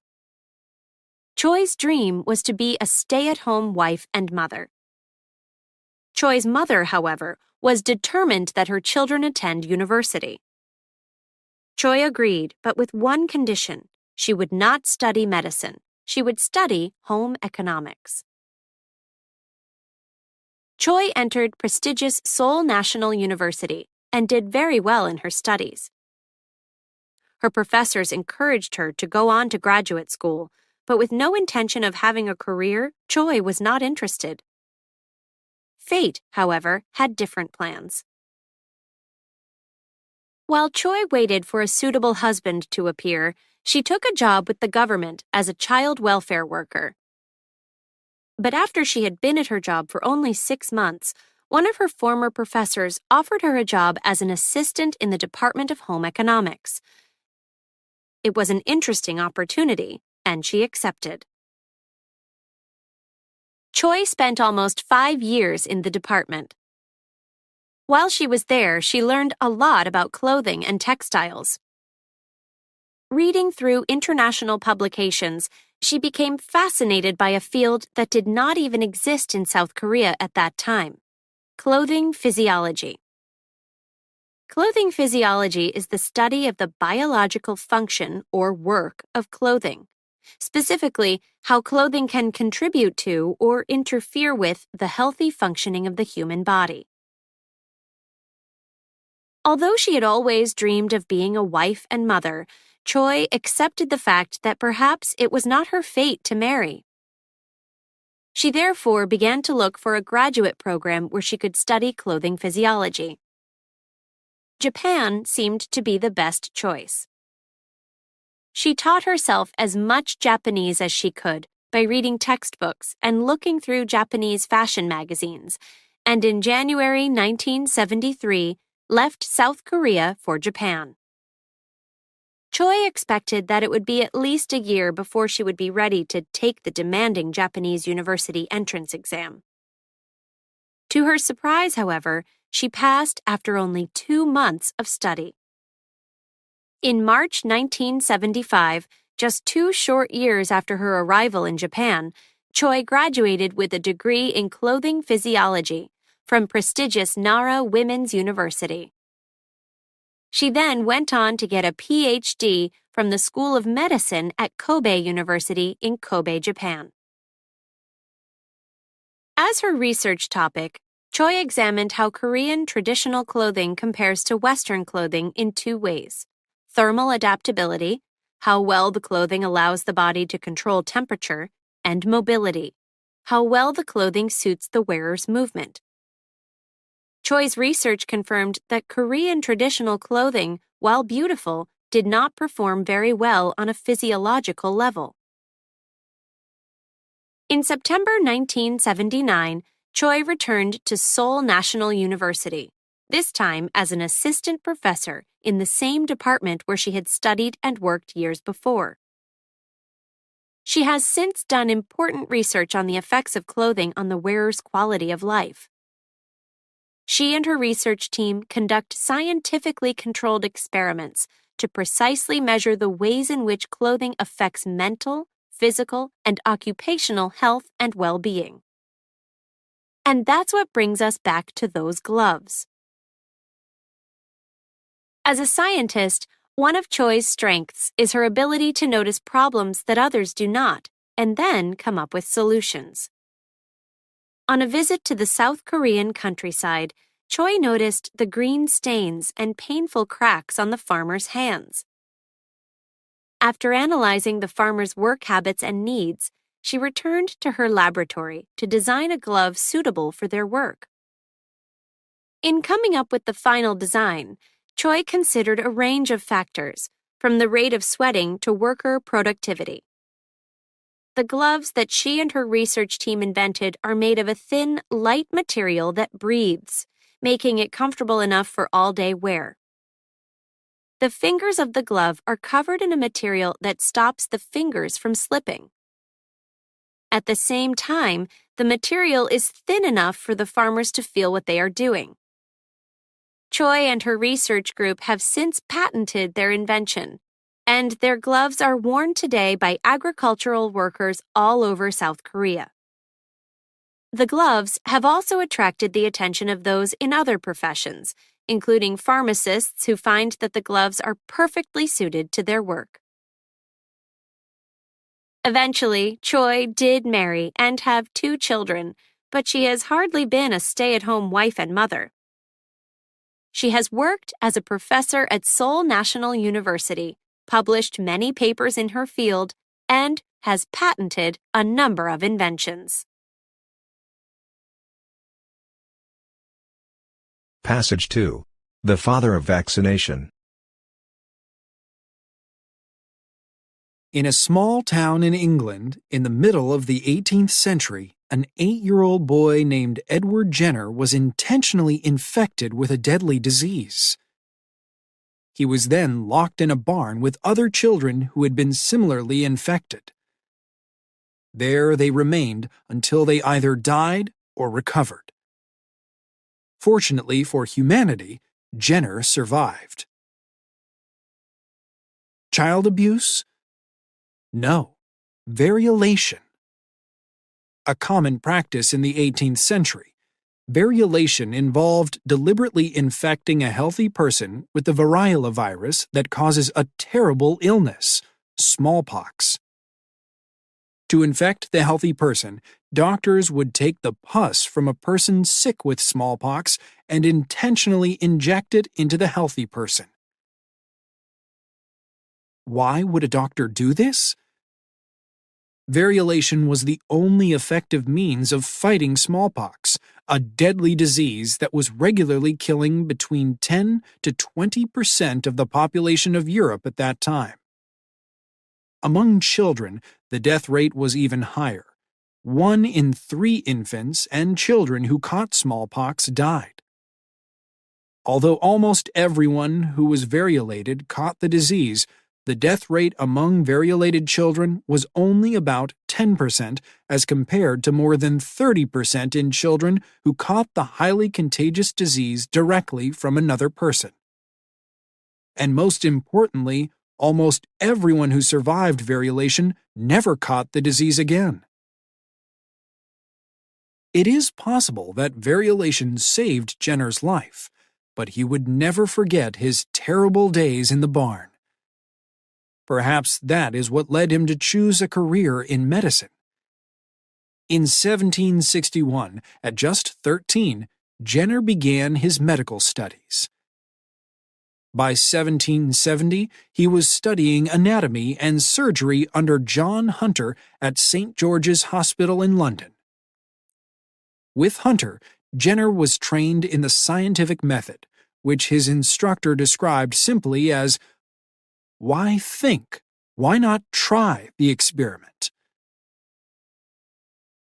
After 2 years in London, Jenner returned to his hometown.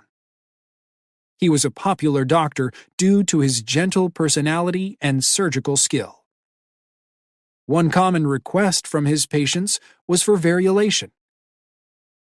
Jenner performed the procedure many times, although he used a more humane method than the one that he had suffered through as a child. In his medical practice, Jenner observed something unexpected. A small number of his variolated patients never developed smallpox.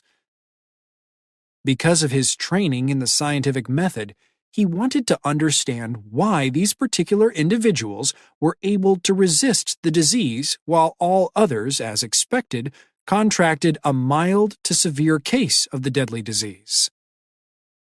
He discovered that the variolated patients who did not develop smallpox worked closely with cows and had all previously had cowpox. Cowpox is an illness passed from cows to humans. Jenner observed that some of the symptoms of cowpox and smallpox were similar. However, while cowpox was a mild illness that did not lead to death, smallpox was a severe, life-threatening disease. He was also aware of a common belief that people who had had cowpox never got smallpox. Based on his observations, Jenner came up with a theory. He believed that cowpox not only protected against smallpox, but could be passed from one human being to another as a deliberate means of protection from the disease. In May 1796, Jenner got the chance to test his theory. He learned that a young woman from a local farm, Sarah Nelms, had cowpox. Jenner asked the parents of an 8-year-old boy named James Phipps for permission to conduct an experiment on their son. Jenner chose James because he had never had cowpox or smallpox. Jenner removed pus from Sarah's hand and spread it on scratches he had made on the boy's arms. As expected, the boy developed cowpox, but recovered rapidly. Jenner was now ready for the second, riskier stage of his experiment. On July 1, 1796, Jenner variolated Phipps with pus from a smallpox patient. Jenner and other scientists and physicians waited anxiously for the results. In fact, James Phipps never caught smallpox. This was clear evidence to support Jenner's theory, but more data were needed. Jenner experimented successfully on 13 more patients and, at the end of 1796, wrote a report describing his work for the Royal Society. However, it was turned down for publication. According to those who reviewed it, Jenner's theory was too much of a challenge to the accepted medical beliefs of the time. Jenner ignored the criticism and continued experimenting. In 1798, he published his own book based on 23 cases in which vaccination, named for the vaccinia virus of cowpox, resulted in lasting protection against or immunity to smallpox. Although many people continued to criticize Jenner, some well-known London physicians were starting to vaccinate their patients. By the beginning of the 19th century, the practice of vaccination had spread throughout the world.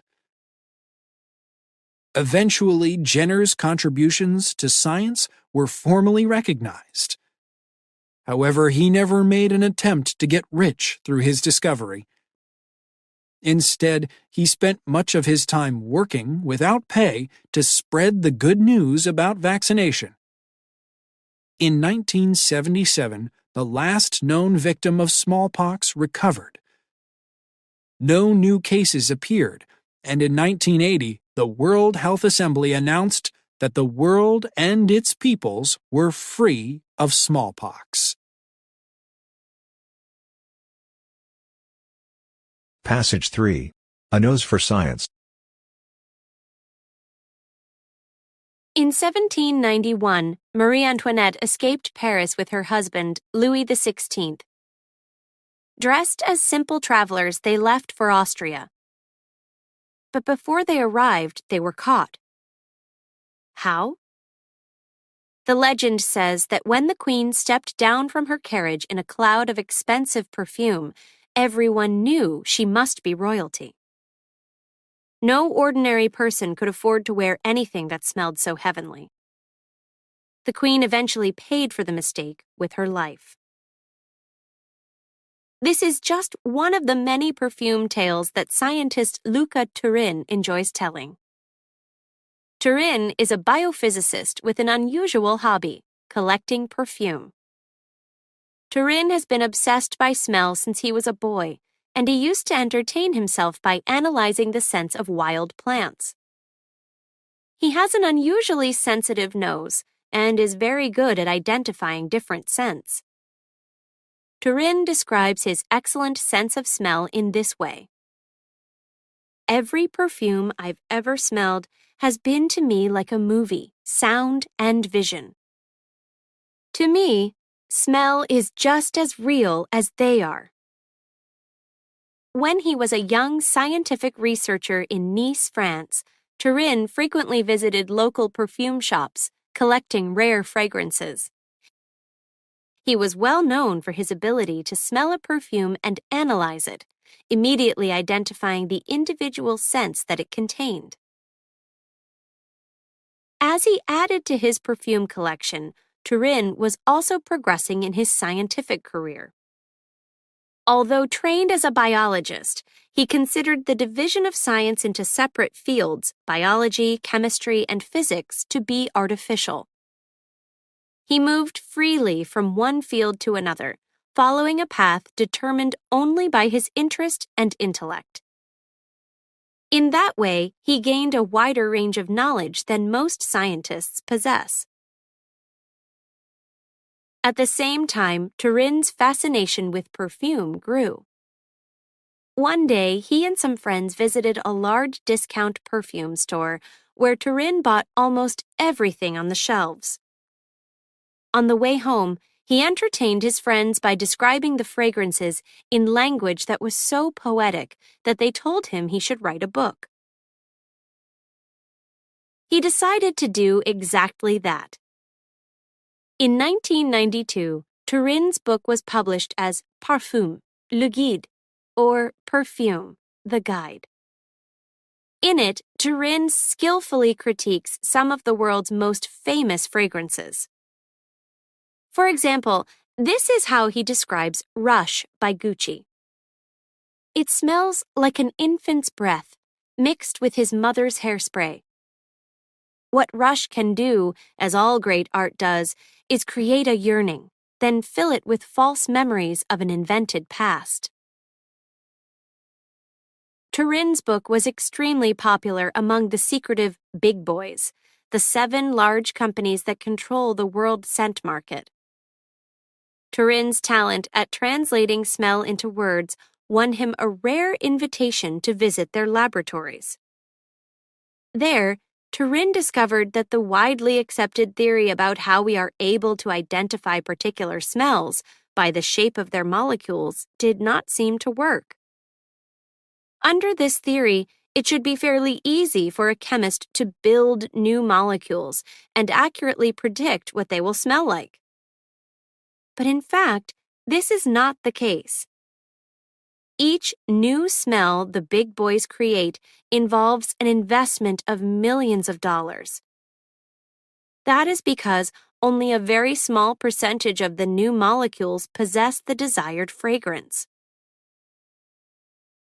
Now Turin had a new obsession: solving the mystery of smell. As a scientist with an extremely sensitive nose, an obsession with perfume, access to the big boys' laboratories, and a wide range of scientific knowledge, he was particularly well suited to the challenge. Within just 3 years, Turin believed that he had the answer. The key was not the shape of the molecules, but rather their vibrations. Turin sent a paper presenting his theory to a prestigious science journal and waited anxiously for a response. However, a few scientific reviewers recommended that the journal turn the paper down. Scientists who had based their careers on the old theory of smell also reacted negatively, and he was even accused of fraud, an accusation that turned out to be false. What is Turin's explanation for this negative reaction from some in the scientific community? First of all, he is sharply critical of the standards for publication in science journals. He argues that the reviewers turned his paper down due to their narrow focus on just one field of science. Therefore, they couldn't make sense out of a complex theory involving biology, chemistry, and physics. He also believes that scientists do not have enough time to write scientific reviews.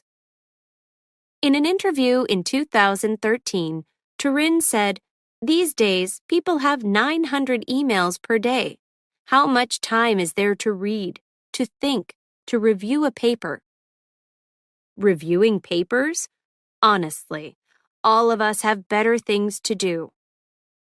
But of course, you have to do it, so the standard of review now is really, really low. However, Turin has not given up on his theory, nor have many in the scientific community.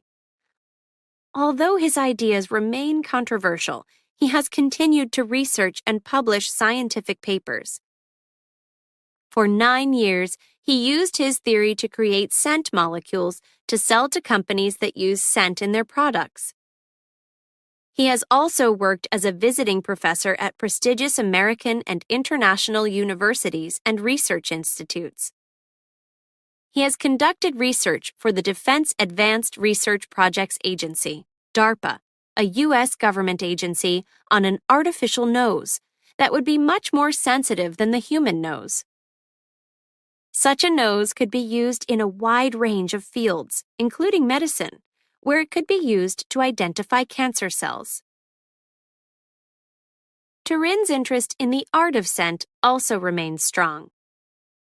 In 2006, he published a book about his work, The Secret of Scent: Adventures in Perfume and the Science of Smell. In 2008, he and his wife, Tanya Sanchez, wrote another guide to perfume titled Perfumes: The A to Z Guide, which received excellent critical reviews in prestigious American and British publications.